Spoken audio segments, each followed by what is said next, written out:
Chapter 1083. One man, one sword defends the entire town. Chapter 1083. One man, one sword defends the entire town.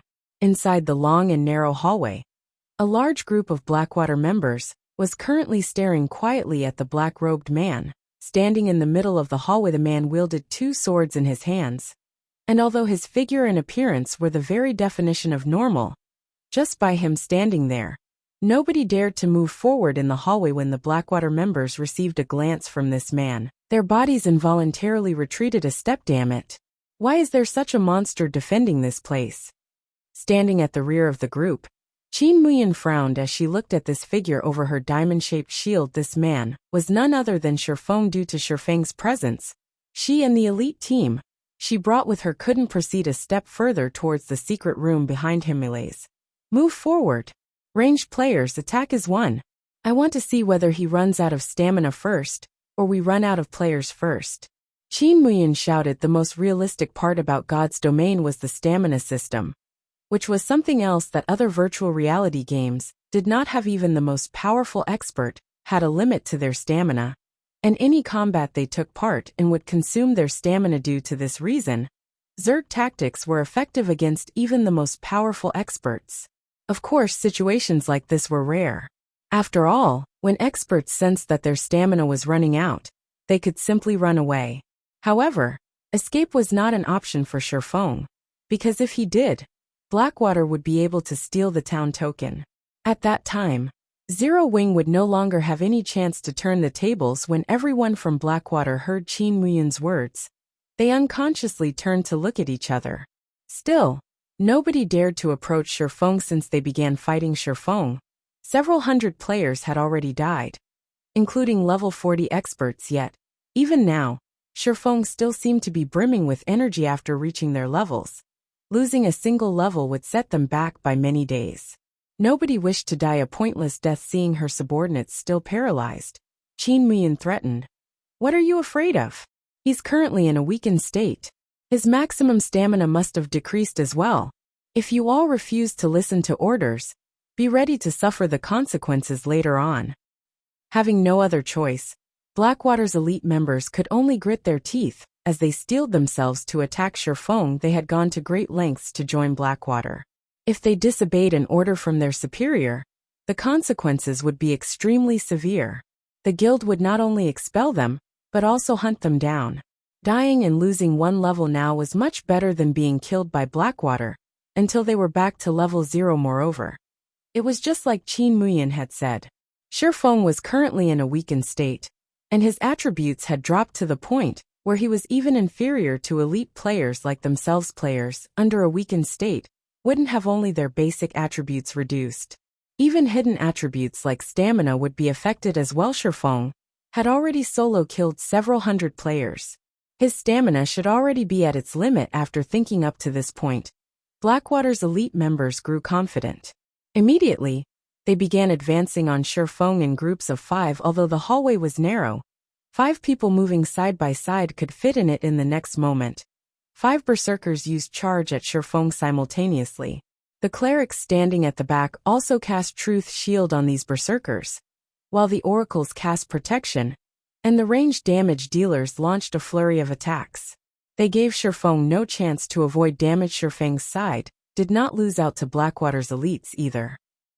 Violet Cloud, who stood inside the secret room, cast Truth Shield on Shifeng, the spell able to absorb over 7,000 points of damage.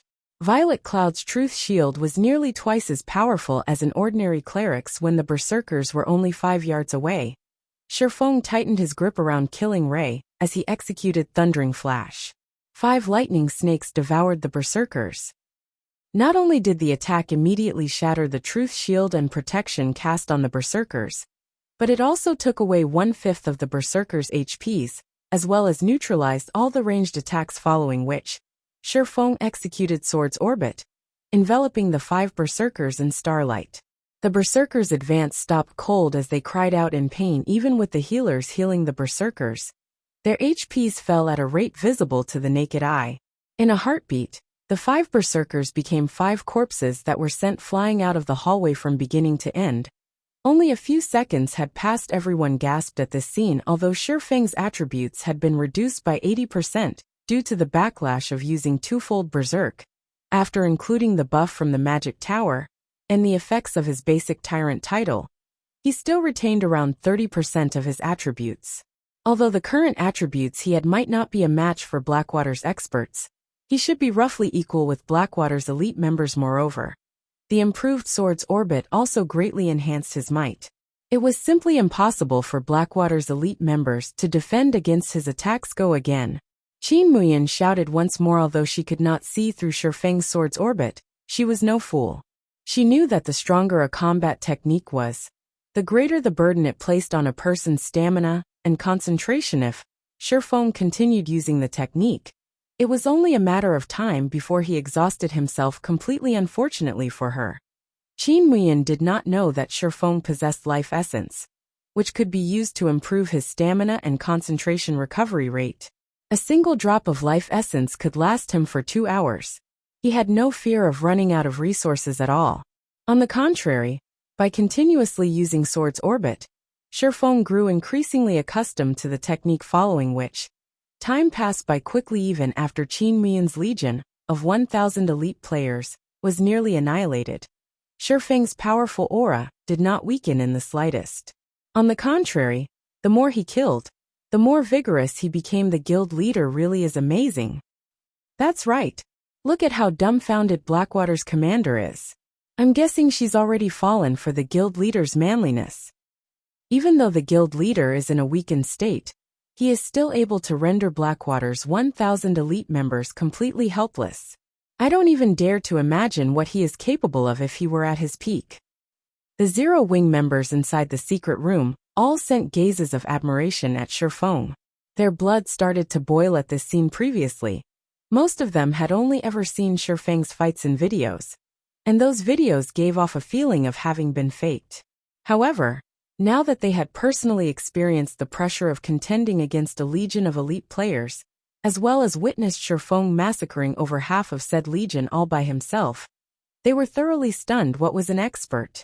Shifeng was the exact embodiment of one. Despite having roughly equal attributes, he could still make a legion of over 1,000 elite players shudder in fear. It'll be a waste if only we get to watch this. Let's upload the video for everyone to see. That's right. I'll upload it now. We'll let Blackwater's members know that guilds aren't just about having a lot of members. Our guild leader can defend an entire town all by himself. Saying so, one of Zero Wing's members began uploading their recorded video to the official forums. One man, one sword defends the entire town. Blackwater, what can you do to us? Shortly after the video was uploaded with that title, an uproar broke out in Starmoon Kingdom's official forums.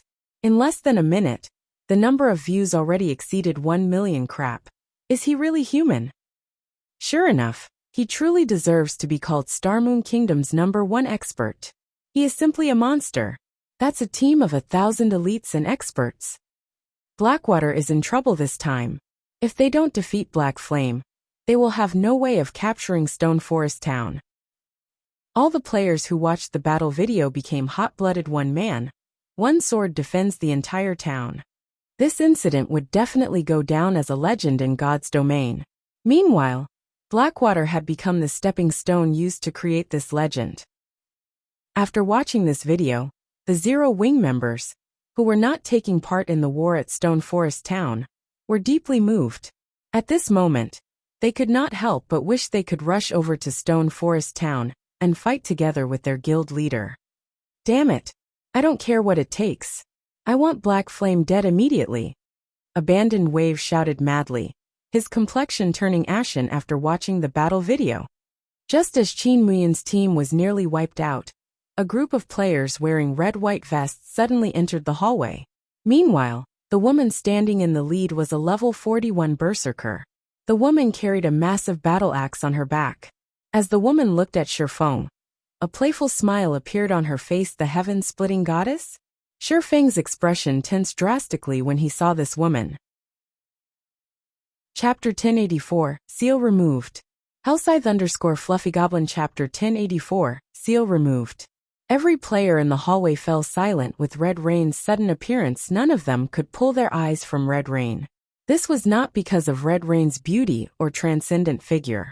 Rather, it was due to the oppressive aura she radiated. Even the weakest present was a guild elite player. They had experienced their fair share of battles in God's domain, and their senses had long since developed to be extremely sensitive of danger. These players could tell that the oppression they felt wasn't just from Red Rain. In fact, the battle axe gracing her back was the main culprit rather than a battle axe. It was more appropriate to call it a massive black scythe. Many blood-red patterns covered the scythe, and the weapon released an evil aura that made everyone present uncomfortable. As Red Rain approached, the discomfort became more prominent. Faintly, these players felt their thought processes slow significantly. Why is she here? When Violet Cloud, who stood inside the secret room, saw Red Rain, fear surfaced in her eyes. Hurriedly, she whispered a warning to Shifeng. Guild leader, you need to be careful. That woman is very powerful. Even level 65, tier 2 guards were no match for her. Moreover, her battle axe is evil. It can slow her enemies' reactions.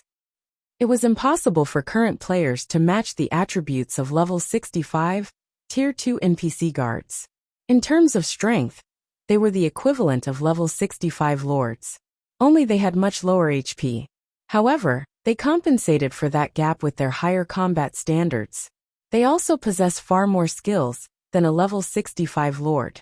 Generally, players very much preferred to fight a lord-ranked monster over a tier 2 NPC. If she had to face a level 65, tier 2 NPC, she would turn and flee. Even if she worked with Fire Dance, they had no hope of victory. However, Red Rain had by herself killed a level 65, tier 2 NPC to Violet Cloud. That fight had been unbelievable. However, actions spoke louder than words. She had seen Red Rain defeat one tier 2 NPC after another with her own eyes. She had even done so in a relatively relaxed manner. Currently, Shifeng suffered a weakened state.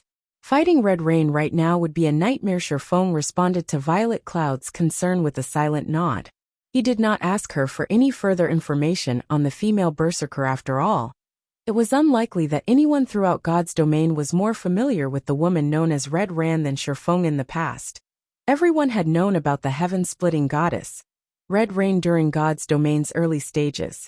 In particular, Red Rain had wielded the magic weapon Bloody Mary, which ranked 73rd on the God's domain magic weapon list. The secret pavilion had compiled the God's domain magic weapon list in the past, ranking the game's best 100 magic weapons. After gathering all the information they could, magic weapons were much rarer than epic weapons.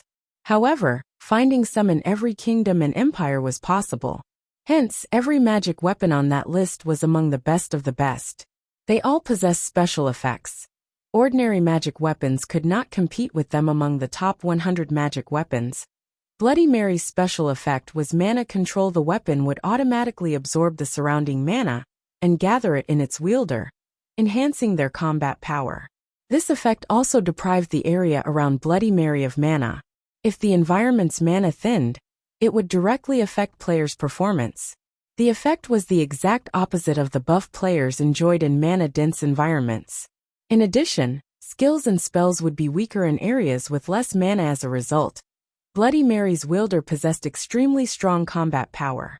This was especially true when the wielder fought players, and NPCs monsters generally relied on their basic attributes in combat. Players and NPCs were more reliant on their skills and spells. If skills and spells were weakened, this would significantly reduce players' and NPCs' combat power. In addition, due to the mana deficiency, players and NPCs would also be slightly sluggish in a battle between experts. Victory and defeat could be determined in the blink of an eye. This kind of slowing effect was practically fatal.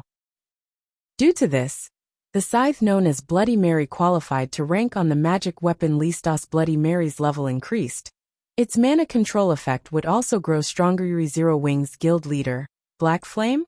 Red Rain asked, her lips curling up slightly as she slowly strode forward until she was within 20 yards of Shifeng. Sizing up Shifeng, she said, "You really are as strong as the rumors say. You're also quite the handsome man, aren't you?" It's a pity that old Peerless has already declared that you need to die. Otherwise, I'd really be interested in a match against you at your peak. She rather admired Shifeng, however. One person wasn't strong enough to change the overall situation first. He had entered a weakened state after fighting Dark Blade. Then he had fought numerous elites and experts from Blackwater. At this point, he should be at his limit in every aspect. Even without her attacking, this battle was already over. Moreover, more of Blackwater's elites and experts had begun to arrive. How many people could Shifeng fend off by himself? Following which, Red Rain unsheathed Bloody Mary and brandished it. Suddenly, as if the hallway's mana had been devoured, the players present felt as if they were suffocating. Only Red Rain appeared refreshed. What a powerful special effect. Shifeng was shocked as he felt the area's mana dwindle to almost nothing in the past. He had only ever heard of Bloody Mary's powerful mana control effect. He had never experienced it personally. Currently, only 20 yards separated him and Red Rain. He could feel how powerful Bloody Mary was. Even an expert like himself was slightly affected in such a mana-lacking environment. He felt as if a layer of fog muddled his brain. He could no longer sense the minute fluctuations in the air around him. If the weapon's power was so effective against him, there was no need to mention everyone else in such conditions. It was no wonder why Tier 2 NPCs were no match for Red Rain. Mana was even more important to NPCs. In such a mana-lacking environment, a Tier 2 NPC could not even exert 10% of their usual combat power. Even if their attributes were superior, their defeat was only a matter of course. Suddenly, Red Rain used charge and arrived before Shifeng. She followed up with a downward slash, completing the process without any excess movements. Her actions were indescribably beautiful. Moreover, Red Rain had perfectly grasped Shifeng's movements. Her attack left no space for Shifeng to dodge so fast. Shifeng's heart grew cold. In the crucial moment, Shifeng activated Defensive Blade and blocked Red Rain's battle axe. However, Red Rain had no intentions of giving Shifeng time to catch a breather. Immediately, she launched with a series of attacks. With only 30% of his original attributes, Shifeng was no match for Red Rain. Adding in the fact that his reactions had slowed, defending against Red Rain's attacks was even more difficult. Even after Shifeng executed Sword's Orbit, due to the effect on his mind, his defense wasn't at its best. As a result, Red Rain easily predicted and dodged his blades. In the end, he had to watch as the Berserker saved off his defensive blades block counts as Red Rain suppressed Shifeng. The Red Jade Legion's other experts circled Shifeng and rushed into the secret room. Seeing this, Violet Cloud led the other Zero Wing members to hold off the approaching enemies. Unfortunately, Violet Cloud was the only person capable of putting up a decent fight. The Red Jade Legion's experts easily suppressed her companions. In a short moment, 5 Zero Wing members had died. In contrast, the enemy experts were alive. Both sides' strengths were obvious at a glance. Begone. Red Rain did not intend to waste any time with Shifeng. After exhausting Defensive Blade's block counts, she executed Flame Slash immediately. The massive scythe transformed into a fire snake that attempted to devour Shifeng. Pung. Pung. However, just before the fire snake reached Shifeng, icicles emerged before the swordsman, one after another, blocking the fire snake. Where did that icicle come from? Red Rain was confused. However, before she could figure out what had happened, another icicle emerged from the ground. This time, the icicle aimed for her heart. Hurriedly, Red Rain used Whirlwind Slash and blocked the attack. However, the Red Jade Legion members inside the secret room were not as lucky. The icicles had heavily injured a few of them, giving Zero Wings members an opportunity to finish them off as expected. Chilling Field isn't particularly effective with my current attributes. Shifeng felt somewhat helpless when he saw Red Rain easily fend off his icicle attack despite having used a domain skill. He still was no threat to Red Rain. He had only succeeded in forcing her to retreat. However, when Red Rain's Whirlwind Slash came to an end, Shifeng vanished and reappeared before Red Rain instant strike. Illusory Shadow. Immediately, Killing Ray transformed into a streak of blue light as it slashed at Red Rain. It was clear that Shifeng intended to trade blow for blow. Seeing this, Red Rain executed Chop without hesitation if they competed with their strength and damage. The weakened Shifeng had no hope against her yet. After several exchanges, Red Rain was the first to collapse to the ground. Shifeng remained unharmed. What's going on? The Red Jade Legion members were stupefied. They could not figure out what had just happened. They had watched everything with their own eyes. Both players had struck each other with their weapons. In the end, however, Shifeng stood there unharmed, while Red Rain lost her life. Red Rain had suffered the most injustice in this battle. She never would have imagined that, before their clash had begun, Shifeng had activated the aura of Earth's absolute defense, giving himself immunity to all damage for 5 seconds. He hadn't been afraid of trading blows in the least. Moreover, Shifeng understood Red Rain's personality. Words like arrogant and confident described the woman perfectly. In addition, due to the fact that he still suffered a weakened state, she would choose to meet his attacks head-on, rather than dodging them after Red Rain died. The remaining Red Jade Legion members lost their will to fight. Meanwhile, Abandoned Wave, who watched a live stream of this battle from outside Stone Forest Town, could not sit still and led Blackwater's experts personally, charging into the town. Even if Shifeng were more powerful, he was just one person. It was simply impossible to fend off tens of thousands of players by himself. All of you, charge into Zero Wing's residence. I want to see how long Black Flame lasts by himself. Abandoned Wave had finally descended into madness. He was one step away from capturing Stone Forest Town. There was no way in hell he would give up when he was so close to achieving his goal. The rest of Blackwater's experts trusted Abandoned Wave's judgment. Currently, there were less than 5,000 Zero Wing members remaining. On the other hand, Blackwater had more than 50,000 players alive. It would take a miracle for Zero Wing to reverse the situation in the end. Is the gap still too wide to bridge? Shifeng frowned when he read Aqua Rose's latest war report. The numerical difference between their armies was simply too massive. Even the magic towers were not enough to bridge this gap. Suddenly, Shifeng received a message. It was from Fire Dance. Shifeng called the message up immediately. The message only contained one sentence. The magic array's core components have been destroyed. Chapter 1085 Full Power. Hellscythe Fluffy Goblin. Chapter 1085 Full Power. Groups of Blackwater members charged at Stone Forest Town's 3 magic towers. Although Blackwater couldn't destroy the towers, once they killed the players manipulating the defensive buildings, the magic towers would be useless. However, the magic towers were easily defensible and very difficult to assault, but Blackwater's elites couldn't care less. They desperately tried to force their way into the magic towers. The reason for their fervent attitude was Abandoned Wave's desperation.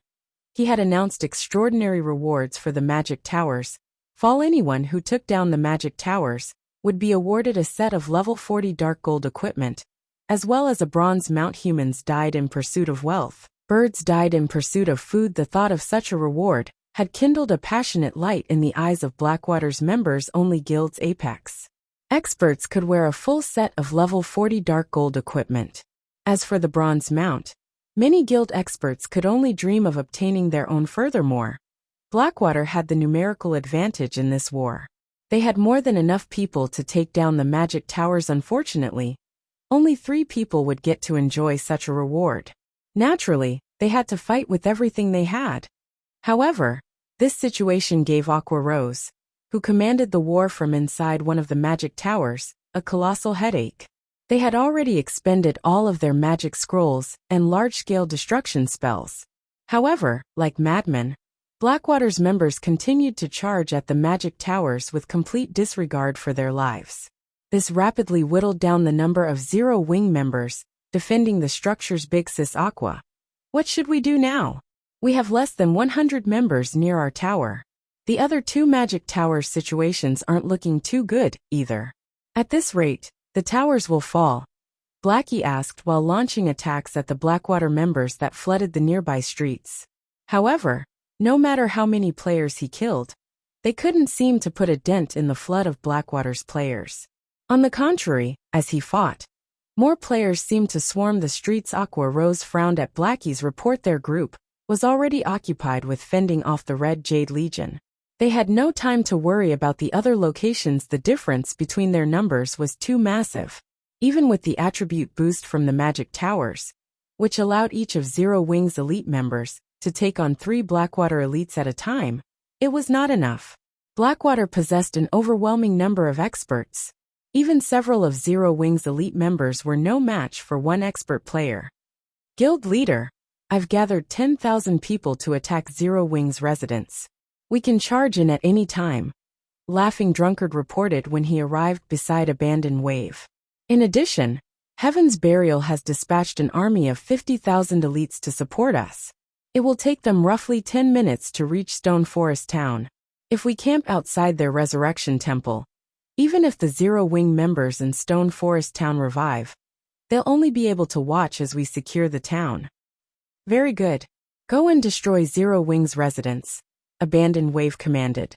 Sitting atop his warhorse, he was incredibly satisfied with the sight of the army surrounding Zero Wing's residence. Isn't Black Flame an excellent fighter? Once you destroy the residence, use the gnome cannons to bombard the secret underground room. He could not help but acknowledge that Black Flame was indeed powerful. The man had managed to defend the hallway to the secret room by himself, and both his subordinates and Pantheon's experts were helpless against him, although they could kill him if they continued to throw players at him. Abandoned Wave was done waiting. The defending army's greatest advantage in a siege war was the ability to resurrect near the battlefield. In a war, half an hour would pass in the blink of an eye. The longer they dragged this war out, the more advantageous Zero Wing's position would be. Hence, he didn't want to waste any more time. It was not impossible to destroy a guild residence's secret underground room. Only it would be very difficult for players to do so by themselves. However, the gnome cannons could complete the task easily, without the narrow hallway acting as a barrier. Even if Sherfong were more powerful, he couldn't create endless duplicates of himself. They would only need 100 players to defeat him under Abandoned Wave's command. The 10,000 players surrounding Zero Wing's residence began to bombard the residence with attacks. Boom, boom, boom. Against a series of spells and arrows, the buildings inside Zero Wing's residence began to crumble, one after another. It seems that this war will end soon. What a pity. It would be great if Zero Wing had more members present. I know, right? Despite having just 20,000 members, they have lasted this long against Blackwater's army of 200,000 monsters and 100,000 plus elites. They even managed to slaughter over half of Blackwater's armies. If Zero Wing wins this war, it will qualify to be recorded within God's Domain's war history. Even if Zero Wing loses, it's still impressive. Have you ever seen any upstart guild without backing stand against the joint forces of major existences like Blackwater, Heaven's Burial, and Pantheon? Although Zero Wing has lost, it was a glorious defeat. Indeed, it is unfortunate that Zero Wing's luck is so poor. If not for Blackwater, it would have only been a matter of time before it united all of Starmoon Kingdom. Players could not help but sigh as they discussed the topic. Jade, let's return to White River City. There's no point in watching the rest of this war. I just received a report stating that Heaven's Burial's vanguard has reached Stone Forest Town. It won't be long before more reinforcements arrive as well. Even if all of the dead Zero Wing members in Stone Forest Town resurrect, they cannot win this, Yuan Tiexin said as he looked at Purple Jade. However, Black Flame is quite surprising. Despite his weakened state, he defeated the Red Jade Legion's vice commander, Red Rain. Pantheon's upper echelons are discussing the matter heatedly. Red Rain lost in a one-on-one? Purple Jade could not help her shock. That can't be right. I recall that Red Rain has already reached the Void Realm. She can also reach the Battle Tower's 4th floor. Her Bloody Mary is even more tyrannical than an epic weapon, having a powerful countering effect against both NPCs and players. Even experts in the Void Realm won't fight her in a one-on-one if they can help it. How did Black Flame win against her? Purple Jade could not imagine how anyone with inferior basic attributes and weakened combat standards could defeat Red Rainy. I'm not sure how, either. Pantheon is keeping a tight lid on the battle videos. Our men can't get their hands on any recordings of that battle, Yuan Tiexin said, shaking his head. He was also very curious about that fight. Moreover, There weren't many battle videos that could elicit such a reaction from Pantheon Uncle Yuan. Look at Zero Wing's residence. Purple Jade suddenly said. A flood of Zero Wing members are emerging. Are they attempting a final stand? Yuan Tiexin could not help but shift his gaze to the live stream suddenly. Several hundred players surged out of Zero Wing's destroyed residence. These people were all extraordinarily well equipped. Moreover, they were all level 40 and above, and their bodies brimmed with killing intent. The intensity of their auras could even rival the members of Pantheon's Red Jade Legion weight. Those are Zero Wing's main force members and Dark God's Legion members. Upon sweeping a glance over the crowd, he immediately recognized many of Zero Wing's experts the instant these people appeared. They all activated Power of Darkness. Combined with the buff from the magic towers, their attributes could rival Lord-ranked monsters. Without hesitation, these people dove into Blackwater's elite army and began a massacre. Chapter 1086, Miracle Appearing Once More. Hellscythe_FluffyGoblin Chapter 1086, Miracle Appearing Once More. Watching the flood of Zero Wing's members charge out of the destroyed residence towards them, Blackwater's members were stunned based on the reports they had received. Zero Wing's members in Stone Forest Town had been concentrated on the magic towers and town walls. A portion had also been dispatched to repel Pantheon's 3 legions. Hence, the guild shouldn't have any more manpower to defend its residence yet. Now, several hundred players had emerged. Moreover, their weapons, equipment, and levels were all top class. How could they not be shocked? However, Blackwater's members did not consider the matter over much. They currently had 10,000 players surrounding Zero Wing's residence. Among them, several hundred were expert players. With so much open space, Zero Wing could not rely on terrain to fight such a large force. Blackwater members relaxed their tense hearts as they charged to meet their enemies in the next moment. Several hundred of Blackwater's MTs raised their shields and slammed into the approaching Zero Wing members. Pung, pung, pung. As if they had been hit by a truck, Blackwater's forefront MTs flew through the air and crashed into the crowd of players behind them. Not only had the initial clash shattered the truth shields and protection the clerics and oracles had cast on these MTs, but the MTs' HPs also dropped considerably. Moreover, among the Zero Wing members in the frontal charge, none showed signs of grouping up to fight their enemies. Instead, they split up and squeezed their way into the Blackwater crowd before them. This caused issues for Blackwater's ranged players after God's Domain had undergone several system upgrades. Even players on the same team could damage each other with their attacks if the ranged players launched their spells and attacks into such a cramped area. There were only 2 possible outcomes.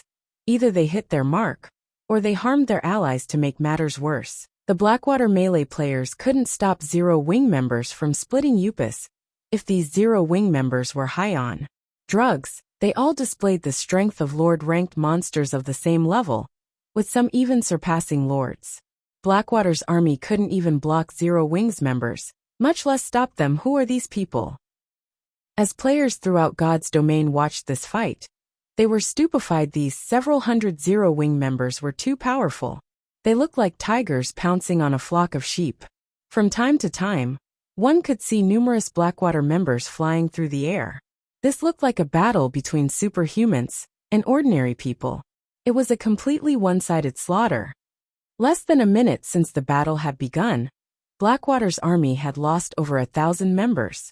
Moreover, this number rose rapidly. The massive gap in attributes and combat techniques rendered Blackwater's elite army helpless. Guild leader, these people seems to have active berserk skills.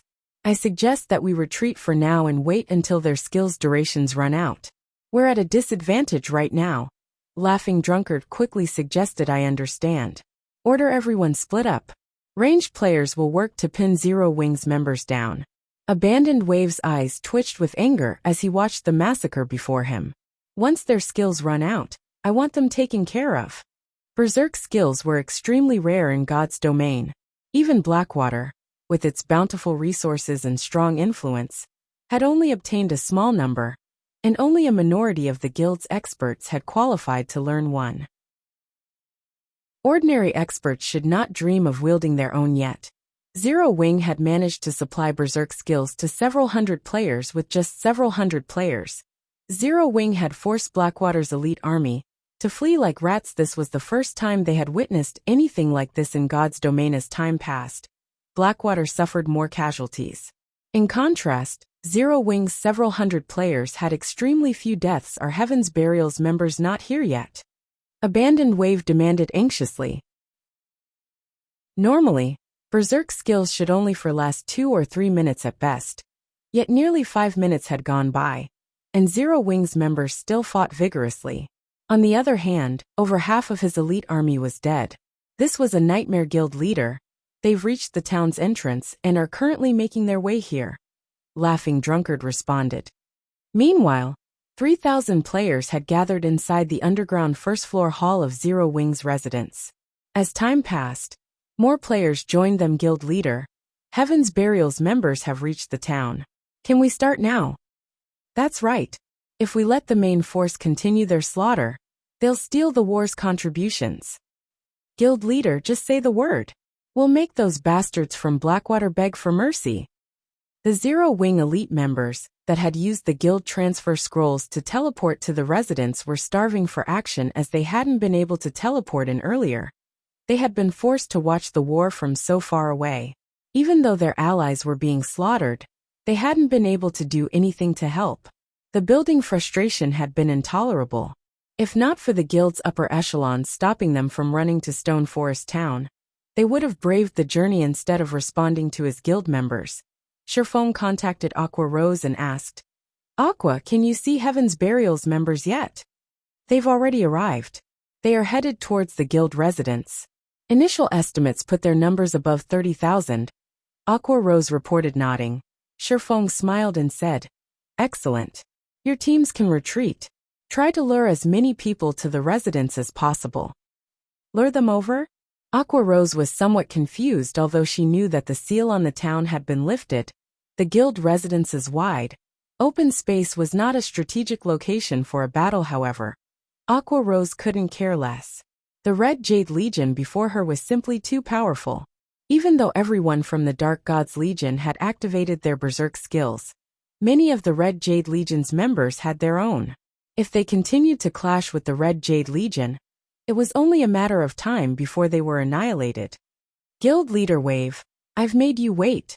Singular Burial, who rode a horned lizard that was over 2 meters tall, greeted as he slowly approached Abandoned Wave on his way here.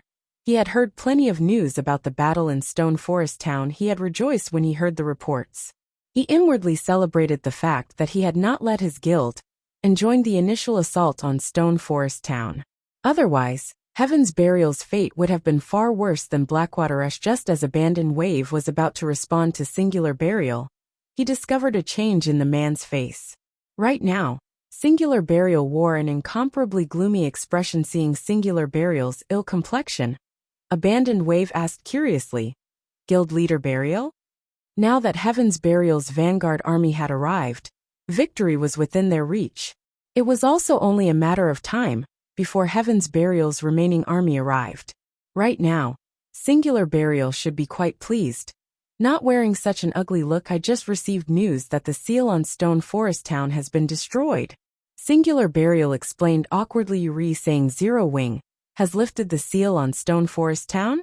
Abandoned Wave immediately paled. With the seal lifted, Zero Wing could send an endless stream of reinforcements into Stone Forest Town. They had exhausted so much effort to annihilate most of Zero Wing's 20,000 members defending Stone Forest Town. If another 40 or 50,000 joined the fray, wait, something's not right. Stone Forest Town's seal should have lifted quite some time ago. Why are so few of them here right now? Singular Burial suddenly felt as if something were amiss when he glanced at the empty Zero Wing residence. However, as soon as he finished speaking, he felt the threat of death wash over him. Singular Burial wasn't the only one to experience the feeling. All of the players within Zero Wing's residence felt it as well. Moreover, this feeling grew more intense as the seconds ticked by. Boom. Suddenly, the ground beneath Zero Wing's residence exploded, and a tall tower emerged from the ruins. When this tower appeared, everyone felt as if they were suffocating. This tower was none other than the obelisk Sherfong had unsealed when he had first captured Stone Forest Town. Chapter 1087, Zero Wings Strength. Hellscythe_Fluffy Goblin Chapter 1087, Zero Wings Strength. A tower? Why is there a tower here? Everyone in Stone Forest Town stared incredulously at the obelisk that had suddenly emerged in the middle of Zero Wings' residence. The obelisk was several hundred meters tall. Even the Tier 4 mythic monsters looked no different than children before the obelisk the instant the obelisk appeared. The cold hand of fear touched the hearts of all players within Stone Forest Town before anyone realized it. Dark clouds covered the sky above the town. In the blink of an eye, elemental rain began to fall, scattering a mist over the town. This is elementalization. Magical class players who were familiar with elemental mana immediately recognized the mist's true identity, and they couldn't help their growing excitement. The town's players also felt their minds clear like never before. They felt their perspectives widen if they could train in such a mana-dense environment. It wouldn't take long for them to improve by leaps and bounds, however. Unlike the rest of the players, Abandoned Wave, Peerless, and Singular Burial did not show any excitement despite the thickening mist. Rather, they had noticed a five-fold magic array looming in the sky, enveloping the town the instant the five-fold magic array appeared. The mana it gathered sent a shudder through every player's soul. Crap. This is a trap. Singular Burial could not help but recall Zero Wings' initial capture of Stone Forest Town, and the monstrous, summoned NPC that destroyed the Star Alliance. Thinking up to this point, chills crawled down Singular Burial's spine. If that monster appeared once more, the consequences would be unimaginable. A trap? Originally, Abandoned Wave hadn't been sure about his guess. However, upon seeing Singular Burial's pale complexion, he was certain. Immediately, he turned to Singular Burial and asked, "Can you tell me what is going on?" Now that he was so close to obtaining Stone Forest Town, he could not give up. He had sacrificed too much to dominate Stone Forest Town. He no longer had the option to retreat since he couldn't flee. He needed to get a clear idea of the trap they had just fallen into. He needed to implement appropriate countermeasures. Meanwhile, Peerless, who stood beside the two, grew curious. What exactly could frighten the almighty guild leader of Heaven's Burial to such a degree? There's no time. If we don't leave this instant, it will be too late. Singular Burial casually responded. Hurriedly, he began shouting through the regional guild chat. Everyone, withdraw from Stone Forest Town immediately. Unfortunately, a few moments after Singular Burial issued this command, a translucent purple barrier began to form around Stone Forest Town. The barrier swallowed the town, as well as some of the land outside its border. The instant this barrier appeared, fear surfaced on the monsters' faces outside of the town. Ignoring the bandaged man's commands, these monsters turned and fled. The monsters that had been caught within the purple barrier were not as fortunate. Even level 66 Grand Lords attacked the barrier desperately, yet the barrier remained intact. The barrier did not even shudder under the powerful assault. Shit. We can't get out. When the players saw how firm the magic barrier stood, despite the attacks it received, they started to panic, their previous joy disappearing completely. Meanwhile, outside Stone Forest Town, the war spectators could no longer see inside the town. Because these live streams were recorded from a safe distance outside of the town, all they could see was a large dome over Stone Forest Town. What did Zero Wing do? Yuan Tiexin felt an indescribable shock as he stared at the purple dome as one of the secret pavilion's upper echelons. He usually studied God's domain thoroughly. He knew just how terrifying a five-fold magic array was. This was something that could not even be found in Empire's imperial palaces. Generally, one only encountered such an array in divine ruins. Even Tier 5 NPCs were forced to avoid five-fold magic arrays, much less current players. Suddenly, Yuan Tiexin felt that his view of Zero Wing blur once again. After the magic barrier surrounded Stone Forest Town, elite and expert players began to swarm out of Zero Wing's residence, their numbers far exceeding everyone's expectations. In less than a moment, over 10,000 Zero Wing members had joined the battle. Moreover, this number was still rapidly climbing. 10,000, 20,000, 30,000. As players watched, 50,000 Zero Wing members exited Zero Wing's partially destroyed guild hall. Even the weakest among them were guild elites, damn it. It really is a trap. Rage burned in Singular Burial's gaze as he looked at the newly emerged army of 50,000 elite players. Although Blackwater, Heaven's Burial, and Pantheon's combined force was still larger than Zero Wing's, the gap had shortened. At this moment, their combined armies barely outnumbered Zero Wing's by 2-1. However, Zero Wing's elite members received the Magic Towers buff. These elites' basic attributes surpassed their elite members by a large margin. In a head-on clash, they would not have any advantage whatsoever. Ha ha ha. Look at the ugly expressions on Blackwater's faces. I want to see how long they last now that we've closed the gap. They actually dare to pick a fight with Zero Wing, while most of us are away. I'll be damned if I don't camp their corpses until tomorrow. There's no point in camping their corpses. They'll resurrect in Sima Town after they die. Instead, we should let our healers resurrect them, and kill them again. Let's make them drop every item they have. The Zero Wing members that had just emerged from the residence brimmed with fighting spirit, as they grinned at Blackwater and Heaven's Burial's members guild leader. All available elite members have arrived, Blackie reported, pride growing in his heart as he watched the army of 50,000 elite players. It was hard to imagine that, in just a few months, Zero Wing had grown from an insignificant guild to contesting for the position of #1 guild in Starmoon Kingdom. Excitedly, Blackie said, "As long as you give the word, I'll lead our brothers to exterminate Blackwater and Heaven's Burial." "All right. It's about time we show them Zero Wing's true power," Shifeng said, nodding. Suddenly he shouted, "All units listen up. Leave none of them alive." Upon hearing this, Zero Wing's members charged at Blackwater and Heaven's Burial's armies. Without any hesitation, the obelisk was the Awaken's prison. However, the crystal ball inside had more than its sealing ability. Only, the crystal ball's other abilities were considerably costly. For example, the 5-fold magic array enveloping the town had cost a whopping 18 mana stones to activate. In addition, the magic array had an extremely long cooldown. Once used, it could only be used again after a full month. Meanwhile, the magic array only lasted 10 hours during this period. People could only enter Stone Forest Town. Leaving the town would be impossible until the array's duration ended, or it was deactivated. As for destroying the magic barrier, that was beyond current players. Meanwhile, the white mist in the town strengthened allies, granting them an extraordinary calm and helping them improve their skill completion rate. In contrast, enemy forces' senses were dulled. Enemy players' field of vision, in particular, would be greatly limited if a player's field of vision were too narrow. They could easily fall prey to ambushes as the battle began. Blackwater and Heaven's Burial's members were bombarded by various ranged attacks.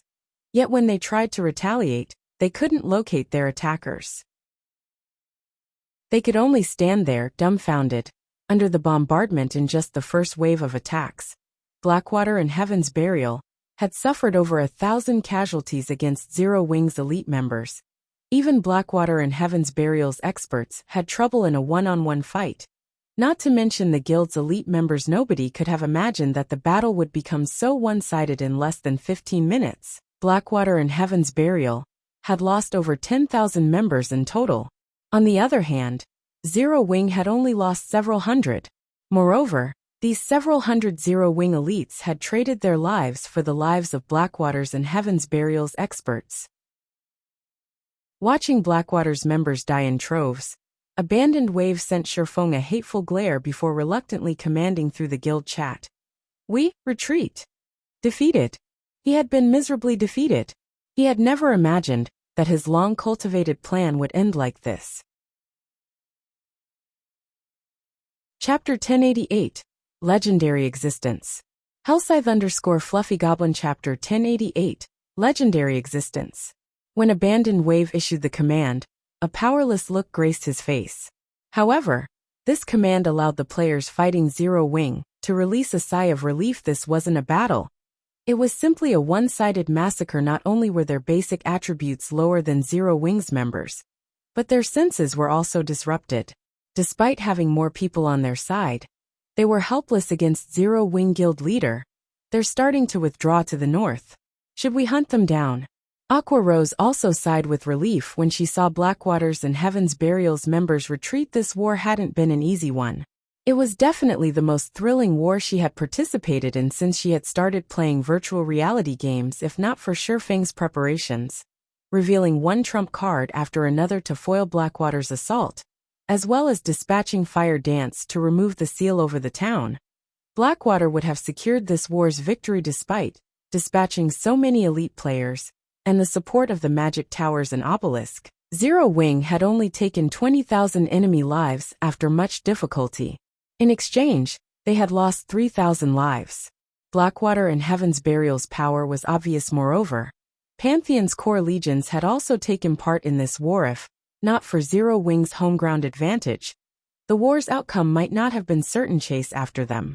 Kill as many as we can, Shifeng commanded without hesitation. This war had given Shifeng an understanding of just how powerful Blackwater was. Despite Blackwater's short time in God's domain, it already possessed such combat power and foundations. If Blackwater were allowed to continue, Shifeng even doubted that he could defend Stone Forest Town. Hence, he needed to deal a harsh blow to Blackwater and Heaven's Burial in this war. If they annihilated the guild's armies now, Zero Wing could continue to develop safely for a considerable amount of time. He would also have more time to prepare for his city's construction. A city's construction was different from that of a town. Not only did it cost more, but it was also more difficult to defend than Stone Forest Town. Most importantly, he had already used the Magic Tower design 3 times. Of the 2 remaining Magic Towers he could construct, he had promised one for the Town of Beginnings. He'd be dreaming if he thought he could defend a city with a single Magic Tower. Upon hearing Shifeng's command, every member of Zero Wing charged at the scattering Blackwater's and Heaven's Burial members. This was a good opportunity to earn guild contribution points. Many of the systems and benefits Zero Wing offered required a certain amount of GCPs. Promotions also required GCPs. GCPs had become particularly important after Stone Forest Town's battle arena had appeared. One could normally only gain GCPs by completing quests or trading in good equipment or items. However, there was a limit to the GCPs that could be obtained through these methods. It was only during guild wars that GCPs could be earned without a limit. How could they pass up this opportunity? Zero Wing is despicable. We're already retreating, yet they're chasing us down. Singular Burial could not help but curse. Among the remaining players in the Blackwater Heaven's Burial army, the majority consisted of Heaven's Burial's members. Blackwater's army had mostly been wiped out. Even if more were killed, it would not make much of a difference. However, things were different for Heaven's Burial. Although their losses during their escape would be fewer than a direct clash with Zero Wing's forces, they still lost several hundred players. With each passing minute, elite players were not as readily available as ordinary players. Elite players were a guild's backbone. If Heaven's Burial lost so many of its elite players here, it would wound the guild's development. The guild may even stagnate. However, regardless of how many times Singular Burial cursed, Heaven's Burial's members died by the dozens. Very quickly, over half of Heaven's Burial's 50,000 elite army had been lost. As Zero Wing's members continued to massacre Blackwater and Heaven's Burial's members, Shifeng received a call request from an extremely familiar ID. Endless Scars. Shifeng's expression tensed when he saw this name. Why is she contacting me? We shouldn't have any connections. Endless Scars had been a rather mysterious female expert in Shifeng's previous life.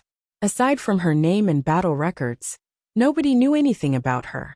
Many players had recognized her as a legend among independent players. Many super guilds had even tried to recruit the woman, offering her all sorts of astronomical prices. However, the latter ignored these offers, operating alone. Surprisingly, none of these super guilds tried to cause Endless Scars any trouble. Endless Scars had become a legend due to her battle records against one higher-tiered opponent after another. First, she fought Tier 4 opponents as a Tier 3 player. Afterward, she fought Tier 5 opponents as a Tier 4 player. One of her most impressive battle records was of a fight with a Tier 6 God-ranked expert. As a Tier 5 player, Tier 6 was a massive turning point for players. Any expert that reached this rank had peaked in almost all aspects. Yet, Endless Scars had successfully defeated a Tier 6 God-ranked expert. After that battle, she became the #1 expert on the God's Domain experts list of the time. Everyone had assumed that this goddess would continue her legend in God's Domain. However, Endless Scars had suddenly disappeared from the public eye. Many throughout God's Domain had speculated about her disappearance. Shifeng had never imagined that such an existence would seek him out. Shifeng immediately accepted the call. Hello. My name is Endless Scars. You may also refer to me as Ling Jingxian. I am a representative of the Blackwater Corporation. Ling Jingxian introduced herself, her voice crisp and pleasing, which made her difficult to hate although he hadn't reacted visibly. Shifeng's heart pounded madly when he heard this introduction. To think that this legendary player would be a representative from the Blackwater Corporation. Shifeng finally understood why none of the various super guilds had issued sanctions against Endless Scars after she rejected their offers.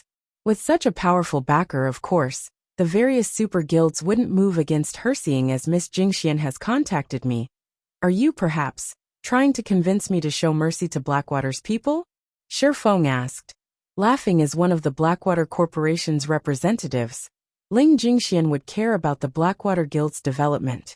If all of the Blackwater Guild's elite members died here, the guild would undoubtedly stagnate. That's right.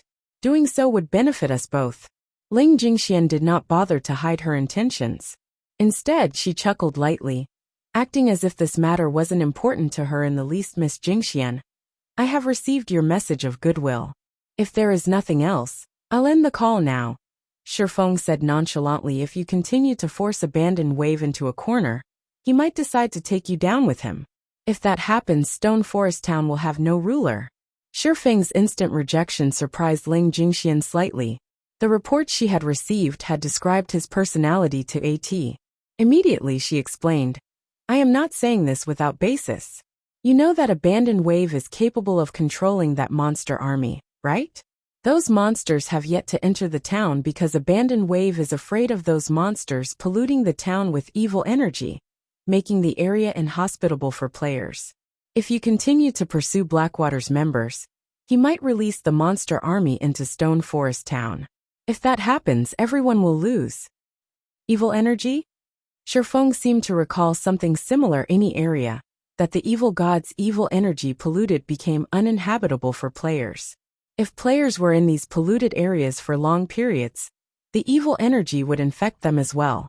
If that happened, the consequences would be extremely severe. This was precisely the reason that the evil god's temple was the human race's common enemy. Evil energy cannot be dispelled. If you let the remaining Blackwater members go, I can assure you that Abandoned Wave will not allow the monster army into Stone Forest Town. May I know your decision, Guild Leader Black Flame? Ling Jingxian asked, smiling at Shifeng's poker face on the screen. At this point, Blackwater had suffered a devastating blow. Even if it were not exterminated, it would not be capable of causing Zero Wing any trouble for some time. In her opinion, Shifeng had no other choice at the end of the day. Stone Forest Town was an important revenue source for Zero Wing. Losing Stone Forest Town was the equivalent to chopping off Zero Wing's arms. Thank you for your offer, Miss Jingxian. Again, if there is nothing else, I will disconnect the call now. Shifeng replied in the same manner as before. Without waiting for Ling Jingxian to respond, he ended the call. Chapter 1089. Shifeng's Madness. Hellscythe_Fluffy Goblin. Chapter 1089. Shifeng's Madness. He rejected the offer.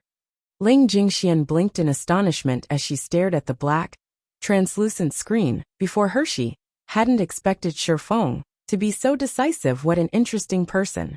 Ling Jingxian chuckled as she shook her head. So be it.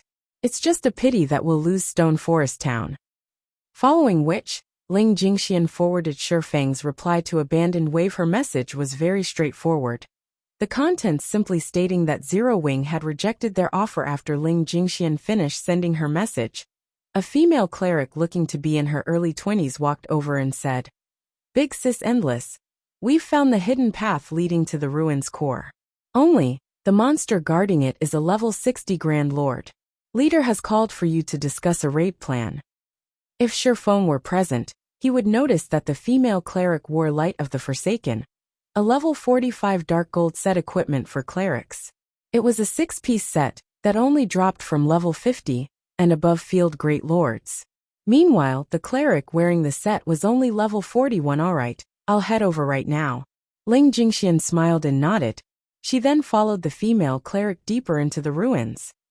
The Zero Wing members in Stone Forest Town rushed madly at their enemies, while Blackwater and Heaven's Burial's armies ran and hid wherever they could, suffering immense losses in the process. As for Pantheon's 3 legions, they held their ground in an easily defensible corner.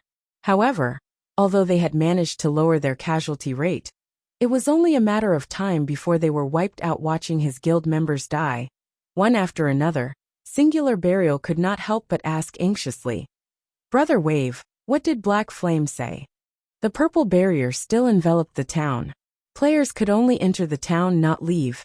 No matter what methods they used, they were utterly helpless against the magic barrier. If this continued, the 50,000 elite members he had worked so hard to nurture would vanish like bubbles. After Abandoned Wave received Ling Jingxuan's message, he was dazed for a long moment. Murmuring, he said he rejected. Has Black Flame lost his mind? Singular Burial was stunned when he heard this. He had experienced an area polluted by evil energy personally. Players could not reside in those areas for long. If those monsters invaded Stone Forest Town, it would cripple the town. Stone Forest Town was Zero Wing's main source of income. How could the guild choose to give it up so easily? Black Flame really is decisive. He is actually willing to sacrifice an entire town to defeat the last of our troops. I have underestimated him, Peerless said, astonished. If he is even this ruthless to himself, it seems our defeat is not without reason. Ruthless? Abandoned Wave laughed. Since he is so eager to die, I'll fulfill his wish. His defeat in this war was already certain. It was impossible to obtain Stone Forest Town. Moreover, after suffering such a miserable defeat, nothing good waiting for him upon his return to the guild. He was more than willing to drag Stone Forest Town with him as he fell. Moreover, if Zero Wing lost Stone Forest Town, its development would slow significantly. He might even have a chance to redeem himself. He had only asked Ling Jingxian to contact Black Flame to appease Pantheon and Heaven's Burial. In reality, he hoped that Zero Wing would reject his offer. He had never imagined that Zero Wing would be this foolish. Following which, Abandoned Wave contacted the bandaged man. You can make your move now. Let the monsters enter the town. Destroy as much as you can. Our previous agreement still stands. This is your decision, not mine. I'll gratefully accept Stone Forest Town. Hearing Abandoned Wave resolution, a hint of excitement flashed in the bandaged man's eyes. He was like a starving beast that had suddenly spotted an innocent sheep. Immediately, the bandaged man commanded his remaining monsters to charge into Stone Forest Town. The 3 mythic monsters even joined the fray. Guild leader, this is bad. The 3 mythic monsters are trying to charge into the town. Alluring Summer hurriedly reported as she tried her best to stop the crazed mythic monsters. However, the evil earth dragons began to act differently. No longer controlled, their basic attributes instantly increased by 15%. Most importantly, their intelligence was no longer suppressed. Despite Alluring Summer's divine dragon having superior attributes, she was barely able to hold back 2 of the earth dragons. She was helpless to stop the third. As a tier 4 mythic monster, the evil earth dragon was extremely fast. In less than 10 seconds, it had reached Stone Forest Town's defensive walls. Roar. Bellowing angrily, the evil earth dragon, that stood over 100 meters tall, shattered the wall before it with a single swipe of its claws. As for the town's level 65 NPC guards, they were nothing before the evil earth dragon. No one could stop the mythic monster as it charged into the town. Although some players had tried to stop the monster, the earth dragon took them out with one swipe of its massive tail. In addition, the attack devastated the surrounding terrain. Seeing this, Zero Wing's members were stupefied. Even after activating Protection Blessing, just one of the evil earth dragon's normal attacks had killed a level 40 guardian knight with nearly 30,000 HP instantly. Meanwhile, The instant the evil earth dragon entered the town, the monster's body began to exude a gray fog that slowly spread. As the gray fog passed, the ground dried up as if its vitality had been devoured. Ha. With this, Blackwater's victory is a guarantee. Hooray for the guild leader!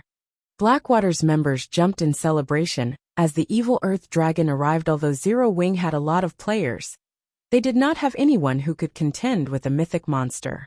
They could only watch as the monster destroyed their town. A tier 4 mythic monster is really powerful.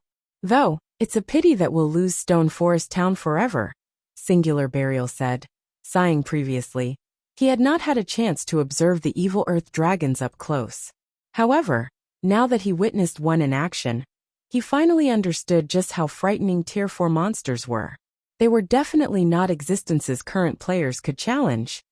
Aqua, tell everyone to use their return scrolls to leave Stone Forest Town right now, Shifeng said to Aqua Rose, who stood beside him, as he watched the evil earth dragon rampage inside his town.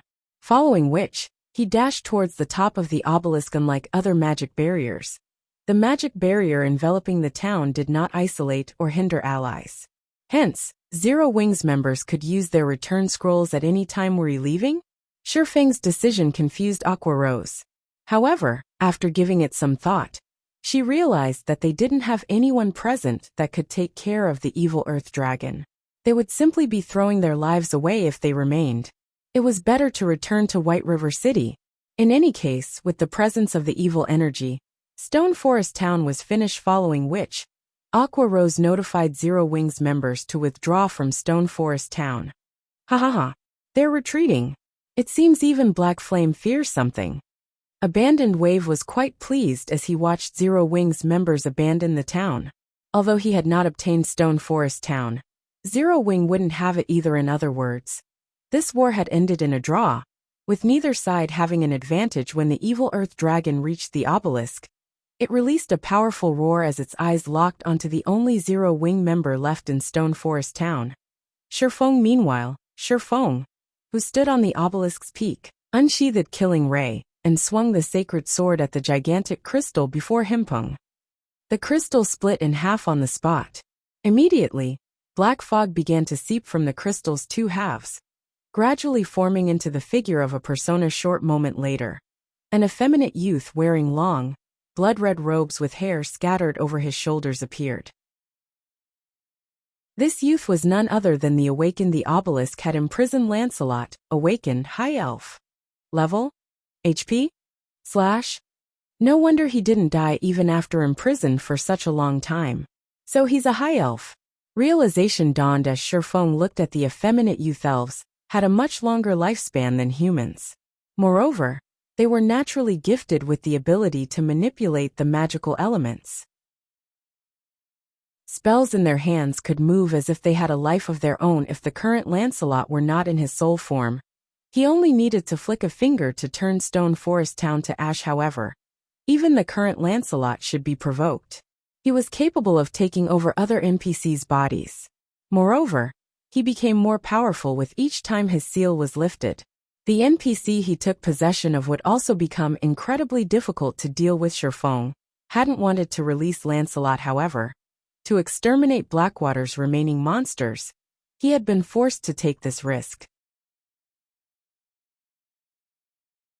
Chapter 1090, Awaken vs. Evil Earth Dragons. Chapter 1090, Awaken vs. Evil Earth Dragons. As Lancelot appeared, Shifeng lost control of the magic barrier surrounding Stone Forest Town. Instead, the magic barrier automatically began to suppress Lancelot's soul. The mana flowing out of the magic barrier increased by numerous times. Even the mythic-ranked evil earth dragons started to fear the magic array, as they unconsciously retreated shortly after. Lancelot glanced at Shifeng. However, at this point, the mana from the magic barrier already suppressed him. Immediately, Lancelot vanished from Shifeng's view as he flew to occupy a Tier 1 NPC elementalist. I should leave now. Shifeng could not help but sigh with relief when Lancelot left. Although Lancelot was only a soul, the NPC possessed the power to damage and kill other living creatures. Lancelot would have no problem killing a weakened Tier 1 player like himself if Lancelot had a physical body. He'd likely kill Shifeng instantly now that the seal had been broken. The magic barrier had begun to dissipate naturally. Players inside the barrier were no longer restricted and could leave the barrier anytime they wanted. Without hesitation, Shifeng activated space movement and distanced himself from Stone Forest Town. Meanwhile, the independent players watching the war from outside of Stone Forest Town could finally see the situation inside. Is that Stone Forest Town? Everyone's jaws dropped when they saw the town's current state. Instead of a thriving town, they saw a wasteland. Collapsed buildings littered the town. Potholes and cracks covered its streets. However, the player corpses that filled the streets shocked the spectators the most. This was the first time they had seen anything so tragic. The magic barrier is gone. Singular Burial's frown relaxed as he watched the magic barrier vanish. However, after recalling the current state of his army, his hatred for Zero Wing intensified. Based on his current estimates, his elite army's death toll exceeded 35,000. Of his 50,000-strong elite army, less than 15,000 people remained after losing so many elite players. Heaven's Burial's development would undoubtedly stagnate for a time. The most abhorrent thing was that, even after losing so many troops, he had obtained nothing whatsoever. Moreover, Zero Wing's opportunistic members had looted over half of weapons and equipment. Heaven's Burial and Blackwater's members had dropped. Not only hadn't they profited from this war, but they had also lost far more than expected. Damn it. Why is Black Flame so willing to part with his town? Abandoned Wave ground his teeth as he watched Shifeng leave the town through a spatial tear. At this moment, he even doubted that Shifeng was human. Shifeng had sacrificed Stone Forest Town. Yet he wasn't willing to go down with it. Let's leave as well. The evil energy here is growing denser. Peerless also could not help but sigh when he saw Shifeng disappear. He then commanded the members of Pantheon's 3 core legions to leave Stone Forest Town. However, as everyone began to activate their return scrolls, a figure appeared in the sky, chanting an incantation. Immediately, a threefold magic array slowly formed above Stone Forest Town. What kind of NPC is that? He can actually float in the sky. Everyone was surprised when they noticed the NPC Lancelot had possessed. This is bad. NPCs capable of hovering in the air are at least tier 4. Everyone get out of there. Singular Burial's expression tensed when he saw Lancelot. Ordinary players might not know how significant hovering in the air might be, but as the leader of a guild, Singular Burial knew what that ability represented. This signified that Lancelot was a tier 4 NPC at the very minimum. Otherwise, he had no way of learning the super rare tier 4 spell. Hover. If the enemy were simply a tier 4 mythic monster, he would not be particularly worried. However, the new opponent was a magical class NPC. As a tier 4 magical class NPC, Lancelot knew many tier 4 spells.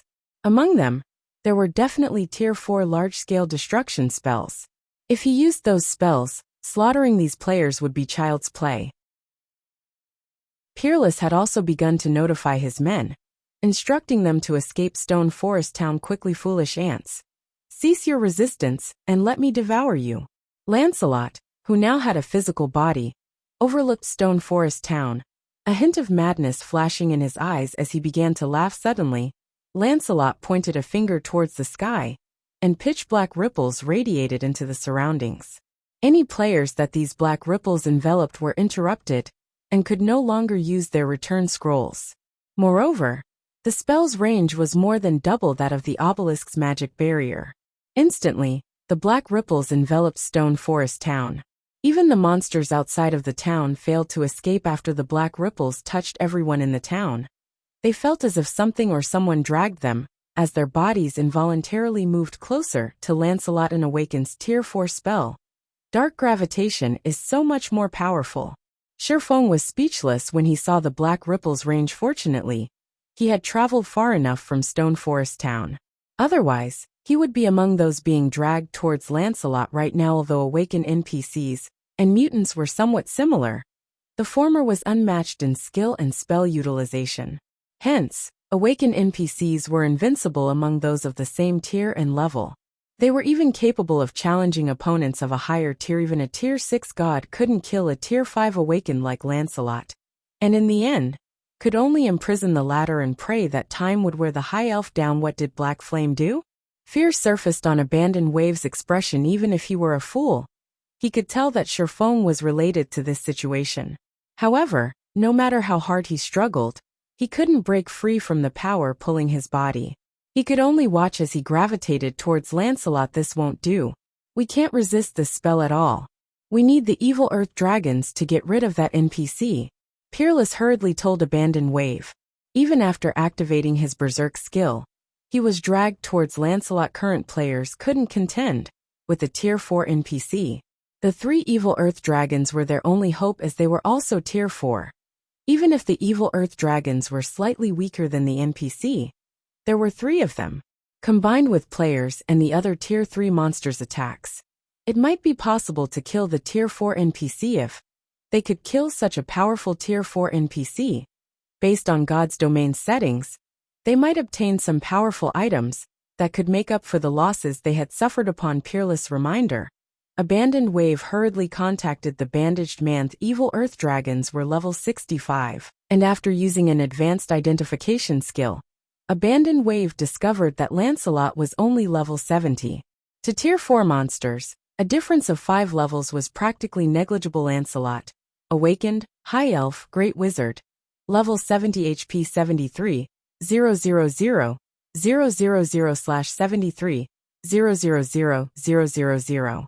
In terms of HP, Lancelot definitely surpassed NPCs of the same tier and level. However, he didn't have as much as the level 65 evil earth dragons. Kill that NPC. Abandoned Wave commanded immediately, with the 3 evil earth dragons taking the lead.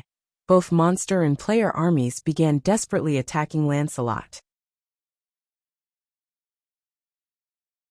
Chapter 1091.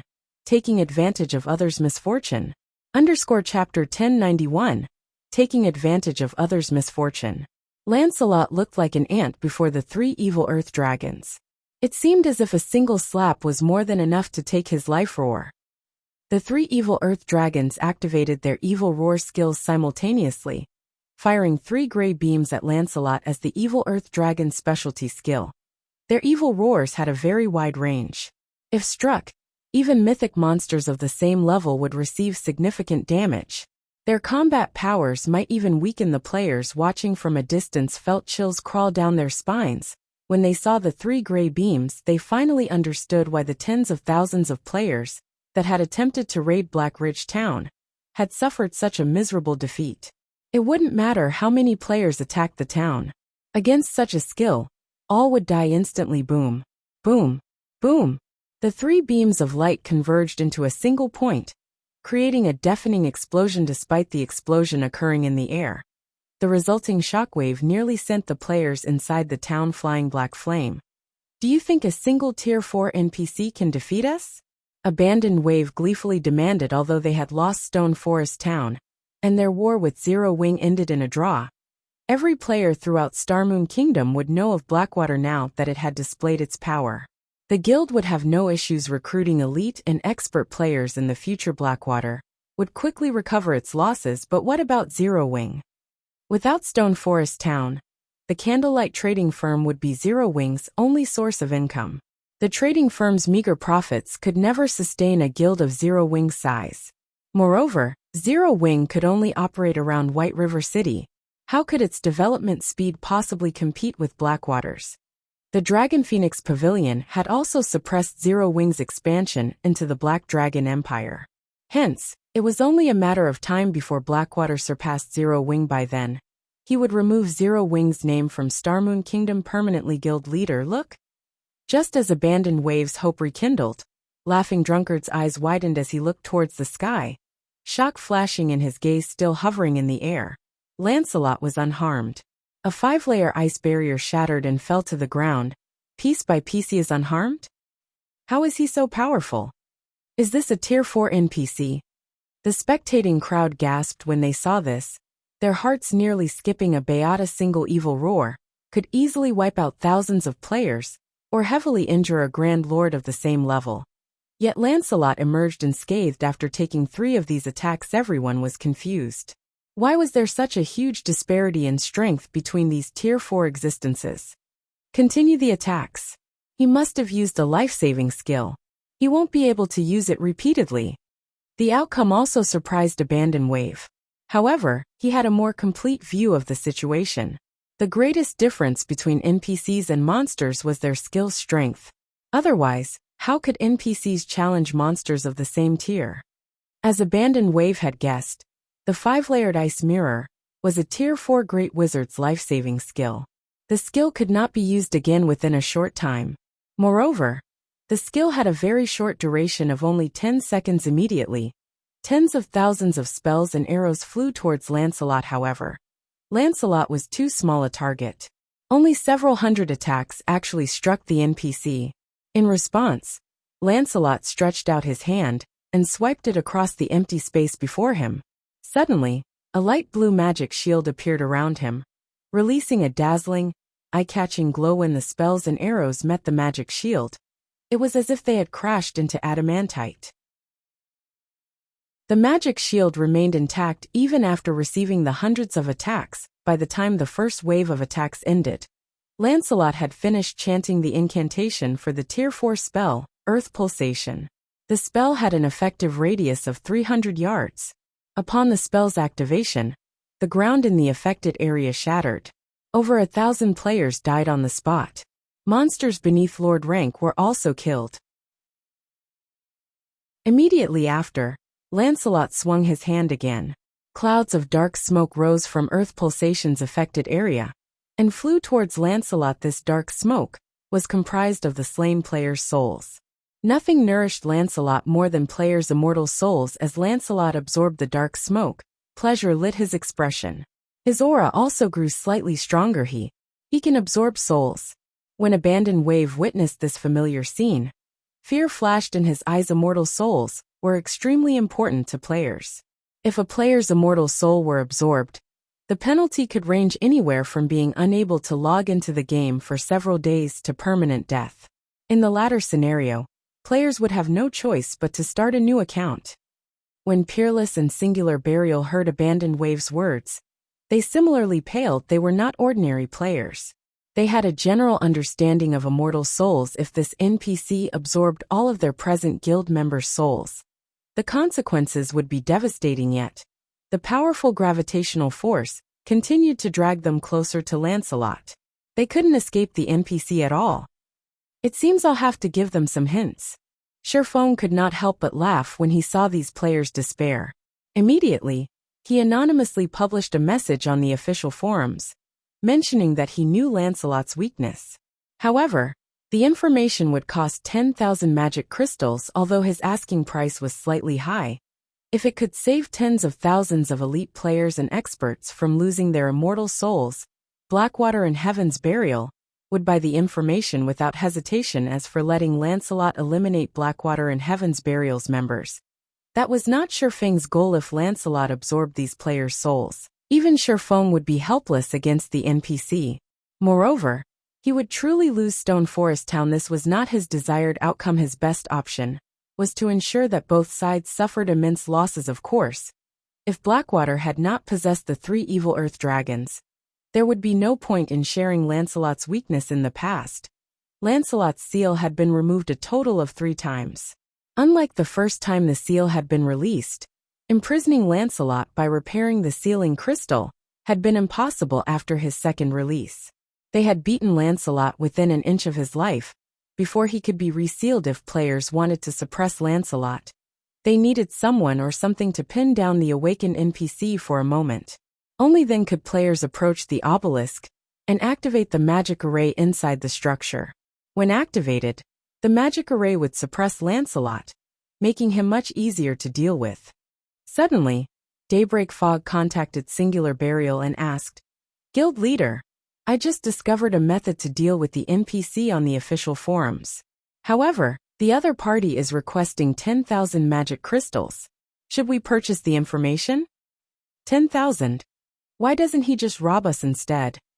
Singular Burial bellowed. Although Heaven's Burial could obtain plenty of magic crystals, 10,000 was not a small number. However, as soon as Singular Burial finished speaking, Lancelot began to chant another incantation. The mana fueling this spell was no less than his earth pulsation. Moreover, due to dark gravitation, players were much closer to the NPC. Guild leader, do we buy the information? Although Daybreak Fog agreed that this price was ludicrous, they had no other options by it. Singular Burial gnashed his teeth. Losing one's immortal soul was no trivial matter. He did not want to take this risk.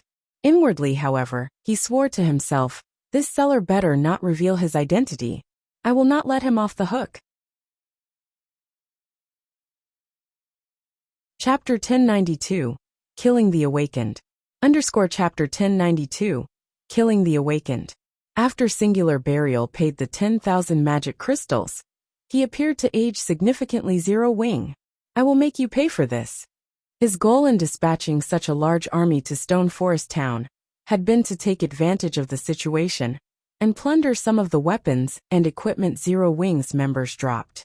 After all, Zero Wing's members were famous for their excellent items. The average standard of Guild's elite members was even higher than Heaven's Burial's. However, not only hadn't he gained anything, but he had also lost over 30,000 elite members and 10,000 magic crystals. After Heaven's Burial received the strategy he had paid for, he fell silent for a long time. He radiated a cold, deathly aura. The message he received only contained one sentence.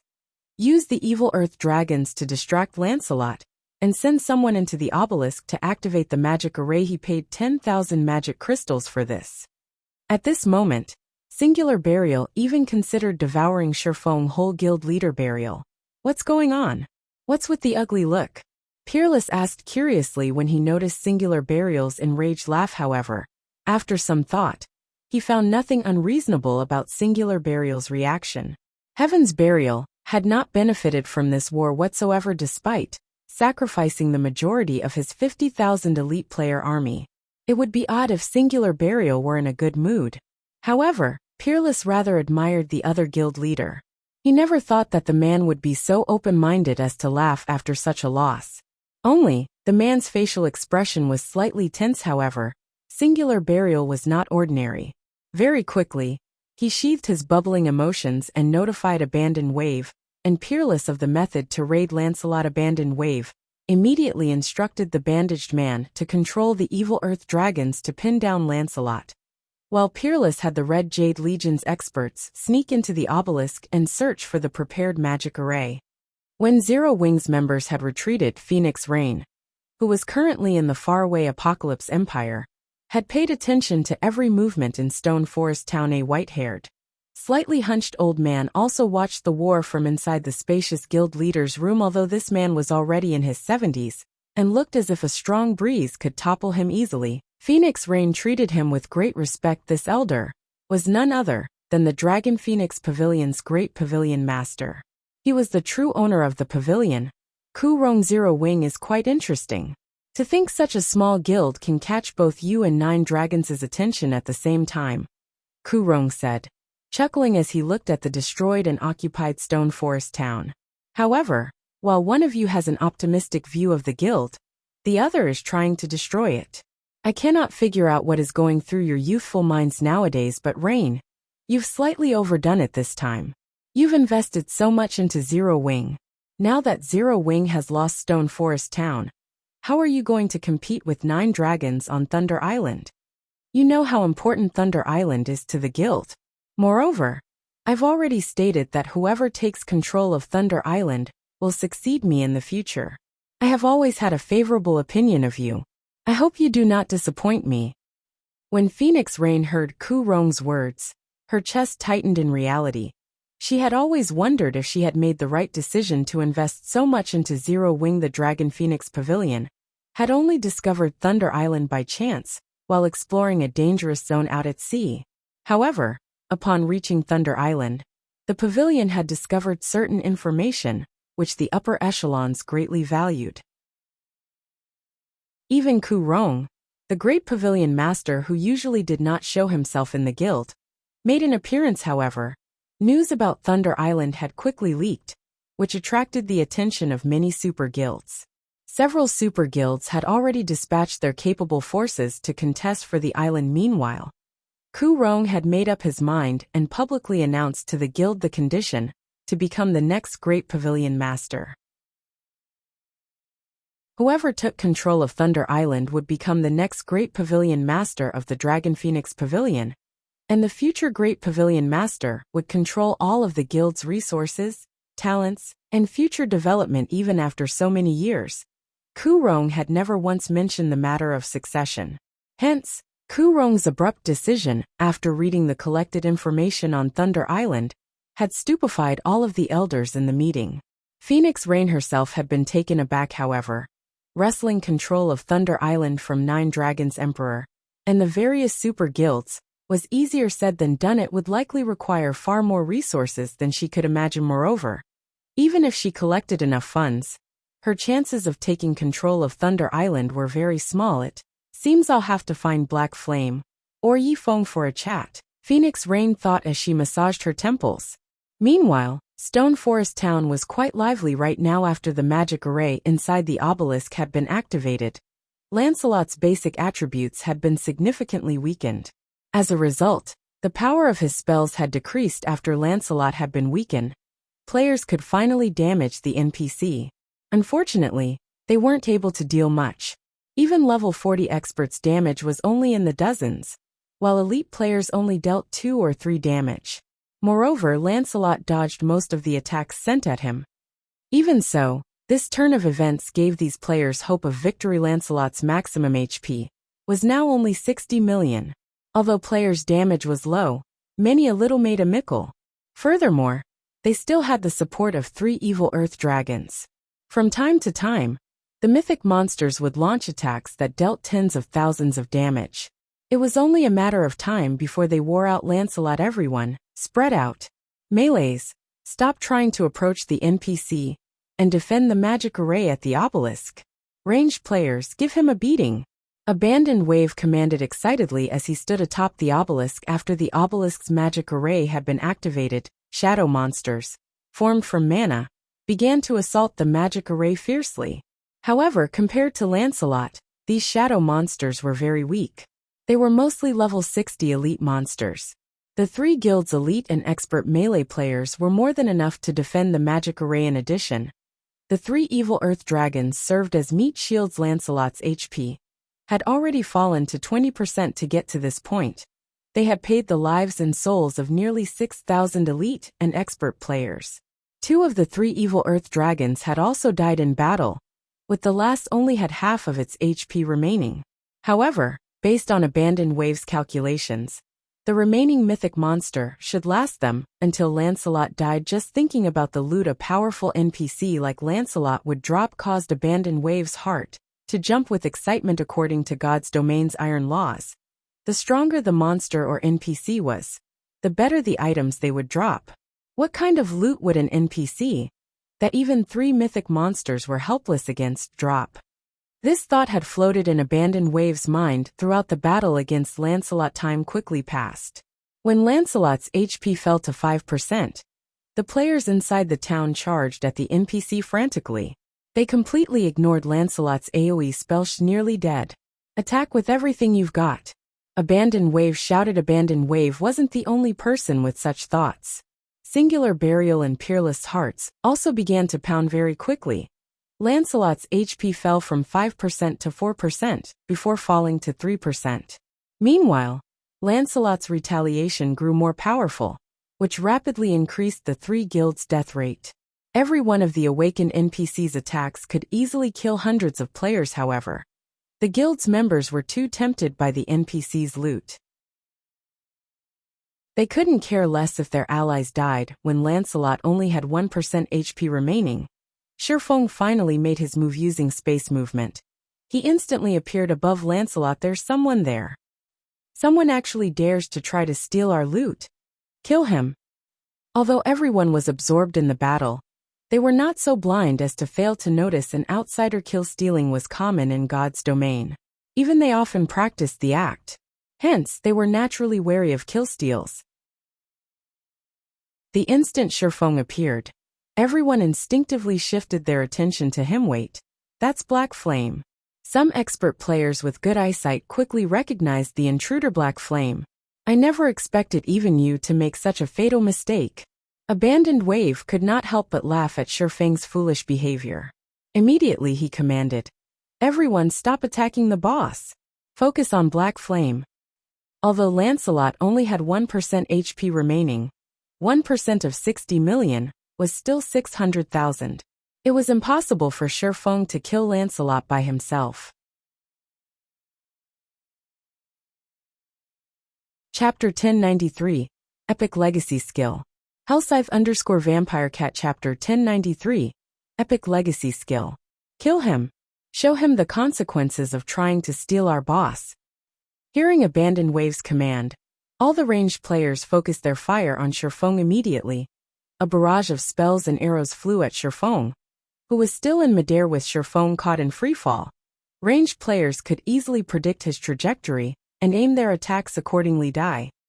Singular Burial hated Shifeng down to the bones right now. If not for Shifeng releasing Lancelot, Heaven's Burial would not have suffered such a tragic loss. Now that Shifeng had taken the initiative to come looking for a beating, how could Singular Burial possibly let the man get away? Immediately, Singular Burial unslung the white feather double-string longbow from his back. He then knocked 5 silver arrows carved with magic patterns, and shot them at Shifeng. After he loosed the arrows, they merged into one and flew at Shifeng like a meteor. Singular Burial had just used the Tier 1 taboo skill, Flying Meteor. The power of this taboo skill rivaled that of a Tier 2 skill. Even a Tier 2 lord would be heavily injured and become temporarily paralyzed if they received it directly. Aside from Singular Burial, other ranged experts had also used their specialties instantly. Over 100 attacks locked on Shifeng's landing spot. Faced with such an onslaught, even if Shifeng were on the ground right now, he would find it impossible to dodge them all, not to mention that he was still in midair. However, just when he was about to enter the line of fire, his body suddenly stopped descending. Consequently, all the attacks simply streaked past underfoot. Immediately after, Shifeng, who had activated Wind Rider, flew towards Lancelot's flying. How can he be flying? Everyone was stupefied when they witnessed this scene. As for Singular Burial, who was somewhat familiar with Shifeng, the fact that during the war at the Stoneclaw Mountains, Shifeng had once flown for a short time popped into his head. This is bad. He lured us away from the boss. Quick, stop the evil earth dragon from attacking the NPC. Noticing that Lancelot was moving farther and farther away, Singular Burial suddenly understood why Shifeng had not used his flying skill right off at this moment. Aside from the last remaining evil earth dragon, everyone else had stopped attacking Lancelot. Regardless, the damage of the mythic monster was still much higher than the combined damage of all the players present. Even if it did not use any powerful attacks against Lancelot, it would shave off the NPC's remaining 600,000 HP before long. With Shifeng's accurate judgment towards damage and timing, he could easily time his attack and land the finishing blow on Lancelot. In addition, Blackwater's members had previously taken the initiative to lure Lancelot away from the main army. With the distance created, Shifeng would have more than enough time to steal all the loot before the main army could catch up. This was a perfect plan that killed 2 birds with 1 stone. Hearing Singular Burial's words, Abandoned Wave also realized what was going on. Hurriedly, he had the bandaged man stop holding back the evil earth dragon and let it attack Lancelot with its full power. This Singular Burial sure reacted quickly. Shifeng frowned just as Shifeng was about to arrive before Lancelot. Abandoned Wave finally made a move himself. Taking out an extremely exquisite dark green crystal ball from his bag, he began chanting the incantation to activate it. With a sinister smile on his face, Abandoned Wave squeezed the crystal ball and shattered it. When the crystal ball shattered, a stream of black smoke flew to Shifeng. This crystal ball was an extremely precious sealing crystal that the bandaged man had given him. When activated, the crystal ball could silence any single player within a radius of 100 yards for 10 minutes. Shifeng's Wind Rider skill instantly vanished, and his body plummeted towards the ground. All melees surround him. Do not let him get away no matter what. Abandoned Wave shouted. Leave it to me, guild leader. Laughing Drunkard, who was charging at the forefront, licked his lips when he saw Shifeng falling. He was already prepared to land a fatal blow on Shifeng. The reason why players were strong was their ability to use numerous skills and spells. However, when they were silenced, they could only resort to normal attacks. Needless to say, a silenced player would have their combat power reduced significantly. Not to mention, Shifeng was still in a weakened state right now. Aside from Laughing Drunkard, over a dozen other level 40+ melee experts were dashing towards Shifeng. As soon as Shifeng landed, they would use their control skills to restrict him and butcher him in response. However, Shifeng took out a scroll from his bag. Leisurely summon guard. Immediately, Kite's tall and muscular figure appeared before Shifeng in midair. The dark gold guard then executed the Tier 2 skill Storm Blade. In the next moment, dozens of invisible wind blades struck at Laughing Drunkard and the others. Damn it. Laughing Drunkard immediately withdrew when he failed to read what kind of attack Kite had just executed. However, everyone else was not as fortunate. Anyone who attempted to defend against the descending wind blades ended up falling on their backs. Immediately after, several more wind blades reaped their lives. By the time Kite and Shifeng alighted safely, all the players, aside from Laughing Drunkard, who had been within 15 yards of them, had died to the Dark Gold Guard's attack. Kite's power caused the players, who initially planned to rush at Shifeng, to freeze up, putting an abrupt end to the footwork to execute Charge Black Flame. You will die here today. Don't think that a single NPC can save your life. Although Laughing Drunkard feared Kite, Shifeng himself was unable to use a single skill. As long as they distracted Kite, killing Shifeng would be a piece of cake. What if I have two? Shifeng laughed as he proceeded to summon Anna with the Dark Gold ranked Kite protecting him, and the Epic ranked Anna on the offensive. The difficulty of killing him would most likely be even greater than if he were at his peak. The reason why guards were called guards in the first place was their very powerful ability to protect players without even waiting for Shifeng's command. Anna sprang into action as soon as she appeared. 10 stone guards abruptly appeared before her, forming a wall that blocked off all attacks from the front. The attacks of players could not even scratch the stone guards. In contrast, the stone guards sent numerous MTs flying with only a single attack. This situation rendered the surrounding players utterly helpless against Shifeng. As a result, Shifeng could stroll up to Lancelot. Crap. What kind of personal guards are they? They can actually cleave through an army of players so easily. My guess is that they're secret silver rank at the very least. They might even be the rumored fine gold guards. The spectating players were shocked when they saw how strong Kite and Anna were.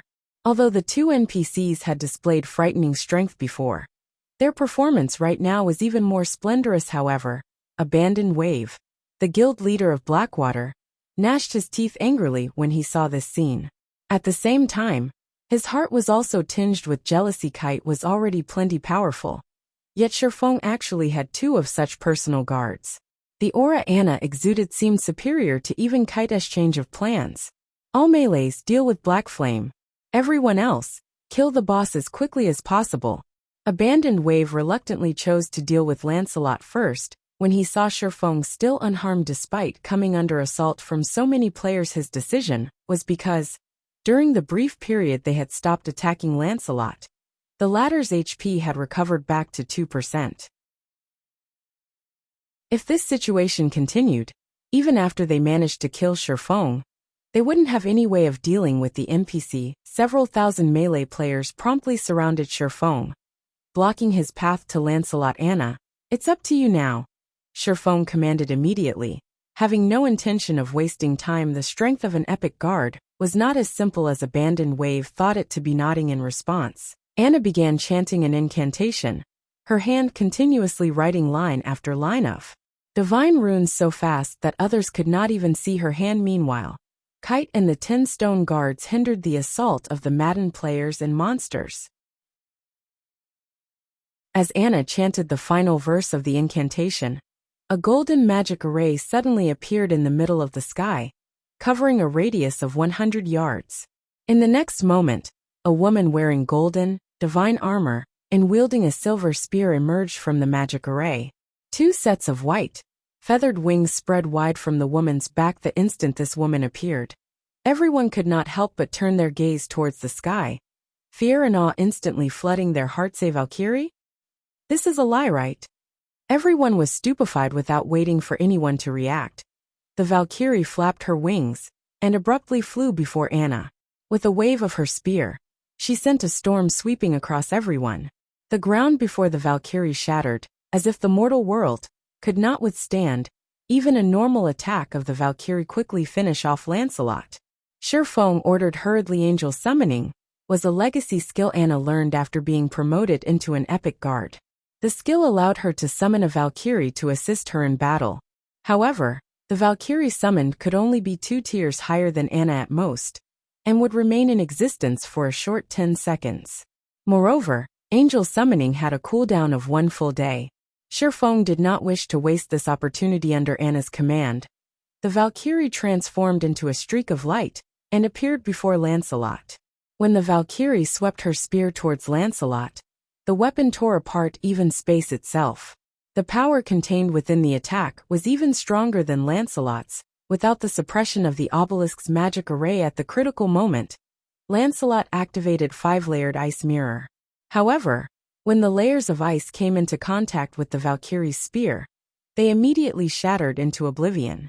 Furthermore, the spear's power did not decrease even in the slightest as it landed on Lancelot's body. Boom!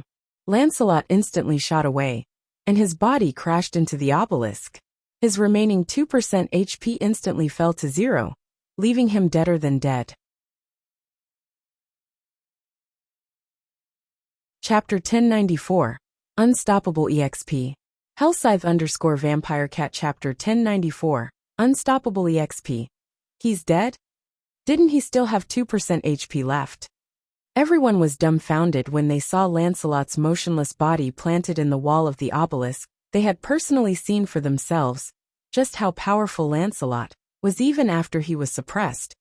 Pushing him into a critical state would have been impossible, if not for the 3 level 65 mythic-ranked evil earth dragons, slowly chipping away at his HP. In order to reach this point, they had sacrificed over 10,000 elite players, and even 2 evil earth dragons, and yet, Black Flame, Abandoned Wave, screamed at the top of his lungs when he saw that Lancelot was dead at this moment.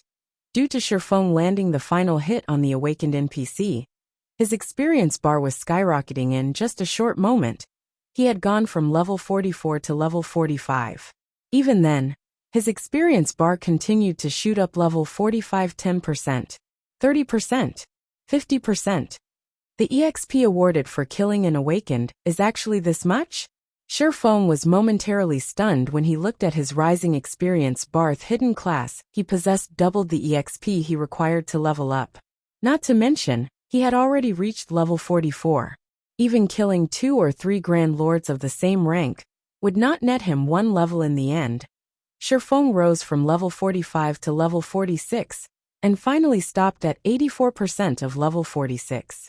He was only 4 levels away from the level 50 threshold. This leveling speed truly surpassed Sherfang's expectations. Awesome. With this, I'll have more time to deal with the city building matter. Sherfong was in a great mood as he looked at his attribute panel. He could not help but wish he could kill several more awakened NPCs right now. That way, he'd be able to reach level 50 post-haste and challenge his tier 2 class promotion. Then, he could visit many places that were currently off-limits to him. Level 50 was a major threshold in God's domain. Not only would players receive a huge improvement to their weapons and equipment, but they could also visit more places. In God's domain, many rare maps opened up only to players that were level 50 and above.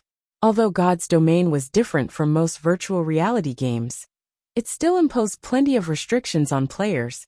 As a form of protection, these rare maps were perilous. Players below level 50 that visited these would undoubtedly die. Even after they met the level requirement to enter these maps, they would only have a slightly higher chance of survival. In the past, many of God's domain players had suffered under this restriction. When they stumbled across such maps with zero knowledge about them whatsoever, they received a free trip back to their respective cities, courtesy of the main God system, wasting plenty of precious travel time. After Sherfong got over his joy of leveling up twice, he shifted his gaze up to the air. After Lancelot died, he had dropped plenty of items. However, They were all scattered around the obelisk, not concentrated at a single location right then. The players inside Stone Forest Town also noticed the items strewn in midair around the obelisk. Immediately, greed surfaced in their eyes with how powerful Lancelot was. One could just imagine how amazing the loot he dropped would be. Most likely, any random item could sell for an astronomical sum. Everyone swarmed towards the obelisk, not daring to waste time idling around. Shifeng dashed straight for the closest item. However, after he had taken only a few steps forward, a deafening roar entered his ears. In the next moment, the last evil earth dragon executed savage charge on Shifeng. Not only did the skill provide the mythic monster with tremendous speed, but the first target its charge hit would also suffer 400% damage if struck. Even a tier 2 metric tons of the same level would be killed instantly, not to mention the weakened Shifeng. Most likely, even a scratch would send him to his grave. Go. Kill him. Abandoned Wave's eyes burned with rage after he saw 2 consecutive golden auras enveloping Shifeng. If not for Shifeng's interference, the person who leveled up twice might have been Hima's for Lancelot's loot.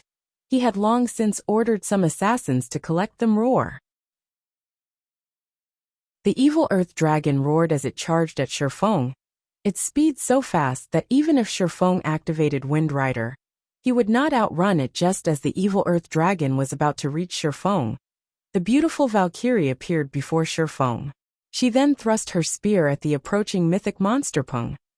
As a clashing sound echoed throughout the entire town, not only did the evil earth dragon's charge abruptly stop, but the mythic monster even went flying over 30 yards away. When its body slammed into the ground, the earth beneath it cratered. The evil earth dragon instantly lost 3% of its HP, leaving it with only 16% of its HP. Such strength. Her strength should be close to a tier 5 existences. As expected of a higher being, Shifeng was astounded at this scene. The evil earth dragon was bleeding profusely from the wound on its chest right now, and even the claw it used to block the Valkyrie's spear was bent at an unnatural angle. This was the difference brought about by life rating. Despite both being tier 4 existences, the level 69 Valkyrie's strength completely eclipsed the evil earth dragon's. By the time the evil earth dragon stood back up, the Valkyrie was already before it.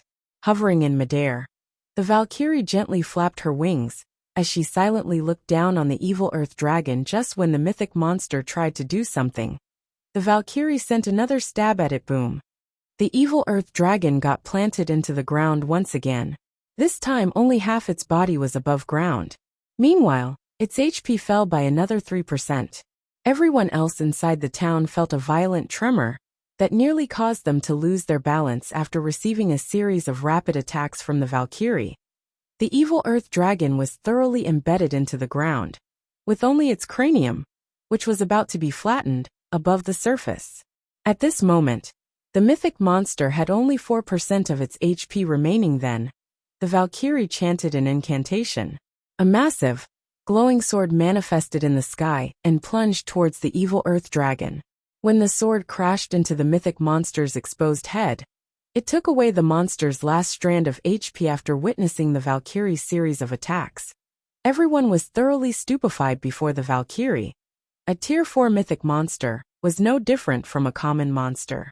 She had slaughtered the evil earth dragon with no difficulty whatsoever. Meanwhile, Shifeng, who was currently frantically picking up loot, leveled up once more, reaching level 47 when the Valkyrie shifted her gaze towards the nearby players.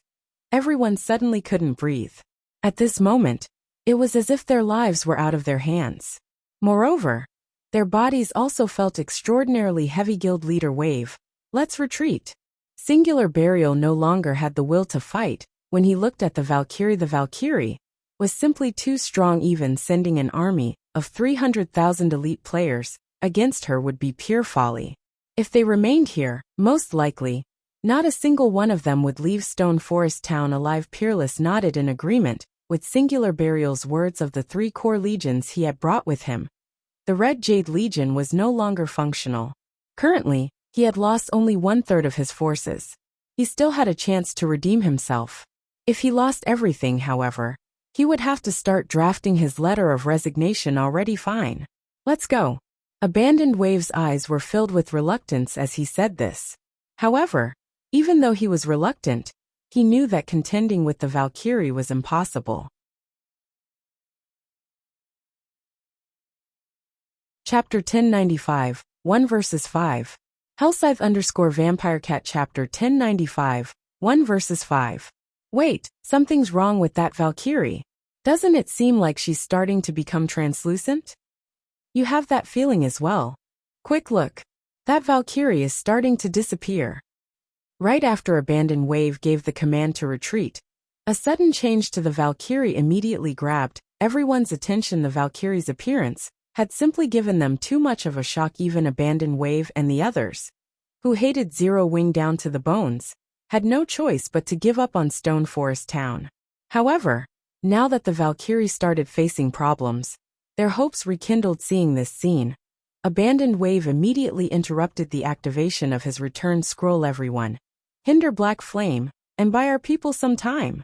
After Abandoned Wave was sure that the Valkyrie had disappeared, a sinister smile appeared on his face. Lancelot's loot was just too tempting. Most likely, no player would willingly abandon it. Previously, he had already sent a team of assassins to collect the items in secret to avoid detection by the Valkyrie. Now, however, there was no need for such precautionary measures. Currently, Zero Wing had no one present, aside from Black Flame and his 2 NPC guards. Although killing Black Flame might be difficult, plundering Lancelot's loot would be a piece of cake after all. With the awakened NPC's numerous drop items scattered all over the place, how could one person's looting efficiency outmatch a group's? Once Abandoned Wave gave the command, Peerless and Singular Burial also began coordinating their forces to cooperate with Blackwater's members regardless if it was Kite or Anna. Neither was in existence that current players could go up against. However, there would be no problems if they only wished to distract the 2 guards for a short period. Particularly, they still possessed magic arrays in their hands as long as they found the opportunity to trap Kite and Anna using these magic arrays. Killing the silenced Black Flame would be child's play. After Sherfong picked up another item, he suddenly discovered over 1,000 players converging on his location. Dozens of the previously stealthed assassins have also begun making bold moves without hesitation. Sherfong dashed towards the obelisk. Currently, not only was he silenced, but he was also in a weakened state. He would simply be asking for a beating if he challenged 1,000 elite players. Not to mention, the experts of the Red Jade Legion were among these players. As for Kite and Anna, both of them had already been trapped in magic barriers and were currently fighting against a group of players and one-horned humanoid monsters. The 2 guards had no attention to spare for him. Shortly after Sherfong started running towards the obelisk, his pursuers stopped. Kolde Legion of 1,000 players had suddenly appeared beside Sherfong. Meanwhile, the person leading this legion was none other than Starmoon Kingdom's renowned snow goddess, Gentle Snow. So it's guild leader Snow. Abandoned Wave laughed involuntarily when he saw Gentle Snow. I was originally planning to take care of you slowly. I never thought you would actually send yourself to me. Charge. Get rid of them all. He had a very clear understanding of Gentle Snow's strength. Although she was indeed quite strong, the people on his side were not unknown nobodies either. Just the Red Jade Legion Peerless led had several refinement realm experts. Although both sides were roughly equal in number, in terms of quality, his army definitely surpassed Gentle Snow's. In accordance with Abandoned Wave's command, Peerless led 4 refinement realm experts and charged at Gentle Snow. As for Singular Burial, he led a group specifically to deal with the silenced Sherfong. Your opponent is me. When Gentle Snow noticed Singular Burial heading towards Sherfong, she threw her greatsword at the man. Death throw. If you wish to deal with our guild leader, you need to get through me. Lightning Blade first. At this time, a guardian knight appeared beside Singular Burial and wielded his square shield to receive the greatsword. Meanwhile, Singular Burial did not even try to dodge the oncoming greatsword as he continued making his way to Sherfong. He was very familiar with Lightning Blade's strength.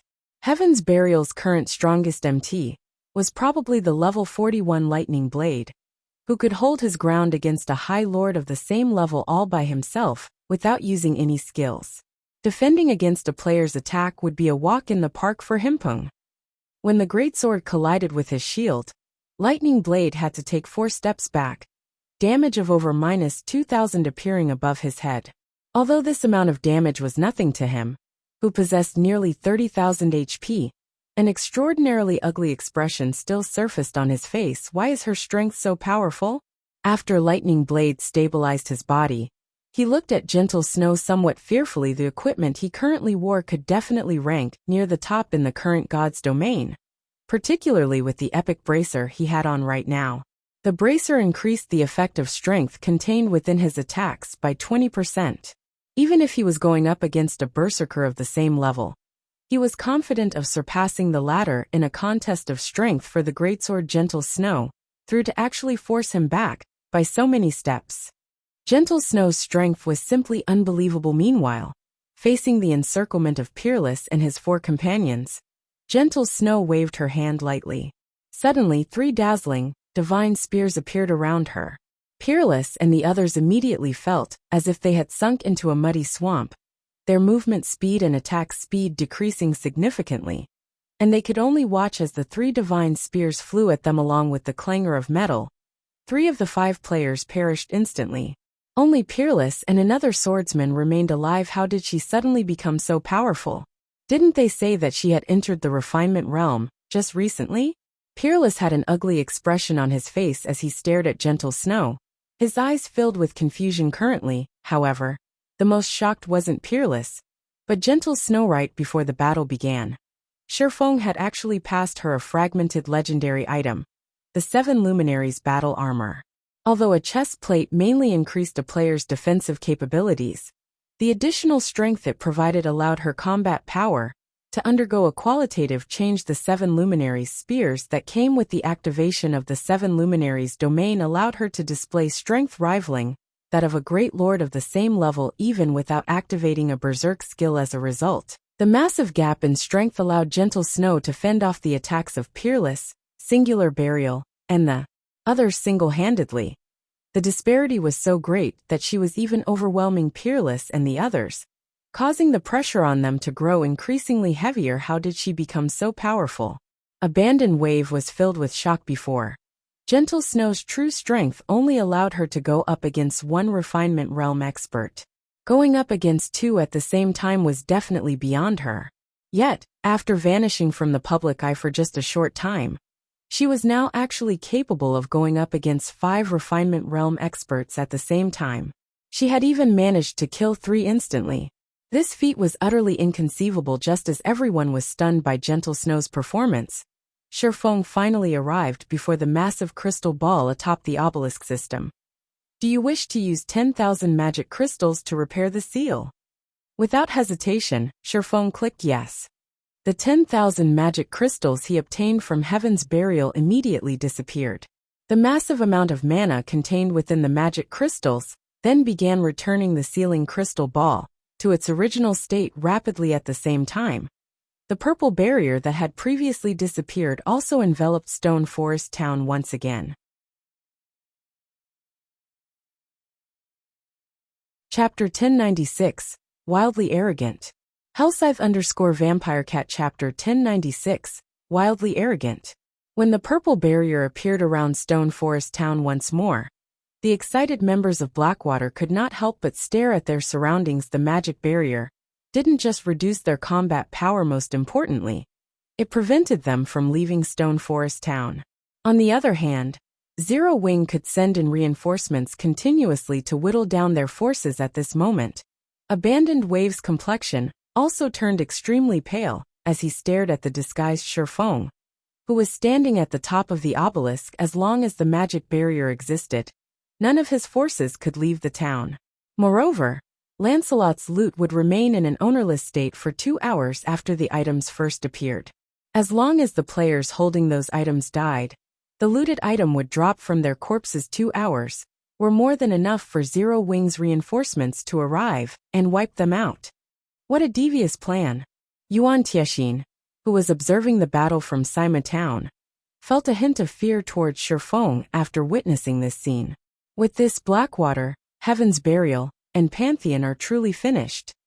Thinking about it now, Shifeng was truly a terrifying existence. Not only did he possess extraordinary strength, but he was also an incredible strategist. Despite going up against Blackwater's powerful army, Shifeng had actually managed to wear it down bit by bit, weakening it to such a state. Even a veteran like Yuan Tiexin, who had fought plenty of wars before, was horrified by Shifeng's capabilities. From beginning to end, this war had been under Shifeng's control.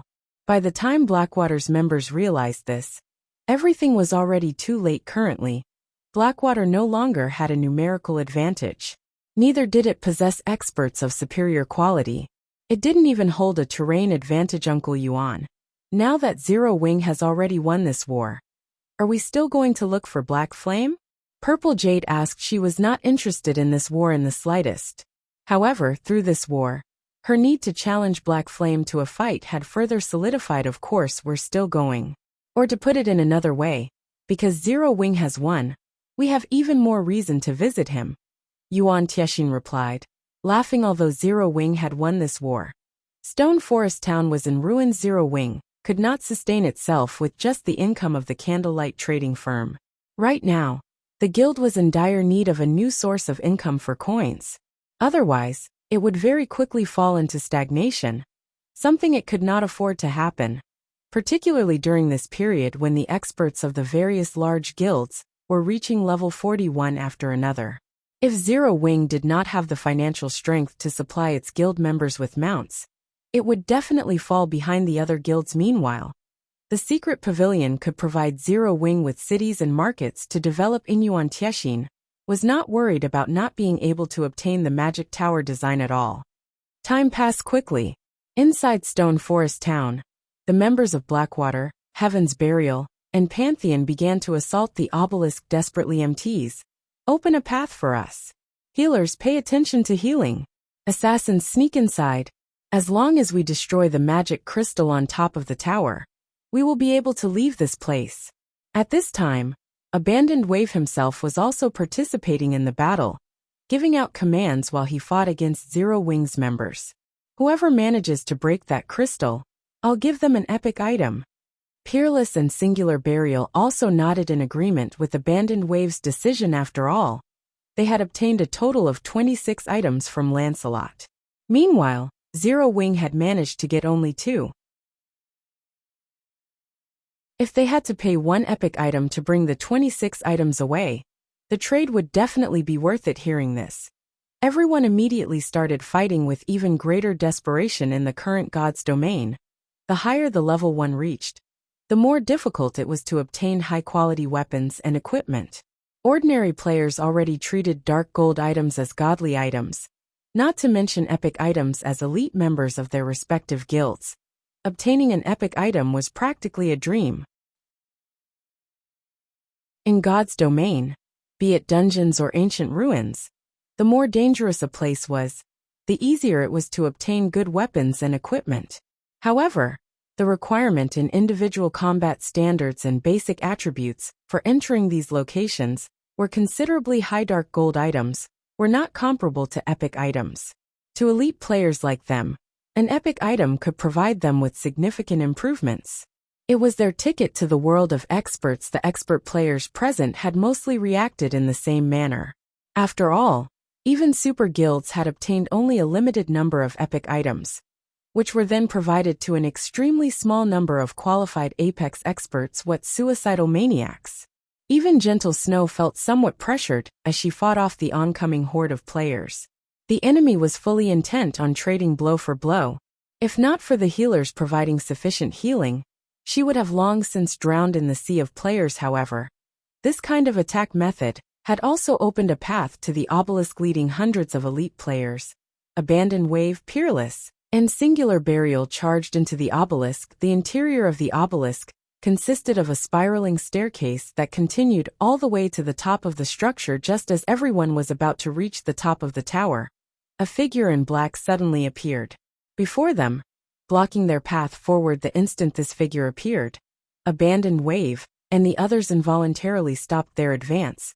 Their eyes filled with fear as they looked at this figure. This figure was none other than the guild leader of Zero Wing, Black Flame. The man also known as the Sword King, who was the #1 expert of Starmoon Kingdom if it were before this war. Everyone present would only feel some reverence towards Black Flame. They definitely would not fear him. However, after witnessing Black Flame's frightening performance in this war, even if one did not try to recall those scenes, their hearts would immediately palpitate in fear at the sight of the blue longsword in Black Flame's hand. Black Flame, do you think you can hold off so many people just by yourself? Although Abandoned Wave similarly felt fearful, the current situation was different from before. Not only was Black Flame in a weakened state right now, but Abandoned Wave had even silenced him just a while ago. Most importantly, the staircase they were standing on provided much more space than the narrow hallway before the underground secret room. They had enough room for over a dozen players to attack Black Flame, at the same time looking at the tense expressions his opponents were making. Shifeng simply shrugged and chuckled as he said, "How will I know if I don't give it a try?" Arrogance. Peerless abruptly executed charge on Shifeng, lifting his shield as he rushed at Shifeng. The other melee players in the group also began circling around Shifeng, intent on surrounding him immediately after. Singular Burial also shot out numerous arrows to prevent Shifeng from dodging sideways. If Shifeng was not weakened and silenced, they might have to be wary of him. Now, however, they had no reason to fear him whatsoever. Without even trying to evade the rapidly approaching shield warrior, Shifeng chose to clash directly with Peerless Peng.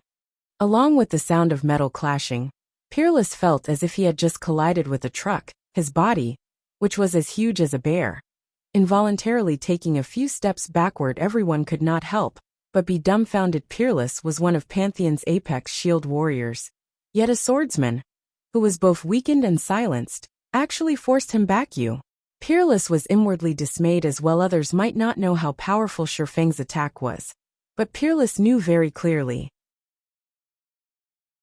Unless Shifeng possessed strength rivaling a High Lord's of the same level, it was practically impossible for him to achieve such an outcome. Yet, how could a weakened player possibly have strength rivaling a High Lord's of the same level?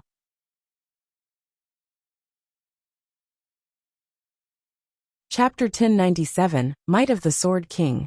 Hellscythe_VampireCat Chapter 1097, Might of the Sword King. Although Peerless was dismayed, he very quickly regained his calm. He might not be a match for Shifeng in a frontal confrontation, but he wasn't alone. Right now, over a dozen level 40 experts had already surrounded Shifeng. Even if Shifeng's strength was great, he was not invincible as long as Peerless continued distracting Shifeng. The others would have an opportunity to take advantage of the weak points Shifeng exposed. In addition, unlike the time at the hallway before the secret room, Shifeng did not have any healers supporting him this time. I'll figure out a way to block his attacks. You guys find an opportunity to attack from his blind spot. Peerless commanded secretly through the team chat. The 15 melee experts nodded silently in response, and they began watching Shifeng's every move. Once Shifeng launched another attack against Peerless, they would take action at the same time. Then, even if Shifeng had 6 arms and 3 heads, he wouldn't be able to defend against them. Moreover, aside from melee players like themselves, Singular Burial was also looking for an opening from a distance at this moment. Singular Burial carefully retrieved a black arrow from his bag. The instant this black arrow appeared, Abandoned Wave, who stood beside him, felt like death was imminent. Black Flame, you should feel proud that you forced me to use this black arrow. Singular Burial's eyes were filled with reluctance as he looked at the black arrow in his hand. He had obtained 5 of such arrows from some ruins, and had used 2 of them recently to deal with a field Grand Lord. He had never imagined that he would use one of the remaining 3 arrows on Black Flame. However, he still considered this to be a worthwhile trade. Time was of the essence right now. If they did not kill Black Flame soon, the other Zero Wing members would be able to catch up quickly. Singular Burial knocked the arrow and drew his longbow into a full moon. The black arrow locked on Black Flame's body. After everyone was ready, Peerless activated Shield Wall and dashed at Shifeng. Not only could the Tier 1 Shield Wall skill reduce the damage taken by its user, but it also possessed the ability to resist impact forces. As long as Shield Wall was activated, even a Great Lord couldn't force him back by a single step. At the same time, The 15 other melee players surrounding Shifeng promptly used their most powerful skills. Berserkers beheaded. Guardian Knight's Holy Slash. Assassin's Absolute Strike. Swordsman's 5 consecutive slashes. All kinds of killing moves were used. Even a domain realm expert would not be able to defend against all these simultaneous attacks in the next moment. Just as Peerless was about to arrive before Shifeng, the latter suddenly disappeared from everyone's sight. This move was none other than Void Steps. It was footwork capable of causing the opponent's mind to actively ignore the user's presence, making it seem as if one had suddenly disappeared. Not good. Reacting very quickly, Peerless immediately stomped his foot, executing Thunderclap. The ground instantly cracked, the skill inflicting a certain amount of damage to all targets within a certain range. At the same time, targets hit by the attack would also have their movement speeds reduced. Peerless intended to use this skill to prevent Shifeng from utilizing Void Steps normally. However, he was still a step too late when Shifeng reappeared. He was already standing beside a berserker, his sword slashing up at a 45-degree angle towards the berserker before the level 40 berserker could react.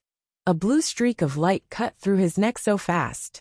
The assassin positioned beside the berserker felt his neck grow cold when he witnessed this scene. Out of the corner of his eyes, only after the strike hit did the berserker react.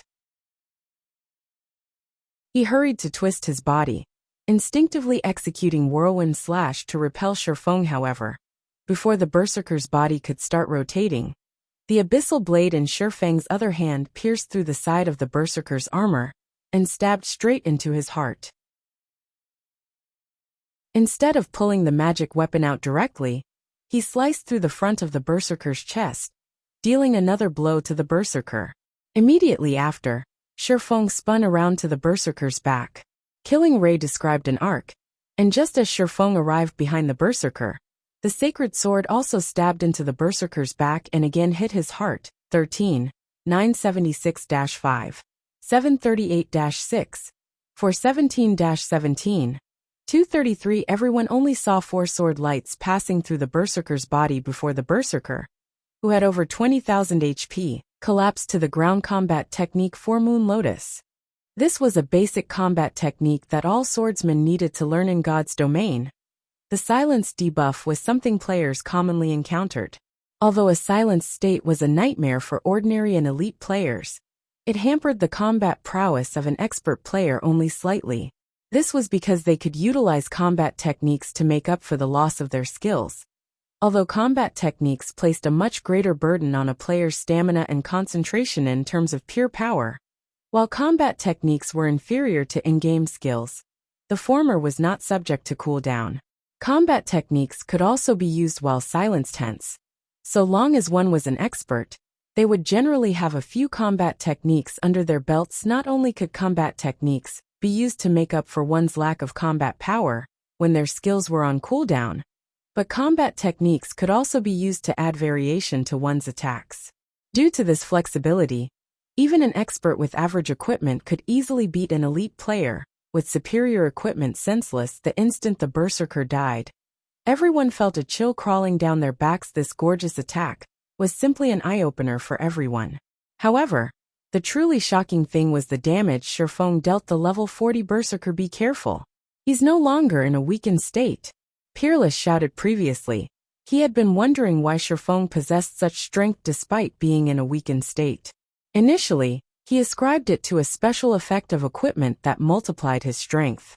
However, after seeing the movement speed and attack speed Shifeng displayed, in addition to the damage he dealt, Peerless became certain that the current Shifeng was already back to his peak state. At Peerless' warning, ugly expressions appeared on everyone's faces. The reason they had joined the vanguard was their belief that Shifeng's attributes had been reduced, and that they could utilize their advantage in attributes to offset the gap in techniques. However, now that Shifeng had already recovered his attributes, in reality, Shifeng himself had been surprised when he noticed that his weakened state was lifted so soon. Unexpectedly, the life essences actually served to hasten one's recovery from a weakened state.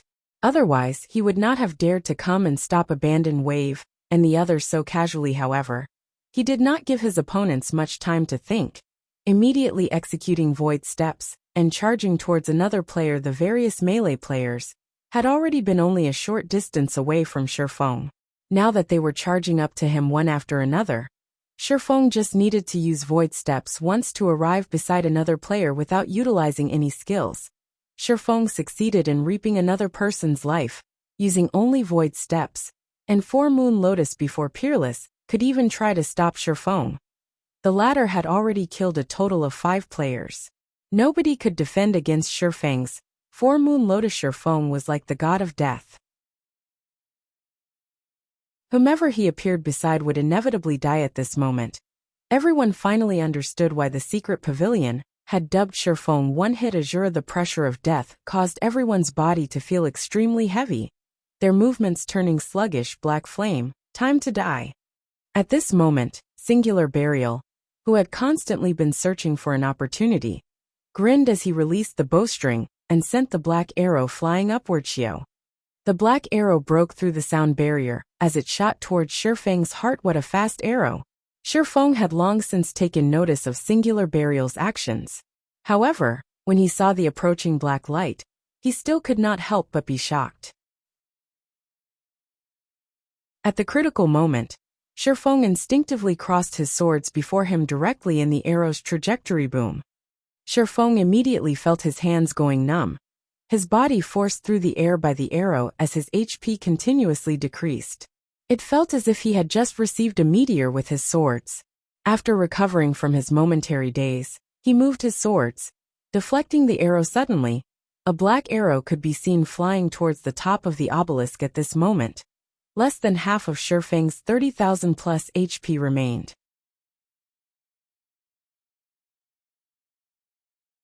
Chapter 1098. Extravagant Combat Method. Hellscythe_VampireCat. Chapter 1098. Extravagant Combat Method. The black arrow shot straight upwards, and stopped only after it hit the ceiling of the obelisk. The arrow then transformed into particles of light, and disappeared. That was close. The sight of the arrow prompted a thought to pop into Shifeng's head. The black arrow, is it? The black arrow was an item left behind in ancient ruins. It was somewhat similar to magic scrolls, and when used, it could display extraordinary destructive power. This destructive power corresponded to the player's own strength. However, the black arrow's power could go up to tier 4 at most. But even when used against tier 4 mythic monsters, the black arrow could still heavily injure Themas. It was an item that could be found only in ancient ruins. The black arrow was still considerably rare in God's domain. In the past, each black arrow sold for a minimum of 300 gold on the market. It was a treasure that many expert teams dearly wished to possess. After all, mythic monsters were simply too powerful. If they could heavily injure such a monster and reduce its combat power slightly, they would have a much easier time dealing with it. Using a black arrow was equivalent to paying 300 gold in exchange for the life of a mythic monster. Such a trade was sure profit, of course. Even if a mythic monster were heavily injured, it still would not be easily killed. Its combat power would definitely remain above a Grand Lord. Hence, teams still needed to have a certain amount of strength. Fortunately, Singular Burial was only a tier 1 ranger. If he were tier 2 right now, he would be able to display the black arrow's full power. In that case, Shifeng would have to activate absolute defense or suffer death. Even so, the black arrow was plenty frightening already. In just a little more than a second, Shifeng had lost over half his HP. Had he delayed in deflecting the arrow by even one more second, he would have really died. Back there he didn't die. Singular Burial was stunned by this outcome. Although the black arrow might not be as powerful as a tier 4 single target spell, its might was not something a tier 1 player could easily defend against. After all, Singular Burial had sent a great lord flying over 20 yards and inflicted heavy injuries when he had used the black arrow before. Nevertheless, Singular Burial's arrow allowed the melee players, who had surrounded Shifeng, to breathe out a sigh of relief. Brother Burial, I never thought you would actually possess such a trump card as well. We'll be mainly relying on you to deal with Black Flame from now on. As long as you kill Black Flame, we'll let you have the first pick of the loot, Abandon Wave said. Previously, he already felt helpless when he witnessed Shifeng's horrific strength. He had never imagined that Singular Burial would still bring him Such a pleasant surprise. Peerless similarly had his hopes rekindled as he nodded in agreement with Abandoned Wave's word. Singular Burial had taken away over half of Shi Feng's HP in just a single attack. As long as he struck him again, the latter would undoubtedly die. Shi Feng's death would break the myth of Zero Wing's guild leader's invincibility. At that time, Zero Wing would definitely receive a huge blow to its reputation. Alright then. Leave it to me, Singular Burial said, gnashing his teeth. He then retrieved the 2 remaining black arrows from his bag. However, his reaction speed is too fast. Moreover, now that he is prepared for my attacks, it will become much more difficult to hit him. You guys need to think of a way to pin down his movements for a moment. Leave it to us, Peerless and Abandoned Wave said boldly. Previously, they hadn't been confident of dealing with Shi Feng, who had recovered to his peak state. However, now that they had Singular Burial's black arrows, they had no problem with distracting Shi Feng whatsoever. Immediately, Peerless and Abandoned Wave had the players still capable of using Berserk skills step forward. A total of 8 players had Berserk skills ready for use, 2 elementalists and 6 melee players, which included Peerless. Shi Feng's basic attributes were indeed heaven-defying. However, after they used their Berserk skills, their attributes would still be slightly superior to his. With 6 melee players and 2 elementalists working together, they could suppress even a Great Lord for a short period, not to mention Shi Feng, whose attributes were still beneath a Great Lord. Go. Under Peerless' command, the 5 other melee experts activated their Berserk skills together with Peerless. With their attributes increased significantly, they charged at Shi Feng, who was currently recuperating at the rooftop at this moment. Shi Feng took out an intermediate regeneration potion and drank it. His HP instantly recovered back to 20,000, then began slowly rising bit by bit. Seeing Peerless charging at him, Shi Feng promptly executed Void Steps, avoiding an entanglement with the Shield Warrior. This move of yours is already useless against me. Very quickly, after pinpointing Shi Feng's location, Peerless used Earth Slam. The skill could place all targets within an area of 8 by 15 yards, before him into a fainted state. Shi Feng's Void Steps was indeed powerful. However, Peerless had also gradually gotten accustomed to the technique, after seeing Shi Feng using it multiple times throughout this battle. Although he was only able to catch a blurry view of the swordsman, he could more or less still perceive the direction of Shi Feng's movements. In the next moment, Shi Feng became visible within the range of Earth Slam. Immediately, the other 5 melee experts executed their own control skills one after another. The 2 elementalists standing at the rear also summoned ice walls to surround Shi Feng completely. If Shi Feng wanted to retreat, he would have to spend a moment shattering the ice walls. This brief period would be more than enough for the 5 remaining melee players to land their attacks on the swordsman. As long as even a single control skill struck Shi Feng, his death would be certain. This was also one of the strong points of in-game skills. If an expert player did not possess any control removal skills, or they were silenced, just a handful of elite players working together could defeat them. Right when the 5 melee players were about to reach Shi Feng, they suddenly stopped moving. What's going on with you all? Peerless bellowed. However, Peerless suddenly felt that something was amiss when he noticed the HPs of the 5 players decreasing rapidly. He instinctively took a step back and, at that critical moment, avoided the shadow spreading on the rooftop with a swing of his sword. Shi Feng shattered the ice wall blocking his front. He then looked at Peerless, who was roughly 15 yards away from him, feeling somewhat surprised. His reactions sure are fast. The shadow on the floor was none other than the effect of the Tier 2 magic scroll Shadow Strangulation, which could bind all enemies within a 15-yard radius, as well as deal 50% dark damage to them every second for 5 seconds. By the time the 5 melee experts reacted and were about to use their control removal skills, Shi Feng was already unfurling another Tier 2 magic scroll, Spears of Judgment. Immediately, 36 holy spears appeared around him, each one capable of 80% holy damage with 100% strength effect. Moreover, they also ignored defense and dealt double damage to dark creatures. Xiao. The 36 spears shot straight at the 5 melee players. Despite all 5 of them being experts, with the spears under Shifeng's control, and fired at such a short distance, each melee player managed to block only 2 or 3 spears at most, with the remaining spears hitting their bodies. All 5 melee players transformed into particles of light and disappeared on the spot. Everyone stared, stupefied at this situation. They never thought that Shifeng would actually use magic scrolls to make up for his silenced state. Magic scrolls were extremely precious, not to mention Tier 2 magic scrolls. Each one was easily worth a piece of dark gold equipment. Normally, it would be considered a luxury to use Tier 2 magic scrolls against ordinary bosses. Nobody would be willing to waste them on just a few players. Nevertheless, Shifeng really was using them one after another. Moreover, each one was more valuable than the last die. At this moment, Singular Burial finally found an opportunity to attack. He immediately loosed the 2 knocked black arrows. The black arrows instantly transformed into 2 streaks of black light as they flew towards Shifeng. With how fast the black arrows were, Shifeng did not have time to use another magic scroll to defend himself. Just when the arrows were less than 10 yards away from him, Shifeng began executing Sword's Orbit, surrounding himself in starlight. Pung, pung, 2 clear sounds of metal clashing rang out.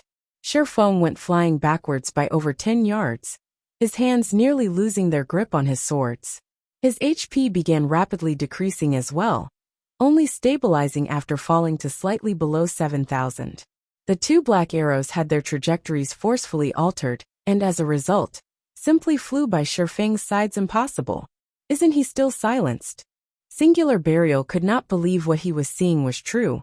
Shifeng was actually still alive.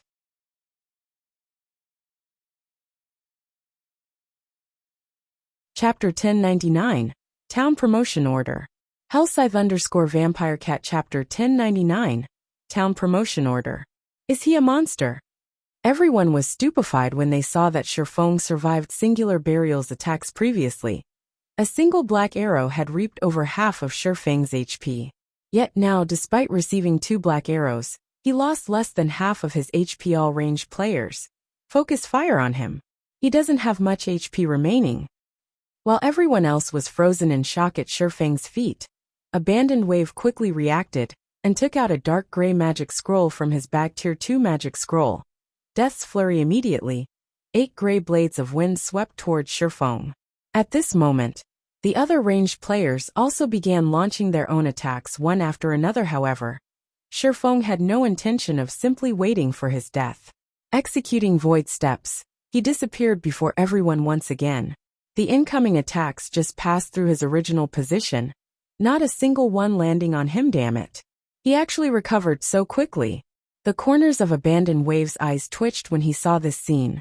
Hurriedly he commanded, "Everyone form a defensive formation and advance." Void steps was truly mysterious footwork. Even with how powerful Peerless was, the shield warrior could only make out a blurry figure of Shifeng if the latter was within a radius of 20 yards. Beyond that range, he could not detect the swordsman at all. As for Abandoned Wave and everyone else, not to mention 20 yards, even if Shifeng were standing within 10 yards of them and launching an attack on them, they wouldn't notice a thing. Hence, the only method to deal with this problem was to advance in a defensive circle. This way, Shifeng would have no opportunity to approach Abandoned Wave, who was inside the circle. Peerless had also immediately entered the defensive circle, fully prepared to protect Abandoned Wave. Right now, Abandoned Wave carried all of Lancelot's loot they obtained. If he died, all the loot would definitely drop. While having a single person carry all the loot was a risky move, having multiple people carry them would give Zero Wing an easier chance to target them, and make it more difficult to protect the loot. Anyhow, Abandoned Wave himself was a level 40 assassin. In terms of combat standards, he was also a considerably powerful expert.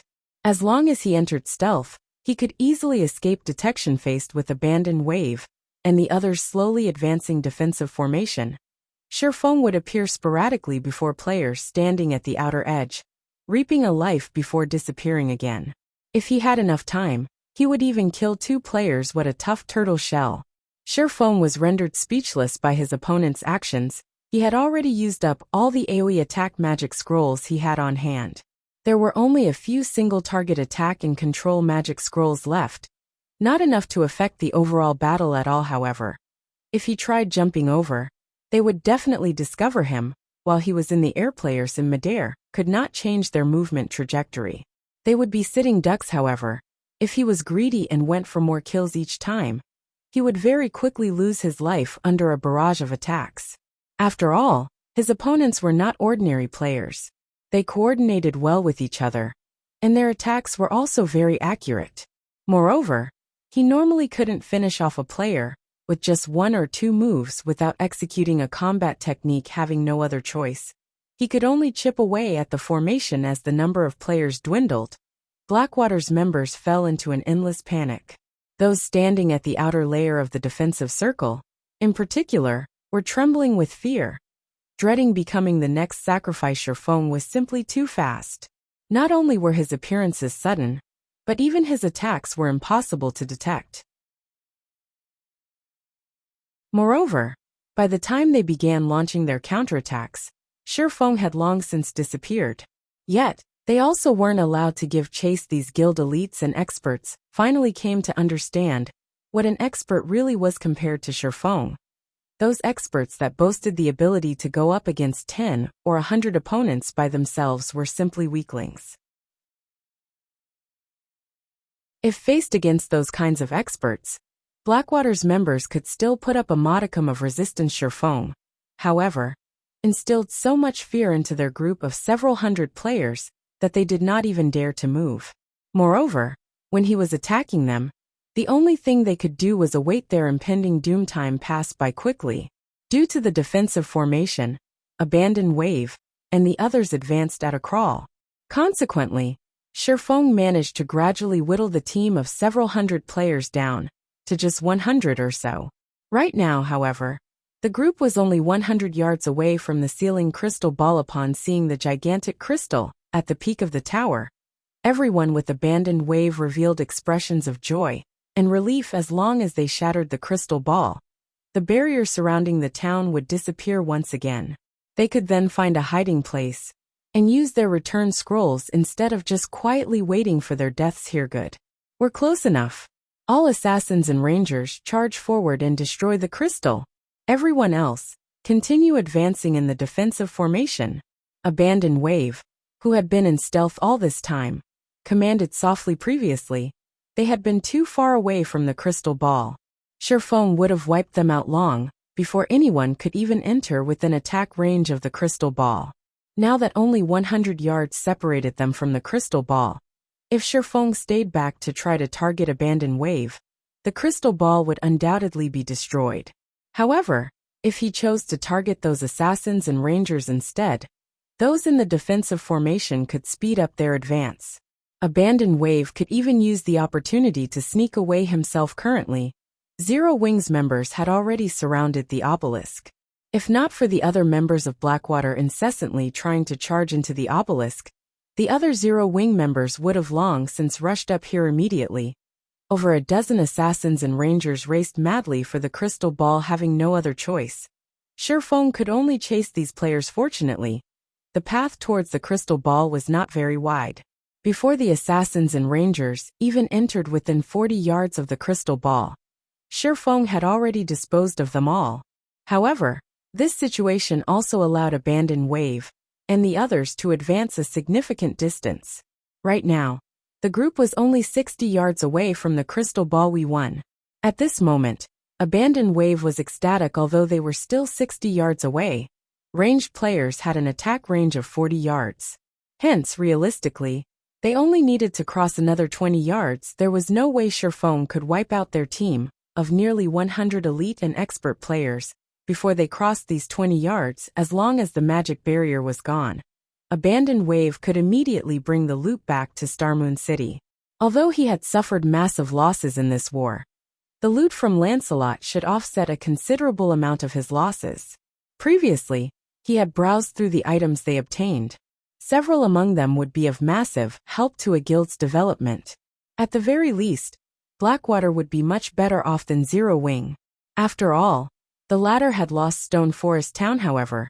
Just as Abandoned Wave was jubilating, divine swords suddenly began raining down on his group, damage of over -10,000 appearing above everyone's heads. This move was none other than Shifeng's Skywheel Sword, a skill capable of sealing all enemies within a 20-yard radius for 4 seconds. As a result of this attack, Abandoned Wave was also revealed.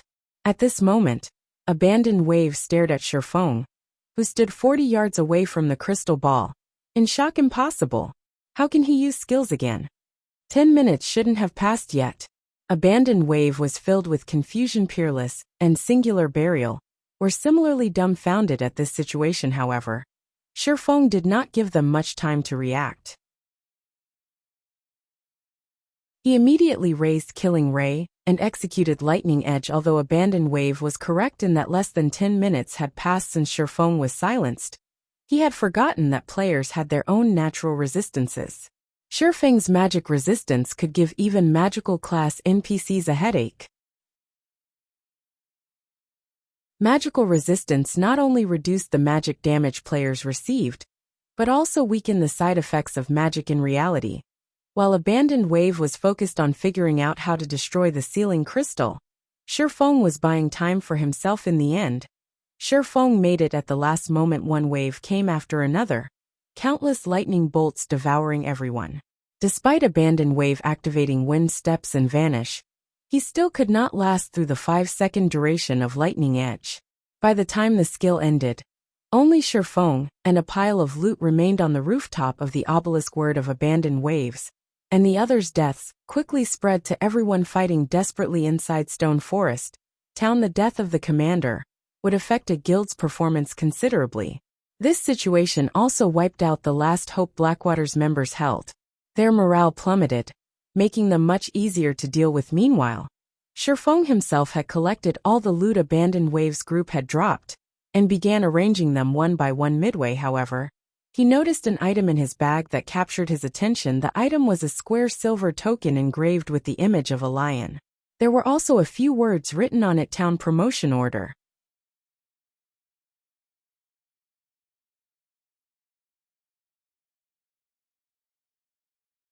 Chapter 1100, Overlord of Star Moon.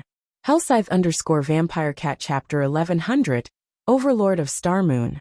In front of a temple lined with pillars, a team of 20 players was currently resting atop the stone steps. A short distance away from these players was a two-headed bear over 10 meters in height. If one paid close attention to the bear, one would discover it to be a level 60 Grand Lord. Even a 100-man elite team of the same level would be no match for something like this. Yet this 20-man team actually defeated it. The highest leveled player in this team was already level 42, with the majority being level 41. As for the equipment they wore, even the most inferior piece was level 40 dark gold equipment. This was a team that could rank at the top even in super guilds. However, every one of these people was an independent player. None of them belonged to a guild. Big Sis Endless. What happened? A level 41 female cleric asked when she noticed a surprised expression suddenly appearing on Ling Jingxuan's face. Nothing. I just read an interesting message, that's all. Ling Jingxian replied, smiling. An interesting message? What is it? The female cleric could not help but ask curiously. Very few things could catch the interest of Ling Jingxian. Generally, anything that could do so was a considerably amazing matter. Blackwater has just been annihilated by Zero Wing. Most likely, news of this matter will quickly spread throughout God's domain, Ling Jingxian answered. The way she spoke made it seem as if this matter was none of her business. Annihilated. At this time, a level 42 guardian knight carrying a snow-white round shield on his back joined in on the conversation. Surprised, he continued, there must be a mistake, right? I heard that the Blackwater Guild is considerably powerful. It even has the Blackwater Corporation backing it. How can it possibly lose so miserably? The term annihilated was very rarely used for guild wars. After all, with so many players participating in the war, not to mention annihilation, even trying to wipe out 70% or 80% of the enemy's forces was an extremely difficult proposition. Meanwhile, annihilated was generally used only when more than 95% of a belligerent's forces had been eliminated. In order to obtain such an outcome, one of the two sides in the conflict usually had to be many times stronger than the other. Shaking her head, Ling Jingxian asserted, Blackwater has indeed suffered total annihilation. And it was not only Blackwater, but also the armies dispatched by Heaven's Burial and Pantheon. Not a single player from those three guilds managed to leave Stone Forest Town alive. Upon hearing Ling Jingshuan's words, everyone on the team was stupefied, as Blackwater was merely an upstart guild. Annihilation was certainly a possibility. However, what about Pantheon? That was a super guild. When had it ever suffered annihilation? Just how powerful is Zero Wing? They are simply too amazing. Even other super guilds have never managed to annihilate Pantheon's armies. Just how did Zero Wing manage to do it? With this, Zero Wing is set for life. They will definitely cause a storm in God's domain. However, I'm guessing that Pantheon won't take this lying down. After all, Zero Wing has used them as a stepping stone. Pantheon definitely will not let Zero Wing off the hook in the future. I wonder what rank Zero Wing will get during this year's Virtual Gaming Guild annual evaluation. It is very likely that Zero Wing will be evaluated as a first-rate guild. However, after this incident, I can't say for sure. I heard that 2 super first-rate guilds have been going downhill recently. They might even get replaced at this rate. I don't think it will be possible for Zero Wing to become a super first-rate guild. However, its position in this year's top 5 rookie guilds should be secure. Right, Endless, seeing as you are paying such close attention to Zero Wing, do you have a friend in Zero Wing perhaps? Although everyone present was an independent player, their understanding of the inner workings of the virtual gaming world was not one bit lacking in comparison to that of members of large guilds. They knew just how powerful super guilds were. It was truly rare to see an upstart guild capable of such results. Friend. After giving the question some thought, Ling Jingxian answered seriously, something like that. In any case, I am certainly concerned about Zero Wing. Due to Abandoned Wave's defeat, the entire Blackwater Guild was in an uproar. Even the upper echelon of the Blackwater Corporation had asked for her to attend a meeting to plan how to quickly redeem this humiliation in the near term. After all, this was the Blackwater Guild's first major war. It would have been fine if they had merely suffered defeat. The crucial point was that they had been annihilated. Even if they managed to destroy Stone Forest Town and inflicted immense damages on Zero Wing, this was still not an outcome to be proud of in the public's view. The only reason for Blackwater's destruction of Stone Forest Town was its inability to obtain the town for itself. Apocalypse Empire, the Imperial Capital's Dragon Phoenix Pavilion's residence. They wiped out Blackwater. Phoenix Rain felt somewhat skeptical when she read the message she just received. Zero Wing's opponents this time had included 200,000 monsters, over 100,000 Blackwater elite members, 50,000 Heaven's Burial elite members, and 3 core legions of Pantheon, one of which was even the famous Red Jade Legion. In the end, however, Zero Wing still managed to come out on top. No matter how she looked at it, this outcome was somewhat unrealistic. For Zero Wing to have achieved precisely this result was simply unbelievable. Big Sis Rain, should we still make a visit to White River City? Blue Phoenix asked. The competition for Thunder Island this time was considerably intense. Let alone the power of just the Phoenix Pavilion. Even if they used the full power of the Dragon Phoenix Pavilion, their chances of obtaining the rights to the island would still be slim. Moreover, compared to the Town of Beginnings, which they controlled, Thunder Island was much more important. Of course, we're going. The more Phoenix Rain read the report in her hands, the more joyous she felt. Originally, she had not been that confident about the matter of Thunder Island. However, after seeing Zero Wing's information, they might have a chance at victory after all. Meanwhile, in Starmoon Kingdom, all the official forums had long since exploded. Practically every player in the kingdom was discussing the war. Blackwater and Heaven's Burial had lost miserably this time. This was especially true for Blackwater. Many guild members were already expressing their dissatisfaction with the leadership in the war. Within just 10 minutes of the war's end, over 10,000 players had withdrawn from the guild, many of them elite players. In addition, the fall of Blackwater and Heaven's Burial allowed the Star Alliance which had been suppressed all this time, to rise up once again. Meanwhile, on Zero Wing's side, due to its massive victory, many large guilds that initially had designs on the guild gave up entirely. Overwhelming Smile in particular had already begun shifting its focus to other countries, and no longer tried to develop in the cities around White River City for a time. No guild in Starmoon Kingdom dared make an enemy out of Zero Wing. This situation allowed Zero Wing to become the uncontested overlord of Starmoon Kingdom. The only fly in the ointment was the loss of Stone Forest Town. This loss greatly depressed the effects of the Zero Wing's hard-earned victory, however. Just as the various large guilds in Starmoon Kingdom were secretly celebrating Zero Wing's loss, a surprising situation occurred in Stone Forest Town. The evil energy polluting the town was actually starting to weaken and dissipate gradually.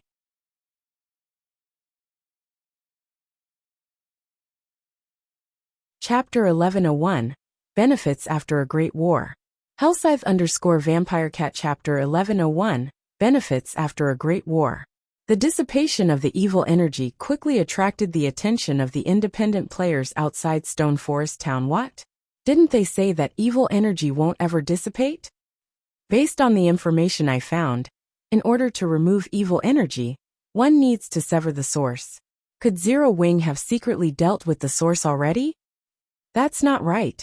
The evil energy this time should have originated from Black Ridge Town. However, Black Ridge Town is still the same right now.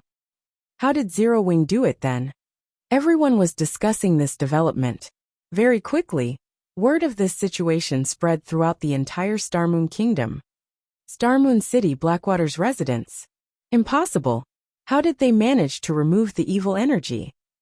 Abandoned Wave practically screamed when he read the report he just received shortly after resurrecting. Zero Wing must be faking this information. I can guarantee that the evil energy is impossible to remove. Unlike curses, evil energy could not be cleansed. It was a kind of chaotic energy, like a contagious virus. It would automatically transform other forms of energy into evil energy. Without eliminating the source, removing the evil energy polluting Stone Forest Town was simply impossible. However, removing the source was easier said than done. Even he did not know the source's exact location. If it was really located in Black Ridge Town, the monster-infested town was not a place current players could approach. Moreover, evil energy was extremely harmful to players. If players immersed themselves in evil energy for long periods, they would get infected and fall into a weakened state. Players exposed to evil energy for too long would even turn into monsters. If that happened, they would be barred from logging into God's domain for a considerable amount of time. Due to these dire consequences, cleaning out the monsters in Black Ridge Town was extremely difficult. Hence, he firmly believed that Zero Wing could not remove the evil energy polluting Stone Forest Town. The only possibility was that Zero Wing was releasing fake news after all. Zero Wing had previously registered plenty of members at the battle arena they constructed, collecting a hefty sum in membership fees. If the battle arena was gone, those members could seek compensation for their losses. Therefore, the intention behind the release of this fake news was undoubtedly the appeasement of those members' guild leader. It's true. Our spies in Zero Wing have already confirmed this fact. The evil energy inside the town is indeed gradually dissipating. At this rate, it will take less than 5 days for all the evil energy in the town to disappear completely. By then, Stone Forest Town will be able to resume its operations, Qin Muyan said, an ugly expression on her face, as she took out another document. Not only had the Blackwater Guild lost a considerable number of elite members, but the guild's prestige in Starmoon Kingdom had also fallen to rock bottom. Members were withdrawing from the guild every minute. Most likely, they would have to recuperate for a long time in order to return to their previous state originally. With Zero Wing having lost Stone Forest Town, Blackwater would have been able to leverage its funds and background to quickly surpass Zero Wing. However, now that Stone Forest Town was alright, whether Blackwater could even surpass Zero Wing's development speed was in question. This was not an outcome that the upper echelon of the Blackwater Corporation was willing to see. This won't do. I cannot let Stone Forest Town continue existing in this world. Although Abandoned Wave was unwilling to accept the truth of this matter, the facts were already before him. In that case, he needed to take action right away. Notify that man immediately. Tell him I'll try to provide him with the players he needs. However, I want him to have his monster army thoroughly obliterate Stone Forest Town within 5 days. Qin Muyan could not help but frown at these words. She never imagined that Abandoned Wave had already lost his prudence to such a degree. Nurturing all those monsters was not easy. Any player sacrificed to them would be unable to log into God's domain for several days. Blackwater's elite and expert players had already lost a level from this war. If they were sacrificed again, what are you still standing there for? Abandoned Wave glared at Qin Muyan. Don't forget that I am still the guild leader right now. Helpless to do anything about the situation, Qin Muyan had no choice but to contact the bandaged man Black Flame. Just you wait. This time, I will definitely make you pay a heavy price.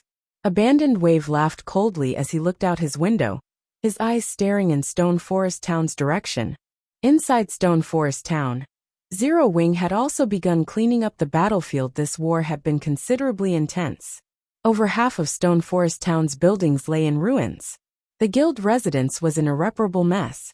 Even the battle arena had received significant damages and would take a considerable sum of money to repair. However, their gains far exceeded their losses. Although the army of 200,000 monsters had not dropped any weapons or equipment, they had dropped plenty of monster materials. The drops from Lord rank monsters were rare materials that could be used to make weapons and equipment. In addition, monsters at the chieftain rank or above had a fixed chance of dropping a kind of gray crystal called the evil energy crystal to ordinary players. This item would be garbage that they would sell to NPC merchants for spare change. However, Shifeng knew the real use of the evil energy crystals. This was something a master forger had discovered in the past. If one added evil energy crystals, or magic crystals, during the forging of weapons or equipment, there was a certain probability these crystals would give rise to magic patterns on the items produced. However, the enhancement effect was random. The enhancement might be to the item's basic attributes, its attack power or defense, or even its hidden attributes or additional skills. Hence, the evil energy crystal was highly sought after by forgers in the past. In Shifeng's previous life, there was even a case where a dark gold weapon produced using evil energy crystals received attributes nearly rivaling that of epic weapons compared to epic items. Dark gold items were much easier to produce. Hence, in the past, a single evil energy crystal could easily sell for 10 gold coins. Even at this price, obtaining one was extremely difficult, because after reaching the mid-late stage of the game, many players no longer equipped the weapons and equipment they got from monsters. Instead, they would use items tailor-made for them by forgers. Players would naturally hope that the weapons and equipment produced would be strong. Consequently, players swarmed to whichever kingdom the evil god's temple appeared in. Meanwhile, among the 200,000 monsters that assaulted Stone Forest Town, many were at chieftain rank or above. As a result, Zero Wing raked in a hefty profit, gathering 2,428 evil energy crystals in all. That was 24,280 gold coins at the very least.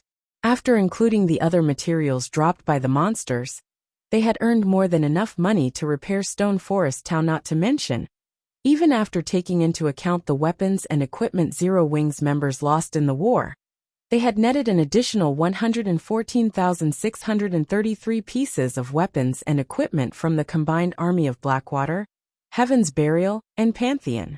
The most inferior items were level 35 bronze equipment, with even level 40 dark gold equipment in the mix. Even after giving out spoils as compensation and rewards to guild members, the amount left was still staggering. After Shifeng read the statistics reports Aqua Rose and Gentle Snow gave him, he fell into a daze for a long time. Although he had experienced plenty of large wars in the past, none of them had been as profitable as this one. Guild leader, people from the secret pavilion are asking to meet you.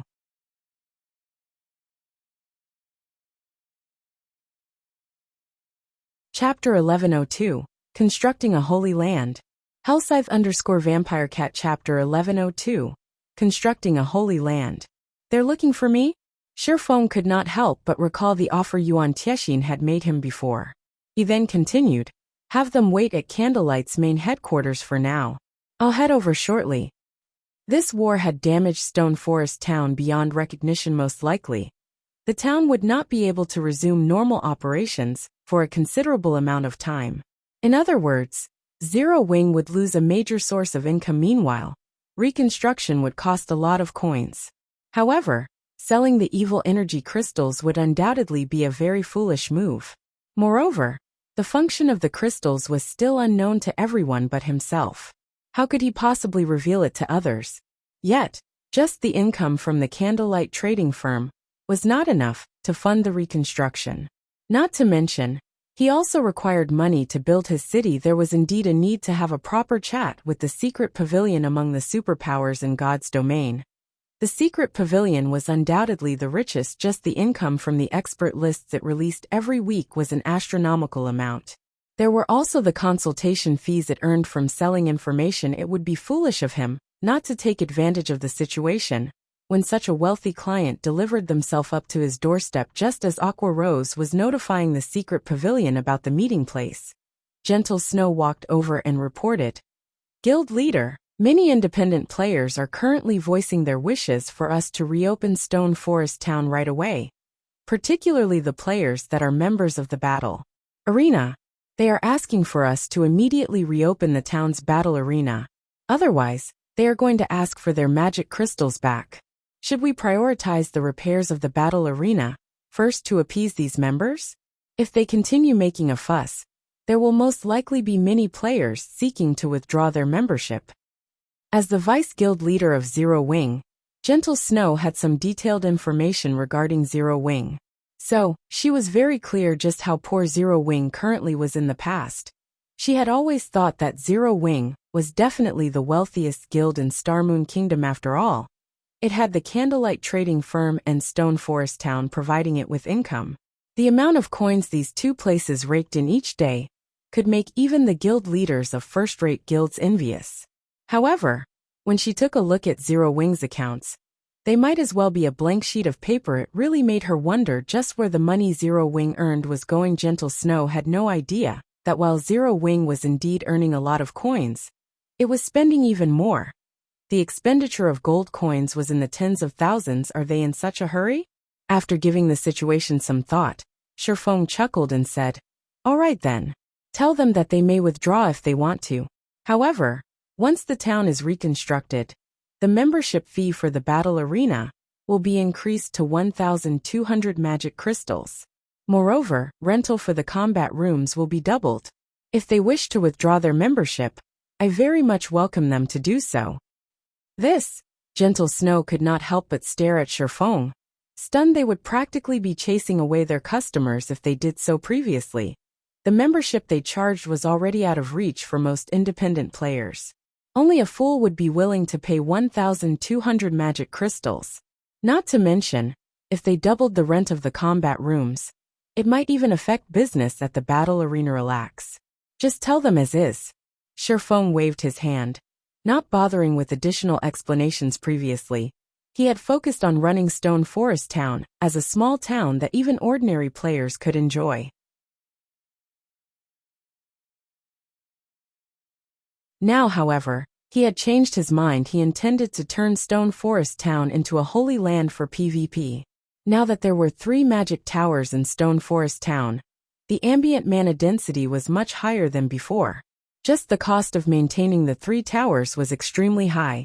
Retaining the current prices was simply impossible if Zero Wing wished to keep the 3 towers in operation. Most importantly, he now had a town promotion order in his hands. Shifeng never dreamed that Lancelot would actually drop such an item. Although this town promotion order was only secret silver rank, it was enough to promote a basic town directly into an intermediate town. This was a treasure that many guilds dreamed of obtaining. No guild would be willing to trade it away, even for 20 epic items. Getting a town promoted was a challenging proposition in God's domain. It was also very time-consuming. Any slight instability or security problem might cause several days' worth of effort to go to waste with the town promotion order. However, Shifeng would be able to promote Stone Forest Town into an intermediate town, bypassing the NPC population requirement altogether. He would also be able to hire up to 2,000 NPC guards. At the same time, he could construct real defensive structures, instead of basic ones like the defense turret. The size of the town would also increase by multiple times. With this, Stone Forest Town would be able to accommodate many more players instead of having players squeeze against each other. As they walked through the streets, a larger town would definitely attract more players. He was not worried about losing visitors at all once Stone Forest Town was promoted. He could also level up all the structures inside it, expanding them significantly. Take the battle arena for example. Currently, it was only a 5-story building. Once the town was promoted, however, the battle arena could have up to 8 floors. After including the underground level, the battle arena would have 9 floors in total. With this, the number of customers they could receive each day would increase substantially. By then, Stone Forest Town would become a true money-making machine. However, there was a prerequisite to all of this, and that was money. Moreover, it had to be a considerable sum. Upon hearing Shifeng's response, Gentle Snow helplessly informed everyone of the new rules in Stone Forest Town. As for Shifeng himself, he used a return scroll to travel to White River City. The new rules immediately enraged many independent players. Zero Wing is simply going overboard. Who would be willing to pay a membership fee of 1,200 magic crystals? They are even doubling the rent now. Do they think our money grows on trees? I'm going to get a refund. Only a fool would visit Stone Forest Town in the future. If I had that kind of money, I might as well spend it at the Divine Colosseum. The spies Blackwater planted in Stone Forest Town began making a ruckus over the new rules. Though many independent players did find their words reasonable, although the mana density in Stone Forest Town had indeed increased slightly and would be beneficial for improving their strength, the new prices were simply beyond the reach of ordinary players. Even elite players would not be able to afford to train in the battle arena for long periods. For a time, many battle arena members requested refunds, feeling that Zero Wing was trying to cheat them out of their money. While Aqua Rose and Gentle Snow were grappling with this matter, Shifeng was seated on a sofa inside a VIP room on the 2nd floor of White River City's Adventurers Association, leisurely browsing through the designs of intermediate towns. Players had many templates of intermediate towns to choose from, and each template had their strong points. Likewise, different templates had different prices. Some templates were more suited to economic development through NPCs. Such templates allowed the town's popularity to increase much more rapidly. Similarly, there were templates geared towards economic development through players. In addition, some templates facilitated the hiring of powerful NPC guards. In any case, many kinds of templates were available depending on the kind of a town that players wished to construct. Unlike capturing a town, promoting a town costs much less. Moreover, as Shifeng was using a promotion order, the expense was even lower. He only needed to spend 3,000 gold to promote Stone Forest Town to intermediate town status. After applying his identity as a city protector, he would receive a 20% discount and need to pay only 2,400 gold in total. This savings freed up more money, which would allow him to choose better templates. Sure enough, the templates available here are quite inferior when compared to the one dropped by Lancelot. Taking a careful look, Shifeng noticed some templates that were only made available to him due to his city protector title. Even so, none of them could match the town design dropped by Lancelot. Shifeng then turned to the NPC beauty standing at a side and took out an ancient design from his bag. Softly he asked, "If I wish to use this design here, how much will it cost?"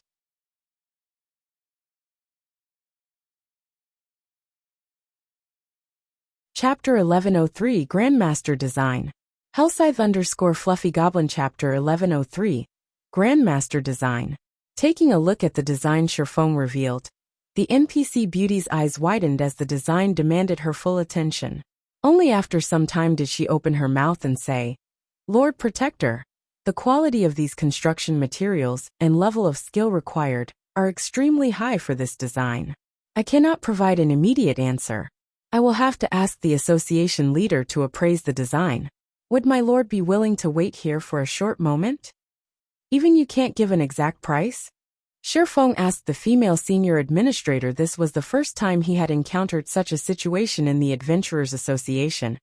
NPCs were categorized into ordinary staff member, administrator, senior administrator, vice association master, and association master, each catering to adventurers from 1-star to 5-star status. Anyone capable of becoming a senior administrator even had the insight and knowledge to rival NPC lifestyle masters. Although this design is tattered, I am certain that a grandmaster produced it. A grandmaster's town design is outside of the scope of my appraising abilities.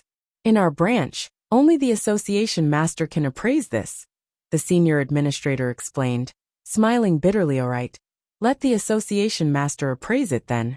Shifeng nodded. When promoting a town in God's domain, choosing the design was only one part of the process, while using the design to construct the town was another. The promotion process was not as simple as capturing a basic town. One could say that a town only truly began its operation after becoming an intermediate town. The Adventurers Association normally provided players with many template designs to choose from, their prices usually ranging from 1,000 to 3,000 gold. The Adventurers Association would only offer several master designs to someone who enjoyed the status of a 4-star adventurer, such as himself. These templates could cost anywhere from 4,000 to 5,000 gold. Master designs were roughly 15% better than those of normal designs. Although 15% seemed like a small difference, it would be massively effective in an intermediate town. For example, when that bonus was used to increase the town's popularity among NPCs, a town which could originally gain 100 popularity points each day would gain 115 points with a master design. Normally, a lot of manpower and resources were required to gain that additional 15 points. In addition, master designs attracted more quests and events that would raise the town's popularity, allowing the town to reach the next rank far more quickly. Of course, players could opt to produce their own town designs.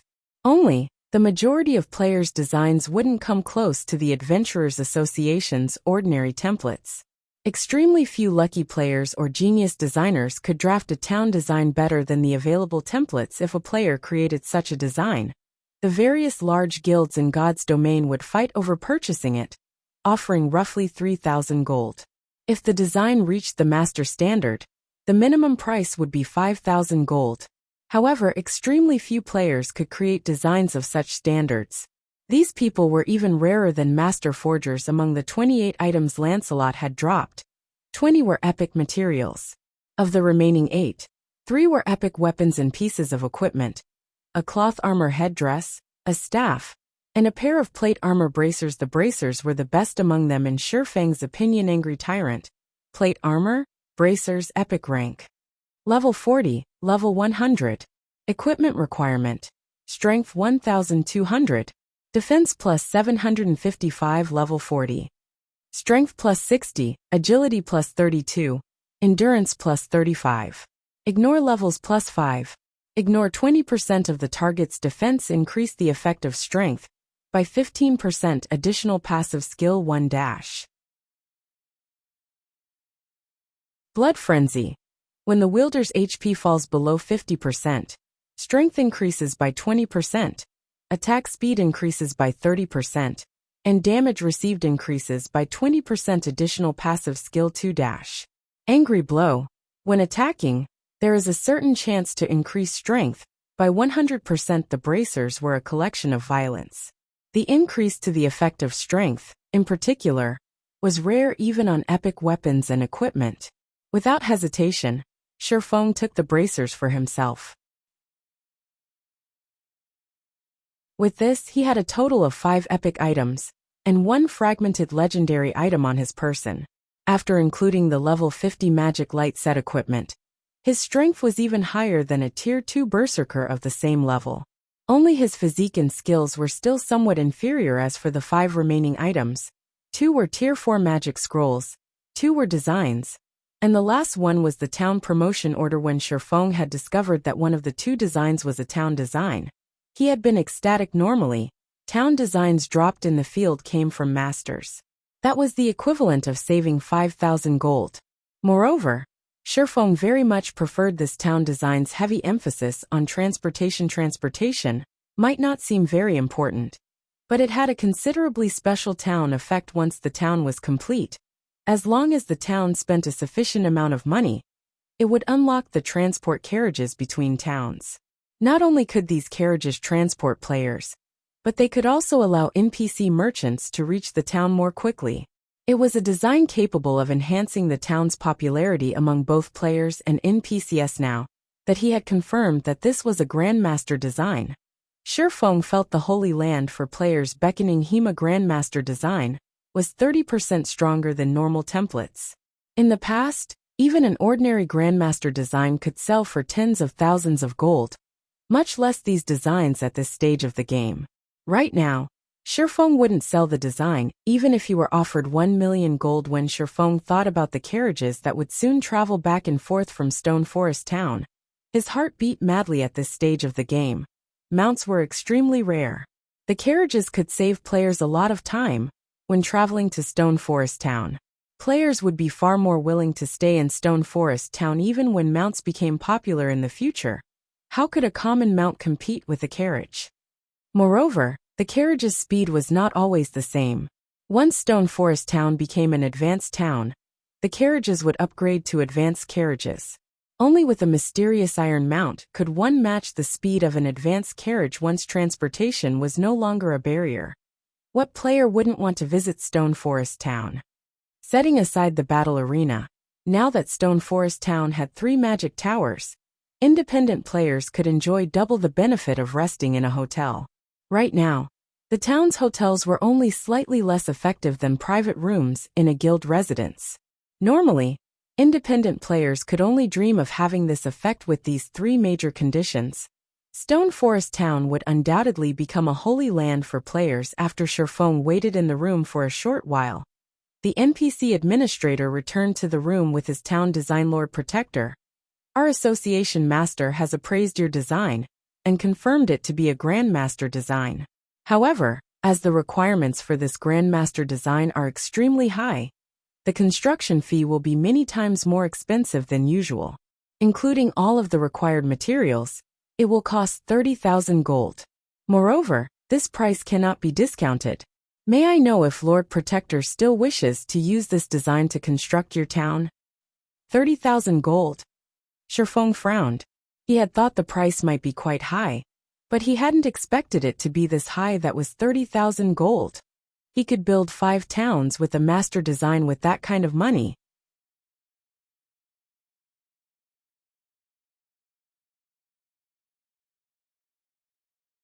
Chapter 1104, Intermediate Town. Hellscythe_Fluffy Goblin. Chapter 1104, Intermediate Town. Shifeng felt his head ache when he heard the administrator's price. In reality, this was considered cheap. An intermediate town shouldn't have appeared at this stage of the game in the past. The first intermediate town had only appeared after mainstream players had reached level 60.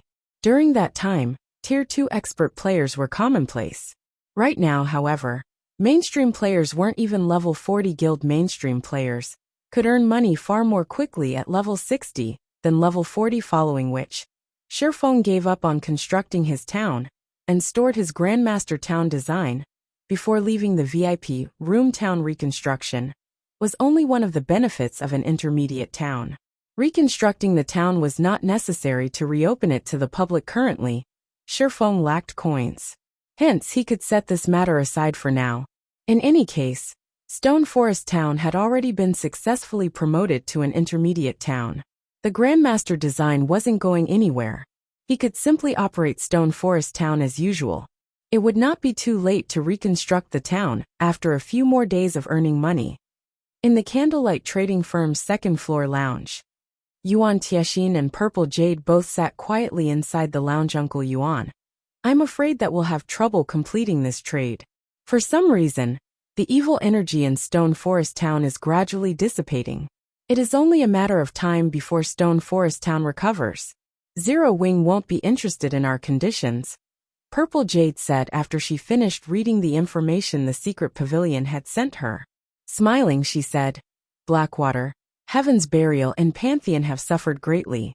Not only have they failed to obtain Stone Forest Town, but they have also lost all of the members that they had dispatched. This is the first time Pantheon has suffered such a massive loss since joining God's domain. They definitely have a mess to clean up. The relationship between the virtual gaming world's superpowers was not as peaceful as everyone thought. If given the opportunity, these powers would be more than willing to choke their rivals to death. After all, every game's resources were finite. If they had one less competitor, they could claim far more resources for themselves. Pantheon had lost 1 trump card legion and 2 core legions in this war. That was a total of 3,000 experts. This would be a significant blow to any super guild. The loss of the trump card legion was particularly severe. Any player capable of joining a super guild's trump card legion could reach the trial tower's 6th floor at the very minimum. Such experts were considerably rare in first-rate guilds. In the eyes of ordinary players, those who reached the 5th floor were already considered experts. Much less the 6th floor. Zero Wing is truly unpredictable. Yuan Tiexian shook his head and laughed. No wonder they aren't afraid of mutual destruction with Blackwater. However, this doesn't affect our plans in any way. Even if Stone Forest Town recovers, it will take a considerable amount of time and resources. Meanwhile, Candlelight Trading Firm cannot wait that long. It is even more so for Zero Wing. He had not talked through his hat currently. Both the Blackwater and Heavenly Trading Firms were pressuring the Candlelight Trading Firm. Although Candlelight still held considerable influence in Starmoon Kingdom's market and maintained its daily traffic, how long would that last?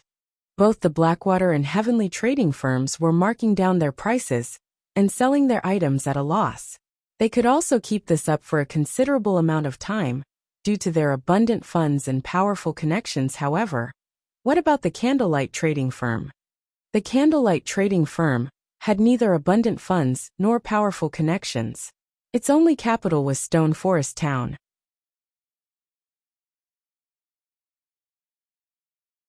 There was no way Candlelight could win a price war against the Blackwater and Heavenly Trading Firms. Moreover, without sufficient coins, Zero Wing could not continue to develop. Now that Zero Wing was in the limelight, this was the perfect opportunity for the guild to develop and widen the gap between itself and Blackwater.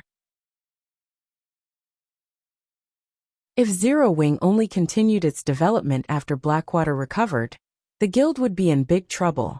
If Blackwater decided to take action against Zero Wing again, it would take more precautions and would not be caught off guard as it had been in this war. Furthermore, Zero Wing currently had an agreement with the Secret Pavilion to hand over the bronze mounts and strengthening devices. These items were considerably expensive. Obtaining them would not be that easy if Zero Wing wished to earn more coins. Working with the Secret Pavilion was undoubtedly the best decision. Just as Yuan Tiexian and Purple Jade were quietly discussing Zero Wing's situation, Shifeng, currently disguised as Black Flame, entered the lounge. What a powerful mental oppression! Yuan Tiexian was shocked when he laid eyes on Shifeng. Meeting the man in person felt massively different than watching Shifeng on the screen. Although Shifeng had hidden his weapons and equipment's glow effects and sheathed his aura, Yuan Tiexian, with his bountiful experience, immediately sensed the dangerous atmosphere coming from Shifeng. This swordsman felt like a dragon lurking in the water. 6 epic items? Upon closer inspection, Yuan Tiexian's lips involuntarily twitched. In God's domain, the difference between epic items and dark gold items wasn't limited to their aura effects. There was also a huge difference in the materials used to produce them. Even if Shifeng tried to hide his items' glow effects, players who were familiar with the materials could easily recognize the item's quality. Yuan Tiexian had researched the various materials available in God's domain precisely to gauge others' strength. After all, there were too many experts who preferred to keep a low profile in God's domain. If he knew how to determine equipment quality, should he come across an independent expert, he might be able to recruit them into the Secret Pavilion. As for his enemies, he could use this knowledge to gauge their strength and respond appropriately. Uncle Yuan, are you sure? Purple Jade was slightly doubtful when she heard Yuan Tiexin's words. Even their guild leader did not have as many as 6 epic items on him. At most he had around 3. Epic items were simply too rare. Even Grand Lords rarely dropped them, hence, even now, she only had 2 epic items. Even so, many of the guild's upper echelons were incredibly jealous of her. Of the 2 epic items, one was a weapon while the other was a pair of shoes. She had obtained the shoes during a fortuitous encounter. However, that encounter had cost her a level and plenty of effort. As for the weapon, the guild had given it to her due to her status as the guild's top genius. Even a genius like Cold Autumn had not received an epic item yet. Shifeng had 6 epic items. Anyone would question this matter. Do you doubt this old man's judgment? Yuan Tiexin could not help but roll his eyes at Purple Jade. Although he was no match for the little girl in terms of potential, he could rank among the top 5 in the guild when it came to judging item quality. 6 epic items. Is this the secret to Black Flame's strength? As Purple Jade quietly watched Shifeng approach, her will to challenge the man to a fight was immediately extinguished. Only those who used epic items knew their strength. If 2 combatants had roughly equal combat standards, the one with 6 epic items would trample over the one with only 2. Furthermore, her standards were weaker than Shifeng's. By challenging him right now, she'd only ask for a beating. After Shifeng took his seat, and before Yuan Tiexin spoke, he received a message from his guild. Stone Forest Town has been promoted to an intermediate town.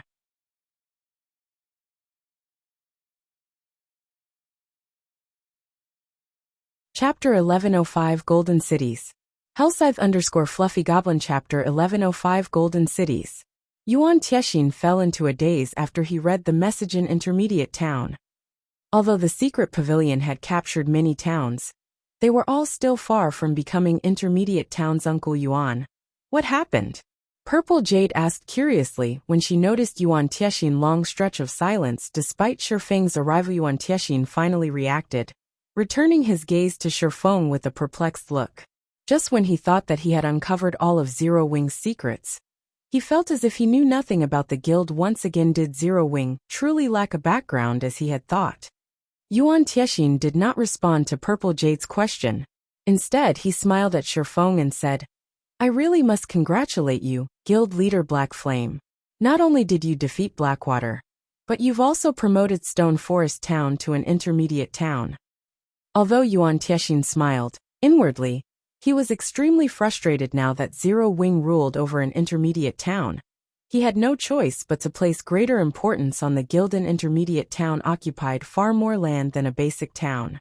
It also had more features. If one called Stone Forest Town a mountain of gold when it had been a basic town, then as an intermediate town, it was a diamond mountain. Setting aside Stone Forest Town's proximity to the Stoneclaw Mountains, its battle arena alone could earn Zero Wing a fortune.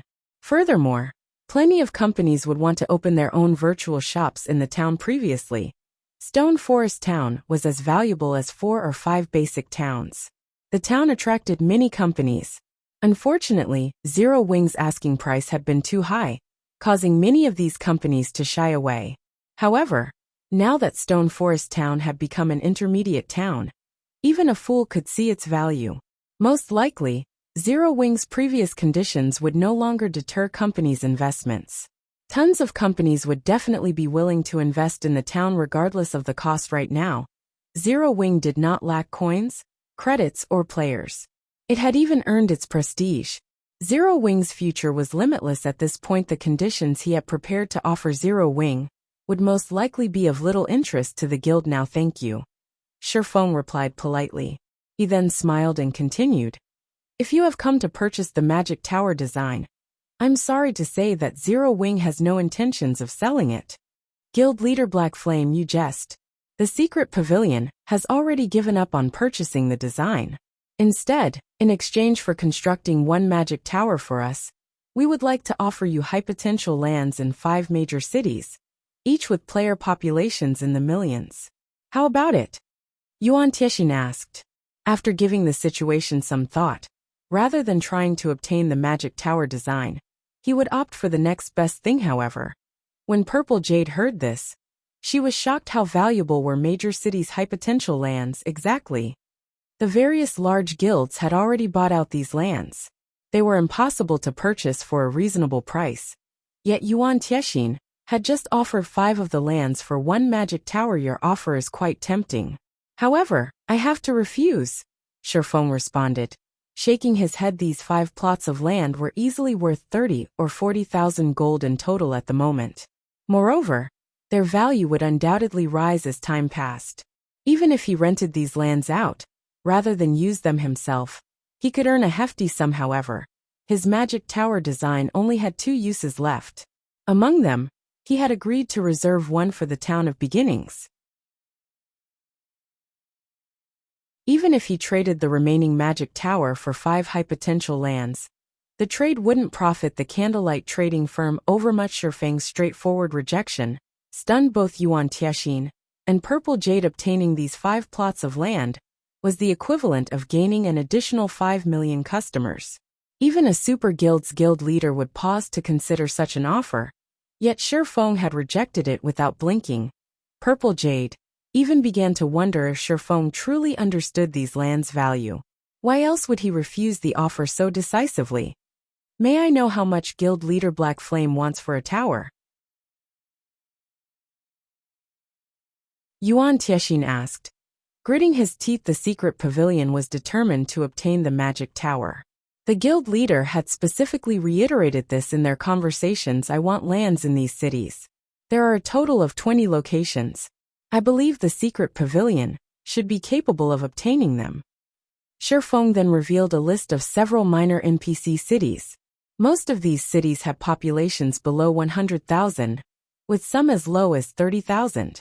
These cities were also spread out, covering 11 kingdoms and 2 empires. When Yuan Tiexin heard that Shifeng wanted 20 plots of land, he nearly cursed at the man. However, when he read the list and noticed that all of the names belonged to minor cities, he was stupefied. Even if he added all of the cities' player populations, the total was less than 2 million. Moreover, the lands in these locations did not have much potential. He could not fathom what was going through Shifeng's mind. However, this was good news for the secret pavilion guild leader Black Flame. Is this all that you want? Yuan Tiexin asked. He doubted that Shifeng was so generous. Of course not. I still want a 20,000 gold construction fee. Seeing Yuan Tiexin's skepticism, Shifeng had no choice but to state a more reasonable price. Truthfully, his price was quite high. Even Shifeng thought that he was ripping off the secret pavilion. Although these 20 plots of land were not particularly expensive, they served a great purpose. However, even if he wanted to buy these lands himself, he could not. Other large and small guilds already occupied them. These guilds would only part with the lands at a reasonable price if an existence like the secret pavilion took action in the past. These land cities had been known as Golden Cities. These cities had earned that name due to their proximity to high-level maps that provided diamond wood. Diamond wood was a rare type of wood in God's domain. It was specifically used to produce high-ranking boats. Even if diamond wood were used to produce a common speedboat, that boat's standards would almost be on the same level as bronze speedboats. Hence, diamond wood had been incredibly popular among the various large guilds and seafaring adventurer teams. Unfortunately, diamond wood was extremely rare. Many kingdoms and empires lacked maps that provided the wood, including Starmoon Kingdom. Now that he had his own medium shipyard, he had to prepare. In the past, he hadn't had this opportunity. Now that the chance was before him, how could he miss it? Lands in these cities had sold for astronomical prices during his previous life. Back then, 50,000 gold had been the bare minimum to purchase one plot of land. Unlike ordinary materials, players could not store the wood meant for crafting boats in their bag space. Rather, players had to transport the wood at its full size.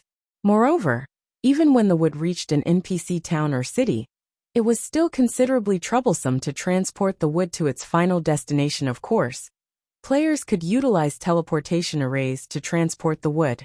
Only the price of teleporting a single log was far higher than teleporting a player. In the past, the most common transportation method had been transport carriages. However, it would be foolish to transport a single log each trip. Hence, players usually stockpiled the wood before hauling it all at once. However, NPC towns and cities did not permit players to leave piles of items on the streets. If anyone dared to do so, their items would be confiscated immediately. Due to this, the various large guilds had needed warehouses to store the materials. To put it simply, guilds in the past had spent 50,000 gold to purchase warehouses for their diamond wood.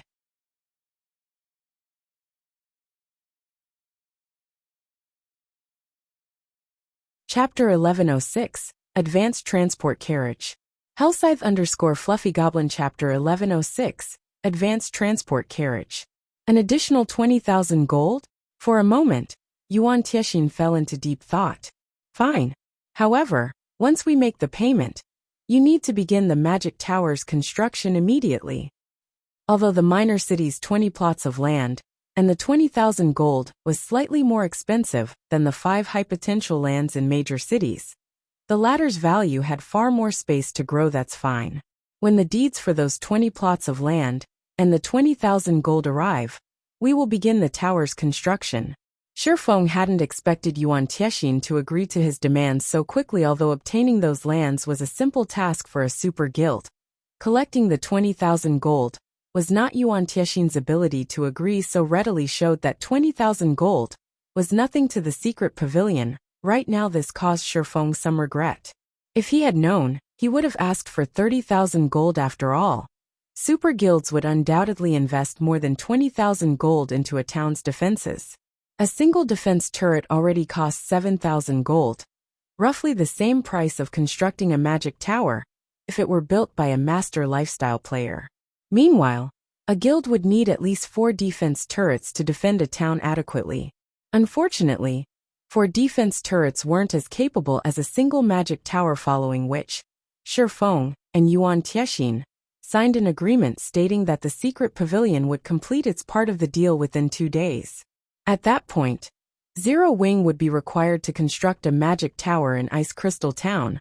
Within 2 days, Shifeng was surprised when he saw Ice Crystal Town's name. He had never imagined that the secret pavilion would capture the town. Ice Crystal Town was a border town in the Fire Wing Empire's southwestern region.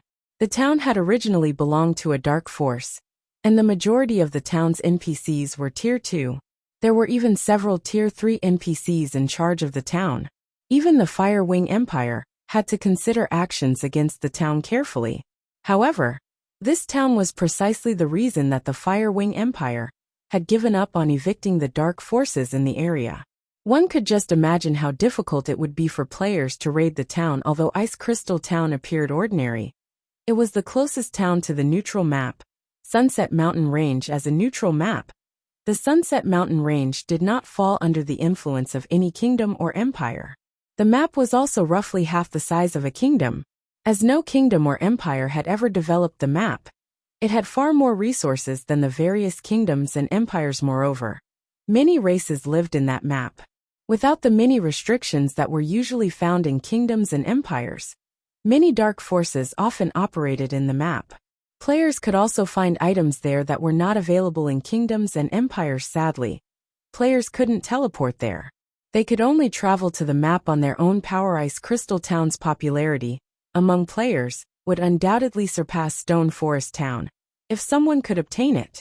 Pioneering the Sunset Mountain Range would be considerably convenient for a guild, as expected of the secret pavilion. It actually managed to secure Ice Crystal Town so early in the game. Shifeng was fairly envious. The Fire Wing Empire's player population exceeded Starmoon Kingdom's by many times. For players, Stone Forest Town's sole attraction was the Stoneclaw Mountains. However, the regional dungeon had a level 50 limit. Once mainstream players exceeded that limit, the town would lose its appeal. On the other hand, the Sunset Mountain Range's limit ranged between level 50 and 120. Ice Crystal Town would be popular in the Fire Wing Empire for a long time. If a magic tower were built in the town, it could easily garner 3 to 5 times more players than Stone Forest Town. However, Shifeng gave the matter little thought. Zero Wing was only starting to get on the right track. How could it possibly compete with a well-established guild like the Secret Pavilion? Moreover, he had earned a fortune through this transaction. Only, he wouldn't see the profits immediately. Once his shipyard officially opened for business, those 20 plots of land would begin to show their true value. The high-level maps near those minor cities had yet to be developed. No one had noticed the benefit of constructing boats with rare wood yet, either. Now was the perfect time to purchase diamond wood in bulk. Once he had trained enough lifestyle players, he would have collected enough diamond wood to mass-produce boats, following which Shifeng bade Yuan Tiexin and Purple Jade farewell. White River City's teleportation hall. A constant stream of independent players teleported into White River City. Among them, many immediately set out to inquire about Zero Wing's residence, all of them wishing to join the popular guild Big Sis Rain. Is this really White River City? Blue Phoenix, who wore a black cloak, asked as she observed her surroundings. Elite players wandered throughout the teleportation hall. There were also the members of many large guilds. Among them, there was no lack of level 39 and level 40 experts. Meanwhile, outside the teleportation hall, many players hawked their goods, and their items were just as astonishing, selling a level 35 secret silver plate armor chest piece. Find me for a private chat if interested. Selling a level 40 mysterious iron weapon. Only magic crystals accepted as payment. Watching the players sell weapons and equipment on the street, Blue Phoenix wondered if they had teleported to the wrong place at this stage of the game. Both level 35 secret silver equipment and level 40 mysterious iron weapons were considered high-quality items. Even in Empires, very few players would willingly sell them, yet so many players did just that in White River City. It was simply inconceivable. Meanwhile, the various adventurer teams present were the most shocking. Many adventurer teams recruited members to head to the Twin Towers Kingdom. The minimum requirements to join these teams were to be level 39 and a full set of level 35 secret silver equipment. Applicants also had to be capable of reaching the Trial Tower's 4th floor.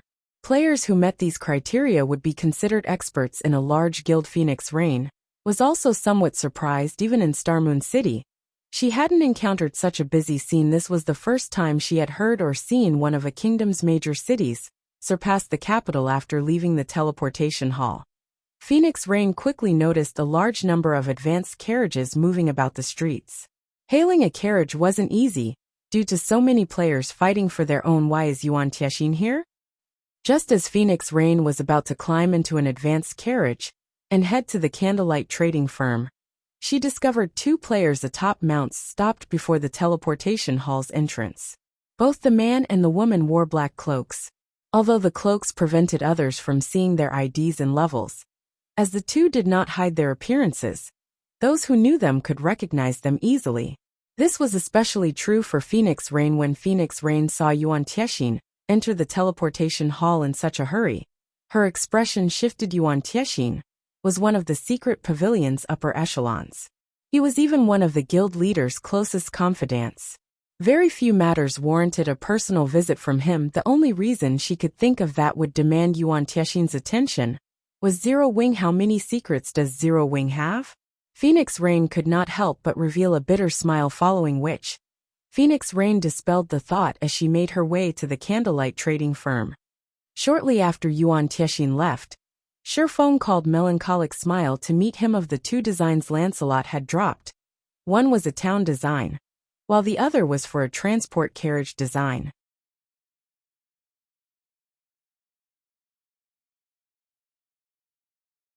Chapter 1107, New Product Launch. Hellscythe_Fluffy Goblin. Chapter 1107, New Product Launch. Over 20 advanced forgers and engineers stood inside one of Candlelight's special forging rooms. These advanced lifestyle players had come at Shifeng's call as advanced lifestyle players. They were highly valued and had high statuses in any guild. However, when these 20+ advanced lifestyle players entered the room, they all fell silent, fully focused on the ancient design spread out on the table. Guild leader, this is... Melancholic Smile rubbed her eyes, not daring to believe what she saw. The advanced transport carriage. Ordinary players might not have much use for this item, but to a manager of a trading firm, it was incredibly important to her. The advanced transport carriage was worth far more than the bronze engineering locomotive. Not only could the advanced transport carriage transport a large group of players, But it could also transport more goods than the ordinary carriages. That NPCs sold many important items in God's domain couldn't be stored in a player's bag space. Players were required to carry such items by themselves. The carriages NPCs sold or rented out could only support a few players. Even a bronze carriage could only carry 5 people at a time. And while a bronze carriage could carry plenty of items in its bag space, it could only carry a maximum of 10 items that couldn't be stored in a bag space. Most importantly, these carriages could only travel on official trade routes, which greatly limited their uses. Transport carriages, however, were different. As player-crafted items, they did not have many road restrictions. The basic transport carriage could already hold up to 10 players. In addition, its bag space was larger than NPC bronze carriages, and it could carry up to 30 non-bag items. It was also faster. Normally, non-bag items were very valuable, regardless of whether the items were for an NPC or to sell to other players elsewhere. Delivering such goods was the easiest way to make a profit. Merchant players would even fight over basic transport carriages if they were available on the market. Much less advanced transport carriages. The advanced transport carriage could carry up to 20 people. Needless to say, its bag space was leaps and bounds larger than the bronze carriage. It could also carry up to 60 non-bag items. As for its speed, it could compete with mysterious iron mounts. If the candlelight trading firm could use advanced transport carriages, even if they didn't sell products and focused on logistics, they could make a fortune. Hence, how could Melancholic Smile contain her excitement? You've seen the design for yourselves. I hope that you start producing them quickly. As for the key material, I'll try to think of a way to obtain what you need. For now, start producing whichever parts you can, Shifeng instructed, chuckling at everyone's dumbfounded expressions. While the advanced transport carriage was amazing, its required materials were extremely rare. The candlelight trading firm might be able to procure most of the required materials, but the main material, green ebony, was extremely difficult to acquire. Even Shifeng could only think of a few places that produced this wood. Moreover, these locations were all very high-level maps. Even the lowest leveled location was a level 60 map called Crying Ghost Ridge. Unfortunately, it was a neutral map, a forbidden land for current players. Only Tier 2 players would dare to grind there. However, for the advanced transport carriages, Shifeng intended to make the trip. If he had transport carriages, he could open trade routes from Stone Forest Town to other NPC towns sooner than he had planned, following which, Shifeng had the advanced lifestyle players research the advanced transport carriages components, while he instructed Melancholic Smile to stay behind. After the others left, Shifeng looked to Melancholic Smile and asked, "What's the situation with the Blackwater and Heavenly trading firms?" Before the war, both the Blackwater and Heavenly trading firms had waged a crazy price war with the Candlelight, hoping to push Candlelight out of Star Moon Kingdom's market, while they whittle down Zero Wing's financial strength. Now that Blackwater and Heaven's Burial had suffered such a massive defeat, the two guilds would take some sort of action. This was especially true since Zero Wing urgently needed money. As you've guessed, they have reduced their prices again. They've dropped their light stones prices in particular. Right now, they're selling each light stone for only 30 copper. They aren't even trying to cover their production cost now, Melancholic Smile slowly reported. For current players, light stones were a must-have item. They were also the Candlelight trading firm's most competitive product. Now that the Blackwater and Heavenly trading firms have lowered their prices to 30 copper, one could see how much the two trading firms hated Candlelight. At 30 copper, Blackwater and Heavenly couldn't even cover their production costs. Candlelight trading firm, however, could still make a profit due to their many advanced forgers. In addition, due to the special forging rooms, powerful flames, and other support tools, Candlelight's production cost for light stones was only 20 copper. Since they want to play, let's humor them until the end. Sell the light stones for 25 copper each. We'll also start selling the exotic stamina potions. Shifeng did not feel anything in particular about this situation. He had long since prepared for the day when the light stones would no longer be profitable. After all, the light stones were a common product in God's domain. He was satisfied with the fortune he had already made off of them. Meanwhile, the exotic stamina potion he was about to launch was different. Candlelight had exclusive rights over the exotic stamina potion's recipe. Its price was also within ordinary players' budgets. This was definitely a must-have potion. Most importantly, this potion would become popular among gathering players. One of players' main sources of income in God's domain was gathering raw materials. However, players consumed far more stamina when gathering materials than in boss battles. Moreover, the rarer a material was, the more stamina players would consume. This resulted in frequent forced breaks and limited gathering times. Once they released the exotic stamina potion, Shifeng refused to believe that players, who preferred to gather materials rather than fight monsters, would pass this new product by. I'll get it done right away. Melancholic Smile nodded excitedly. The Blackwater and Heavenly trading firm's actions had irritated her. Now that they were about to launch the exotic stamina potion, she wanted to see how those two trading firms planned to compete with Candlelight, following which, Melancholic Smile reorganized the layout of the Candlelight trading firm's first-floor hall, setting up a counter specifically for the exotic stamina potion. The new counter immediately garnered the attention of many players. Leader, look over there. Candlelight seems to have launched a new product. Let's head over and take a look. Immediately, a large crowd gathered around the first floor's new counter. Crap. Isn't this potion a little too amazing? It can actually recover stamina.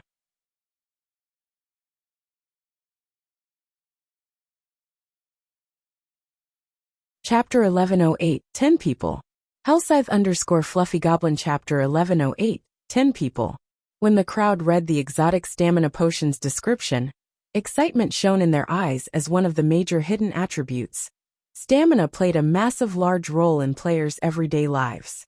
However, it was very limited. Leader, we hit the jackpot this time. This stamina potion is perfect for the Silent Swamp. With this potion, we won't have any problems reaching the swamp's core. A level 38 berserker exclaimed through his team chat. Why are you in such a hurry? Let's take a look at the price first.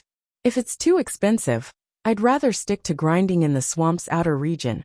A level 39 shield warrior replied. However, although his tone was indifferent, anticipation flashed in his eyes. Inwardly, he hoped that the exotic stamina potion was too expensive. The Silent Swamp was a level 40 to level 50 high resource map. However, as this map was a swamp, players consumed a lot of stamina while moving through it. Moreover, the deeper one ventured into the swamp, the more stamina they consumed. Hence, the various large guilds had avoided sending members there to level up. This provided an excellent opportunity for independent players like themselves to make money and level up quickly. Previously, on their team's first trip to the Silent Swamp, they discovered that the map was a land of treasures. They frequently came across rare minerals and herbs. Although there were a lot of monsters there, if one were careful, they could walk away with a significant harvest. Unfortunately, during this period, more players headed to the Silent Swamp, causing their income from the swamp's outer area to plummet. Yet they couldn't venture into the inner and core regions, as their stamina consumption would be too severe. If they encountered monsters with nearly depleted stamina, they would undoubtedly suffer a team wipe. However, if they took too many breaks, they wouldn't get far, and their harvest would be quite small. If they could use this exotic stamina potion, they could reach the swamp's core and its abundant resources. At that time, their daily income would skyrocket. Their team would also be able to gather enough money to equip everyone with mounts. By then, they would earn the other adventurer team's envy. As this level 39 shield warrior was occupied with his thoughts, the other independent players surrounding the counter calculated their own potential gains and losses quickly. Look, the pre-sale price is out. Did Candlelight list the wrong price? There must be a mistake. How can the exotic stamina potion be this cheap? The players in the hall cried out in shock when they saw the pre-sale price. The mana mixture the Blackwater and Heavenly trading firms sold only had a duration of 2 hours. The exotic stamina potion, on the other hand, lasted 10 hours. Moreover, unlike the mana mixture, which only increased the user's maximum mana by 10%, the exotic stamina potion increased the user's maximum stamina by 10%, and increased stamina recovery rate by 80%. One exotic stamina potion was roughly the equivalent of 5 mana mixtures, yet it only cost 10 silver coins per bottle. It was much cheaper than the mana mixture. How could they believe this? However, even after some time, the NPC manning the counter did not change the price. This situation drove everyone crazy as they panted and stared at the exotic stamina potion sales timer. There were 30 minutes until the exotic stamina potion went on sale. However, none of these players showed any indication of stepping away from the counter. They lined up and waited for the potion's sale. They also contacted their party and team members in secret to gather more money as players continued to notify others about the exotic stamina potion. News of the potion quickly spread like wildfire. Immediately, it caused a commotion in White River City. To gathering players and players who spent a long time in the fields adventuring, the exotic stamina potion was a godsend. The exotic stamina potion? I never expected Candlelight to sell something like this. With this, we won't have any problems in the ancient ruins in the Twin Towers Kingdom. Send someone to buy the potions immediately. Buy as many as you can. The various guild elite teams preparing to head to the Twin Towers Kingdom promptly made their way to the Candlelight trading firm. After receiving the news, the relatively calm Candlelight trading firm instantly boomed with business. Meanwhile, sitting in the Candlelight trading firm's second-floor lounge, Phoenix Rain and Blue Phoenix were shocked over this situation. Big Sis Rain, Zero Wing is amazing. Despite all the effort we've put into gathering information, we have yet to find any items capable of stamina recovery. Yet Zero Wing is about to put one up for sale. Moreover, it's so cheap. With this, Blackwater and Heaven's Burial must be growling in frustration, Blue Phoenix said, giggling as she watched the players line up in the first-floor hall. One could purchase an exotic stamina potion that lasted for 10 hours for just 10 silver coins. That was the equivalent of paying 1 silver per hour. Even ordinary players could afford this. Ordinary players earned a limited income, aside from spending their money on necessary items. If ordinary players wished to level up quickly or gather more herbs and minerals, they could buy the exotic stamina potion. However, if these players bought the exotic stamina potion, they wouldn't have any money to spend elsewhere for a while. With this, Blackwater and Heaven's Burial's price reductions to attract more customers were now useless. Nodding in agreement, Phoenix Rain said, Zero Wing has indeed grown a lot stronger. It's a pity that we don't have much time left. Otherwise, they could help me win the battle on Thunder Island. She had 2 matters to discuss with Zero Wing this time. The first regarded the Dark Arena. The Azura Battle Team's next match had been decided, and it would be held tomorrow afternoon. Once the match was over, the Dark Arena would host a large-scale auction. Based on what she had heard so far, all sorts of precious and valuable items would be up for sale. The second matter regarded Thunder Island. Currently, the competition over Thunder Island grew more intense with each passing day. More guilds were starting to reach for Thunder Island. In fact, Nine Dragons Emperor had even employed his family's influence for this matter. Although she, too, had used her family's influence, she still faced many difficulties regarding the island. Hence, she planned to borrow some of Zero Wing's members to assist Eros. Phoenix Rain and Blue Phoenix conversed. Shifeng entered the lounge. What a powerful mental oppression. Blue Phoenix was shocked when Shifeng joined them. She had always been curious about the strength of Zero Wing's guild leader. Now that she was meeting the man in person, it would seem that the rumors about him were true. The powerful mental oppression she felt from Shifeng made her feel somewhat strangled. Rather than a player, Shifeng felt like a humanoid monster. Phoenix Rain, however, was not particularly surprised. She had watched the video of Shifeng's battle in Stone Forest Town. Otherwise, she wouldn't have bothered with a personal trip to the Candlelight trading firm. May I know why the Phoenix Pavilion Master suddenly requests my attention? Have they announced the competition's official date? Shifeng asked after taking his seat, smiling at Phoenix Rain. Although the Azura Battle Team's opponents had been decided some time ago, the competition's date had been a mystery. This competition in the Dark Arena was incredibly important to him as more major corporations took part in the Dark Arena. The bets on each match would increase. At this point, It shouldn't be difficult for a winning team to walk away with 20 or 30,000 gold to Zero Wing, which urgently needed funds. The Dark Arena was an invaluable source of income. You have correct. The competition will take place at 10 p.m. tomorrow in the Flame Dragon Empire's imperial capital, Phoenix Rain said, chuckling. I'm also here to borrow 10 players from Zero Wing.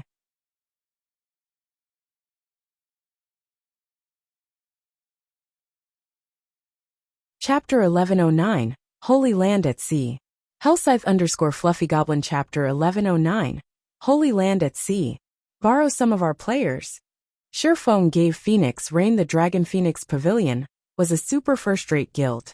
The pavilion recruited a large number of members each year, and they had tons of guild-nurtured experts. Yet that same Dragon Phoenix Pavilion had sought him out to borrow manpower. This was inconceivable. That's right. I wish to borrow 10 people to help me with a task. Once the task is complete, I will pay you 5,000 magic crystals. If the task fails, I will pay 1,000 crystals. Of course, I will offer additional compensation should any deaths occur during my loan, Phoenix Rain said, smiling as she nodded. May I know what guild leader Black Flame thinks of this? Normally, when hiring experts to help with a quest, payment was in the form of either credits or coins. An ordinary expert would only cost several gold to hire, while even apex experts only cost around 100 gold.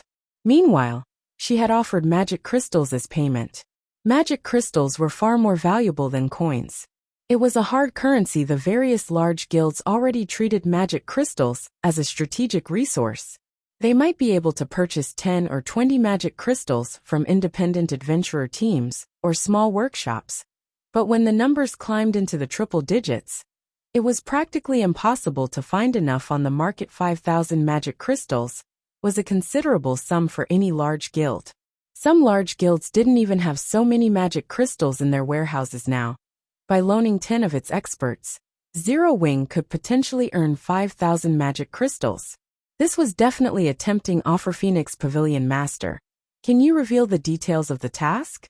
Sherfong was indeed tempted after listening to the offer. Aside from running a guild, his goal in establishing the Zero Wing workshop was to accept commissions. However, requests like Phoenix Rain's were rare. That's fine. The task is very simple. I just need Zero Wing's members to defend an ancient tower on Thunder Island, preventing anyone else from capturing it. As Thunder Island is a very special place, only a very limited number of players can be there at a time. When the time comes, our enemies won't be able to dispatch much manpower. It would be a miracle if they could send 20 or 30 players. As long as Zero Wing's members defend their assigned tower, until the pavilion's main force captures a monster encampment, the task will be a success.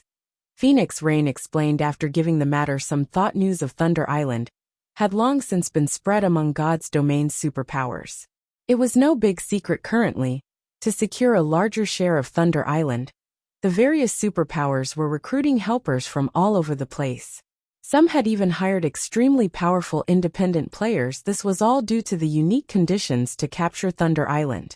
It was not an issue that could be resolved with a large army. Rather than quantity, one needed quality. Hence, she was asking for Zero Wing's help. Zero Wing had performed magnificently in the Dark Arena. Its members definitely qualified to take part in the battle on Thunder Island. In addition, she had found plenty of apex experts elsewhere. Although she might not occupy Thunder Island exclusively, she should have no problems taking control of a small portion. When the initial skirmish was over, her next step would be to fight the other super guilds slowly. Thunder Island. Information about Thunder Island immediately surfaced in Sherfang's mind. Thunder Island was in an extremely dangerous sea zone. That zone was known as the Sea of Death. One could find plenty of treasures and fortuitous encounters in the Sea of Death. There were even numerous ancient ruins in the zone. The abundant resources in the sea zone surpassed imagination. Thus, many maritime adventurer teams often explored the Sea of Death. Meanwhile, the only location in the Sea of Death that players could reside in was Thunder Island. As for the other islands in the sea zone, players couldn't survive on them for long periods. Once the night sky covered the Sea of Death, a large number of underwater monsters appeared. There were simply too many of these monsters for players to contend with. Thunder Island was only an exception because the island received thunder and lightning all year round. Even after night arrived, sea monsters couldn't reach the island. Thunder Island became a safe haven of sorts in the Sea of Death as a result. Bloodbaths had been a constant on Thunder Island in the past. The various superpowers in God's domain all wanted Thunder Island for themselves, however. It was not that easy to occupy Thunder Island. In the past, not one of these superpowers had controlled the entire island. In the end, various superpowers jointly operated the Holy Land at sea. Shifeng had visited the island many times in the past. Unfortunately, as his guild had been too weak, they had never qualified to establish a small base in this Holy Land. He had been forced to travel to Thunder Island by boat each time he visited. Shifeng had not expected the war over Thunder Island to begin so soon in this life. This task won't last very long. It'll be over in a day or so, Phoenix Rain added after Shifeng had remained silent. Capturing Thunder Island was different from ordinary towns, where things would end once the target town was captured. In order to gain authority over the town on Thunder Island, one needed to capture monster encampments. The more encampments one captured, the more authority one could utilize. If one captured all of the monster encampments on Thunder Island, they would obtain the highest authority on the island. Meanwhile, this authority contest occurred once a month, with each contest lasting 8 hours. Moreover, during the day of the contest, Thunder Island would be enveloped in an ancient magic array. If one wished to set foot on the island during that time, they needed an entry pass. Without the entry pass, players would be automatically transported off of Thunder Island. Each entry pass allowed up to 10 people to enter the island, and could be obtained by killing bosses in the Sea of Death. The Sea of Death was already an extremely dangerous sea zone. It was home to plenty of sea monsters, and these monsters were much stronger than the monsters found on land. The chances of a team wipe were even highly likely when sailing through the Sea of Death, not to mention when hunting bosses in the zone. Currently, the various superpowers were doing their best to find and kill bosses. They had suffered immense losses as a result. The Dragon Phoenix Pavilion was no exception. Thus, the entry passes were exceedingly precious. These superpowers could not invite ordinary experts to take part in the contest. They would take as many apex experts to the island as they could. Only by doing so could they utilize the entry passes to their fullest potential. After pondering the situation for some time, Shifeng looked at Phoenix Rain and asked, "May I know how many entry passes Phoenix Pavilion Master has right now?" Hearing Shifeng's question, both Phoenix Rain and Blue Phoenix were stunned. The various superpowers were keeping a tight lid on the entry passes. They had never imagined that Zero Wing would know about this as well. However, when Phoenix Rain thought back to her encounter with Yuan Tiexin, she understood. Although the secret pavilion was not one of the superpowers contesting over Thunder Island, the latter possessed a powerful information network. It was not all that surprising that Shifeng knew about the entry passes. Your information network cannot be underestimated. I won't hide it from you. I currently have slightly over 20 passes. In other words, I can bring over 200 people to compete for prominence on the island, Phoenix Rain said, smiling. Are you interested in a piece of this pie as well? Although she would not underestimate Zero Wing, those involved were God's domain superpowers. They were on an entirely different level compared to Zero Wing. With how few experts Zero Wing employed, the guild would not survive long on Thunder Island.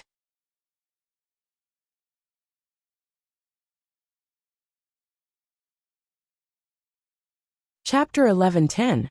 Contesting over monster encampments. Hellscythe_Fluffy Goblin Chapter 11:10. Contesting over monster encampments. Shifeng shook his head when he heard Phoenix Rain's question. Contrary to Phoenix Rain's assumption, he was not particularly interested in Thunder Island. Phoenix Rain found Shifeng's response reasonable. If Shifeng truly understood the situation on Thunder Island, then he knew how fierce the upcoming contest would be. There were already 3 super guilds participating in the contest, not to mention super first-rate guilds. Moreover, the upcoming fights wouldn't be minor. These guilds were dispatching all of their top players. Every one of these existences wanted authority over Thunder Island. This way, they could temporarily establish a guild transfer point and set up a foundation to explore the Sea of Death. After all, the Sea of Death was quite far from the main continent. Even if players traveled from the nearest coastal town on a speedboat, they would have to sail for over a day to reach the Sea of Death. On their way to Thunder Island, players would also have to venture through a dangerous sea zone. One also needed a sufficiently powerful naval fleet to participate in the contest. Sea monsters were more powerful than land monsters, not to mention boss-ranked sea monsters. Even the Dragon Phoenix Pavilion had to sacrifice a large number of elites and experts to kill one such boss. They could easily lose up to 30 ships during one of these raids. Even first-rate guilds could not afford such a loss. Yet even after so many sacrifices, they would only obtain 1 or 2 entry passes to Zero Wing, which didn't have a naval foundation. It would likely lose far more than the Dragon Phoenix Pavilion if it tried to join this contest. Give me 20 slots. I can help you defend 2 ancient towers. My price is 20,000 magic crystals and 1 temporary transfer point. If we fail, I won't charge a single coin. I also won't require any compensation for deaths. Shifeng said after giving the matter some thought. It was very difficult to occupy the monster encampments on Thunder Island. The monsters in these encampments depended on the players on the island. These monsters were generally chieftain rank and above. Before players reached Tier 2, the bosses defending these encampments would be fixed as Grand Lords, including the risk of ambushes by other guilds. The difficulty of capturing an encampment was obvious at a glance. Most importantly, the monsters in these encampments had extremely high defense and magic resistance. It was not possible to raid these encampments normally. One needed the ancient towers buffs to lower the difficulty. Meanwhile, the more ancient towers one occupied, the easier it would become to deal with these monsters. However, Thunder Island had a limited number of ancient towers. The various large guilds would definitely dispatch their men to take these towers over, although they would only send a small number of players to do so. After all, the monster encampments were the most important targets. To secure an ancient tower, one would generally dispatch 15 to 20 players, and these guilds usually attempted to occupy 3 or 4 towers. Once they did, with their expert strength, they could take down a monster encampment with roughly 100 players. His offer to defend 2 ancient towers would undoubtedly relieve some of the burden on Phoenix Rain. She would have an additional 10 players to help her occupy a monster encampment. You'll secure 2 ancient towers? Phoenix Rain fell into deep thought to solidify their hold on the ancient towers. She had previously decided to dispatch 20 players to each tower. Her plan was to send 60 players to capture 3 ancient towers. The other 100+ players she had would be more than enough to capture an encampment. This was her most conservative plan. Ideally, she wanted to capture 2 encampments. However, this was simply too difficult if what Shifeng said was true, and he could maintain 2 ancient towers with just 20 players. She could save an additional 20 players for herself.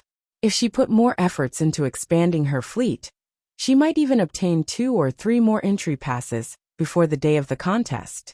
By then, she would have a chance of obtaining 2 monster encampments. Only, Shifeng's transfer point condition was somewhat difficult to agree to. For each monster encampment, one captured on Thunder Island, they would earn 2 temporary guild transfer points in the town. She had already promised 1 transfer point to another large guild that had agreed to assist her. If not for said large guild, she would not have obtained so many entry passes in the first place. If she accepted Shifeng's offer, she had to secure 2 monster encampments. However, there were too many uncertainties. Moreover, Phoenix Rain found it hard to believe that Zero Wing had so many powerful experts capable of defending 2 ancient towers with just a team of 20. Is there some issue? Shifeng could not help but ask as he watched Phoenix Rain ponder his offer. Guild leader Black Flame. To tell you the truth, each captured monster encampment only provides 2 temporary guild transfer points. Among them, I have already promised 1 to the Firmament Guild. Although Firmament is only a first-rate guild, the guild has been developing its maritime strength. Currently, Its navy is even stronger than many super first-rate guilds. If not for them, I wouldn't have obtained so many entry passes to begin with, Phoenix Rain explained Firmament. Shifeng recalled the guild from his past. The Firmament Guild was indeed an overlord at sea. Firmament had occupied 2 coastal NPC cities, which had populations in the millions, very early in the game. These 2 cities served as the foundation for the guild to develop its maritime strength. In addition, Firmament had focused on developing its navy. Although overall, it was significantly weaker than super first-rate guilds, battles at sea did not rely on guild experts.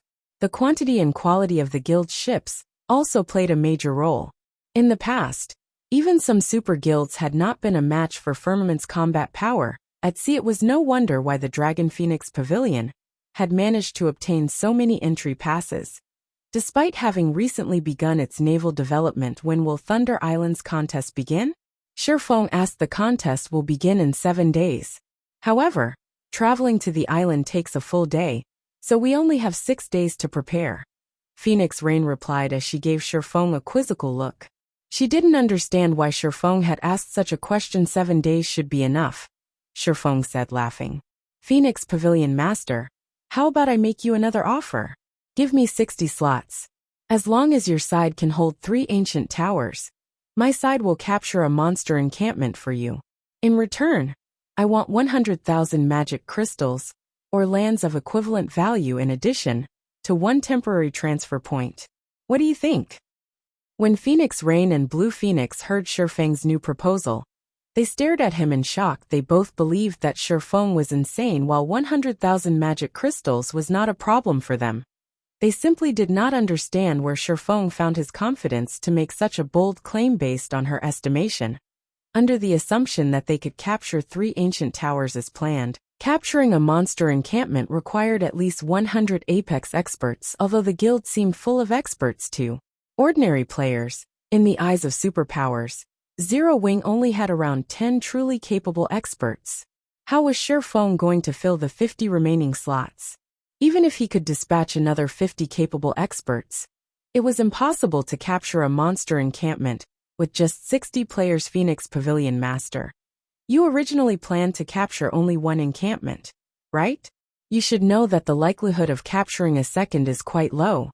Even if you allow Zero Wing to fight for the second encampment, I'm sure you won't suffer much loss. If you are still not sure, I can sign an agreement. If Zero Wing fails to secure the second encampment, we will pay 100,000 magic crystals. How about it?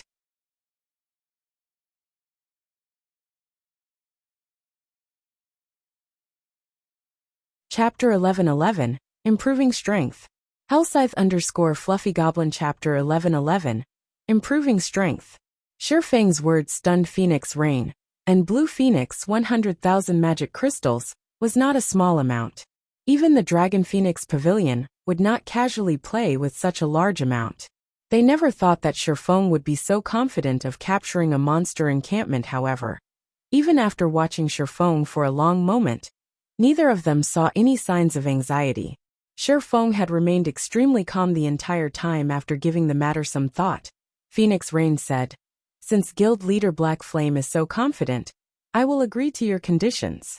Big Sis Rain. Blue Phoenix could not help but turn to Phoenix Rain in shock. Setting aside Zero Wing's confidence in capturing a monster encampment, losing 60 slots would be a major problem for the Phoenix Pavilion. They only had 21 entry passes. After deducting Zero Wing's 60 players, and the 60 players required to defend the ancient towers, they only had 90 remaining slots.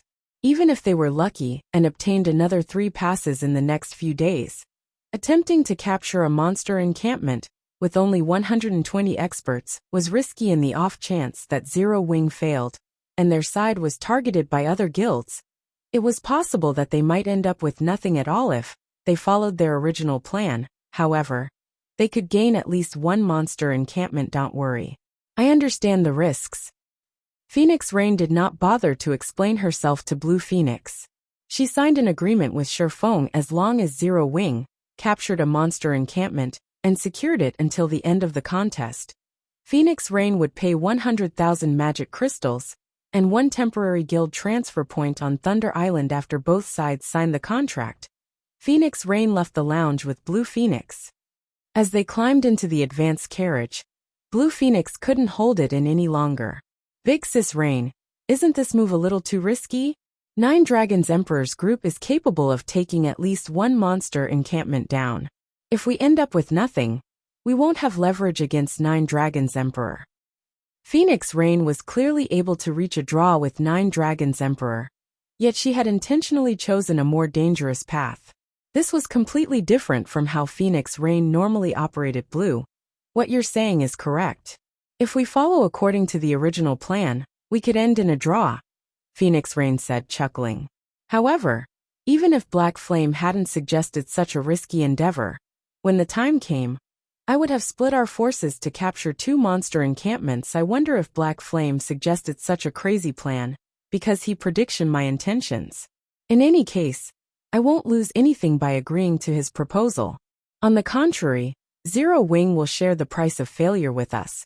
But that price is more severe for them. Moreover, I am also very curious as to why Black Flame is so confident of taking down a monster encampment with just 60 Zero Wing members. Phoenix Rain's words rendered Blue Phoenix speechless. Phoenix Rain had made such a risky decision simply to sate her curiosity. How was she any different from Zero Wing's guild leader Black Flame? In the quiet second-floor lounge in the Candlelight Trading Firm. Shortly after Phoenix Rain left, 2 unparalleled beauties entered the room, confusion and helplessness filling their eyes as they gazed at Shifeng guild leader. This is a battle between God's domain's superpowers. Their strength is on an entirely different level. Aren't we taking too large of a risk for 100,000 magic crystals? Aqua Rose asked, her head aching before encountering the secret pavilion's simulation training system. She had assumed that there was only a small difference between first-rate guilds and super guilds.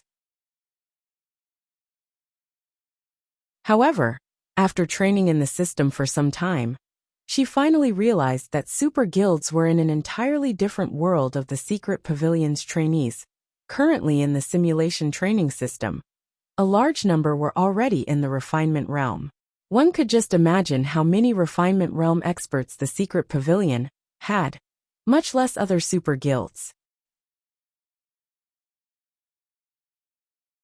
In comparison, excluding Shifeng, Zero Wing only had 3 people in the refinement realm: Fire Dance, Violet Cloud, and Gentle Snow. While this might be a powerful force in first-rate guilds, this was a paltry amount in the eyes of super guilds. Of course, aside from combat standards, other factors also affected battles with other players, such as combat experience, weapons, equipment, skills, and various tools. Why would super guilds' apex experts lack any of these? In the end, the battles would come down to combat standards. Gentle Snow nodded in agreement with Aqua Rose's views. Initially, she had been astonished. She had never imagined that not only did Zero Wing possess a close relationship with the secret pavilion, but even the Dragon Phoenix Pavilion's pavilion master had traveled so far to seek the guild's aid. Superpowers upper echelons like these even looked down on the guild leaders of first-rate guilds. Although only a single rank separated the 2 guilds, interactions between them were unheard of. Someone of Phoenix Rain's rank making a personal visit to anything less than a super first-rate guild was practically a dream. Don't we have 7 days? Shifeng shrugged nonchalantly. I just so happen to be free for the moment. I'll help you all train for a bit. Train? Really, guild leader, you must keep your word, all right? Gentle Snow was confused. Aqua Rose, who stood beside her, however, rejoiced when she heard this. Every time Shifeng took them out to grind monsters, not only would their levels rise rapidly, but if they were lucky, they would also get to upgrade their already excellent weapons and equipment. The guild's core members always hoped that Shifeng would lead them. However, we can't have too many people this time. It is very dangerous where we are going. We'll take a team of 20 at most. I understand. Upon hearing Shifeng's instructions, Aqua Rose immediately began to contact the other members since Shifeng's goal was to help improve the guild's top combatants. She only contacted the top-ranking players within the guild. Among them were the 10 Azura Battle Team members, and the top players from Gentle Snow's team, As well as alluring summer once they formed the 20-man team. Shifeng led the team to White River City's teleportation hall, teleporting to the closest town to Ghost Forest Town, near the Crying Ghost Ridge. Crying Ghost Ridge was a neutral map between the Black Dragon Empire and Starmoon Kingdom. Although Ghost Forest Town was a border town, it was void of players. The nearby maps were all level 60 and above. The monsters here were simply too high-leveled for current players. If one did not wield weapons or equipment that had the ignore level attribute, grinding here was impossible. Furthermore, monsters past level 50 underwent a qualitative transformation. Even level 50 common monsters were significantly stronger than level 45 elite monsters, much less level 60 monsters. It also took nearly 14 hours to reach the Crying Ghost Ridge from Ghost Forest Town on foot. Players simply had no reason to visit the town. However, when Shifeng's team arrived in the town's teleportation hall, they discovered another team of players. Moreover, every player within this team was very high-leveled. They were all level 40 and above. Their weapons and equipment were also off the charts. Most frighteningly, these people were all independent players. The instant Shifeng's group appeared, these players all shifted their gaze towards Shifeng and his team. Their cold killing intent could be felt from over 100 yards away.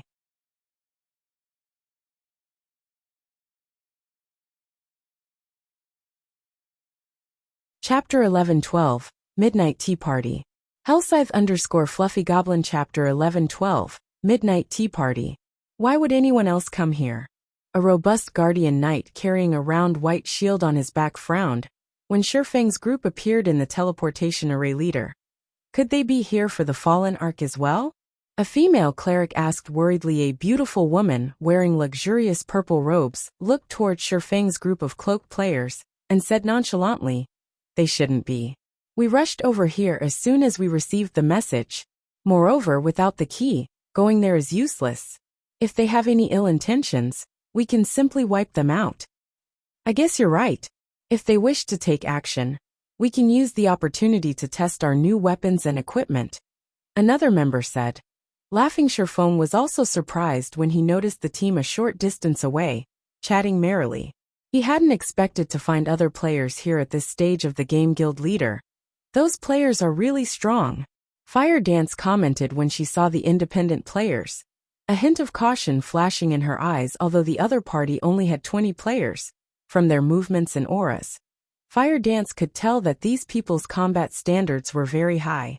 These players were no weaker than the Apex experts she had previously encountered, and this team had 20 such experts.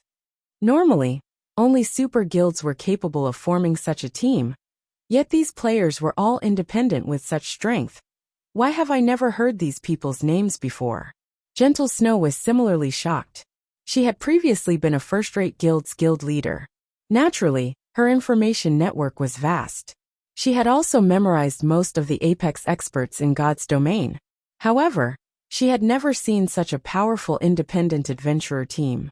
The most laughable part was that she didn't recognize a single player on that team from what I can remember. The only adventurer team with this level of strength has to be Owl, the team that joined us in Titan City. When Aqua Rose saw this 20-man team, she could not help but recall Owl. In her opinion, Owl was one of the most powerful adventurer teams in God's domain. She had never imagined that she would encounter another team of such caliber.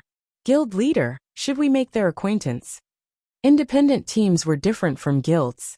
They might be able to recruit this adventurer team to Zero Wing.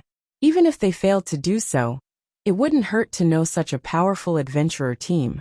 In the event that they needed more manpower in the future, they could request these independent players' help. After all, Apex experts were extremely rare in God's domain. Gentle Snow nodded in agreement. If they could recruit these players to Zero Wing, it would undoubtedly push the guild to a whole new level. They would also have more confidence in the contest on Thunder Island. Forget it.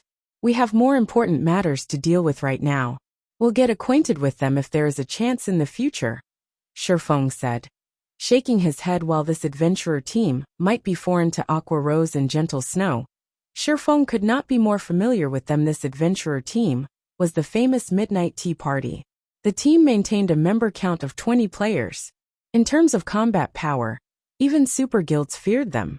However, as the Midnight Tea Party did not bother to claim territory of their own and refused to operate under anyone, the various super guilds had tried to recruit the team in the past. Unfortunately, no one ever succeeded. However, what surprised Shifeng was that he found a familiar face among the group Endless Scars. Shifeng had never imagined that the once mythical existence would be a member of the Midnight Tea Party during God's Domain's early stages. If the public had learned of this in the past, everyone would have been shocked. Although members that left the Midnight Tea Party had gone on to their own great achievements in the past, none of them had ever been as successful as Endless Scars. Ranking as the #1 player on the God's Domain experts list meant that Endless Scars had stood at the peak of God's Domain. Yet, when Shifeng thought about how Endless Scars' status as one of the Blackwater Corporation's representatives, his head started to ache.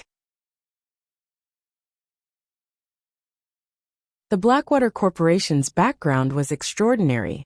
If Endless Scars joined Blackwater and became one of its leaders, he did not dare to imagine what kind of future awaited the guild. However, Shifeng had never heard of Endless Scars joining Blackwater in the past. She had gone solo throughout her entire career in God's Domain, following which, Shifeng led his team into an NPC shop to stock up on food and beverages. He also had everyone check their inventory for potions and magic scrolls, and he handed these items out to anyone who needed them. After everyone rested, they rode their mounts to the neutral map Crying Ghost Ridge. The journey that typically required 14 hours only took Shifeng and the others 4. Moreover, the group didn't encounter a single monster attack on their way, surprising them all. There were level 60+ monsters all over the place, and they were only level 40+ players. The massive level difference would allow monsters to detect them easily, yet none of the monsters attacked them during their journey. What these players did not know was that Shifeng knew this terrain like the back of his hand. He knew which paths were safe and which were not. In reality, the 14-hour journey included the time players wasted in fights against the local monsters. If one did not have to fight, they could reach the Crying Ghost Ridge in 10 hours if they ran straight there. Stop for a minute. Before us lay the neutral map, Crying Ghost Ridge. As the team was about to enter the mountain path before them, Shifeng halted his team. He then took a Tier 1 group invisibility scroll from his bag and said, "We'll complete the remaining journey on foot. Remember to follow me closely. The monsters here aren't like any you have encountered before. Even the level 60 common monsters here could reach the Trial Tower's 3rd floor. They have the combat standards to reach the Trial Tower's 3rd floor? Are they even monsters?" Blackie could not help his astonishment when recruiting ordinary members. Most large guilds only required players to reach the Trial Tower's 2nd floor. Though, Zero Wings standards were slightly higher, with ordinary members needing to reach the 3rd floor, while elite members needed to reach the 4th floor. In other words, any random monster in the Crying Ghost Ridge was as strong as Zero Wings elite members. However, monsters had much higher attributes than players. If both sides had the same combat standards, monsters could easily kill players. Everyone's relaxed expressions immediately vanished, and they began to move cautiously. At the same time, they were very curious about why Shifeng had led them to such a dangerous location, following which, Shifeng activated the group invisibility scroll. As long as they did not attack or receive any attacks, they would remain invisible. The group invisibility scroll's only drawback was that it would reduce the affected player's movement speed to 80%, and its duration was only 10 minutes. Shortly after Shifeng's team entered the Crying Ghost Ridge, another group of players arrived before the ridge on their horses. "There are too many monsters on the way here. We really are lucky that leader has the Beastmaster's breath as a deterrent. If that other team came this way, they would be stuck fighting those level 60 monsters for hours. By the time they got here, we'd already have the fallen Arkansas." The Midnight Tea Party's members could not help but laugh. They had only braved the journey here because their team leader had the Beastmaster's breath. Otherwise, they would have waited until they reached level 50. Huh? Something's not right. Look at those hoof prints. When one of the rangers used his investigation skill, he discovered hoof prints around the mountain path's entrance. He was shocked. The prints look quite fresh, and there are a lot of them. What? Could it be the team we saw in town? Impossible. You're tuning in to the Li Mei's Wuxia Whispers YouTube channel. We're so grateful for your support, and don't forget to subscribe to join us on this incredible journey through captivating stories. Your generosity through donations truly makes a world of difference, as it's the primary source of revenue that allows me to expand and enhance this channel for you. Thank you from the bottom of my heart for being a part of this adventure.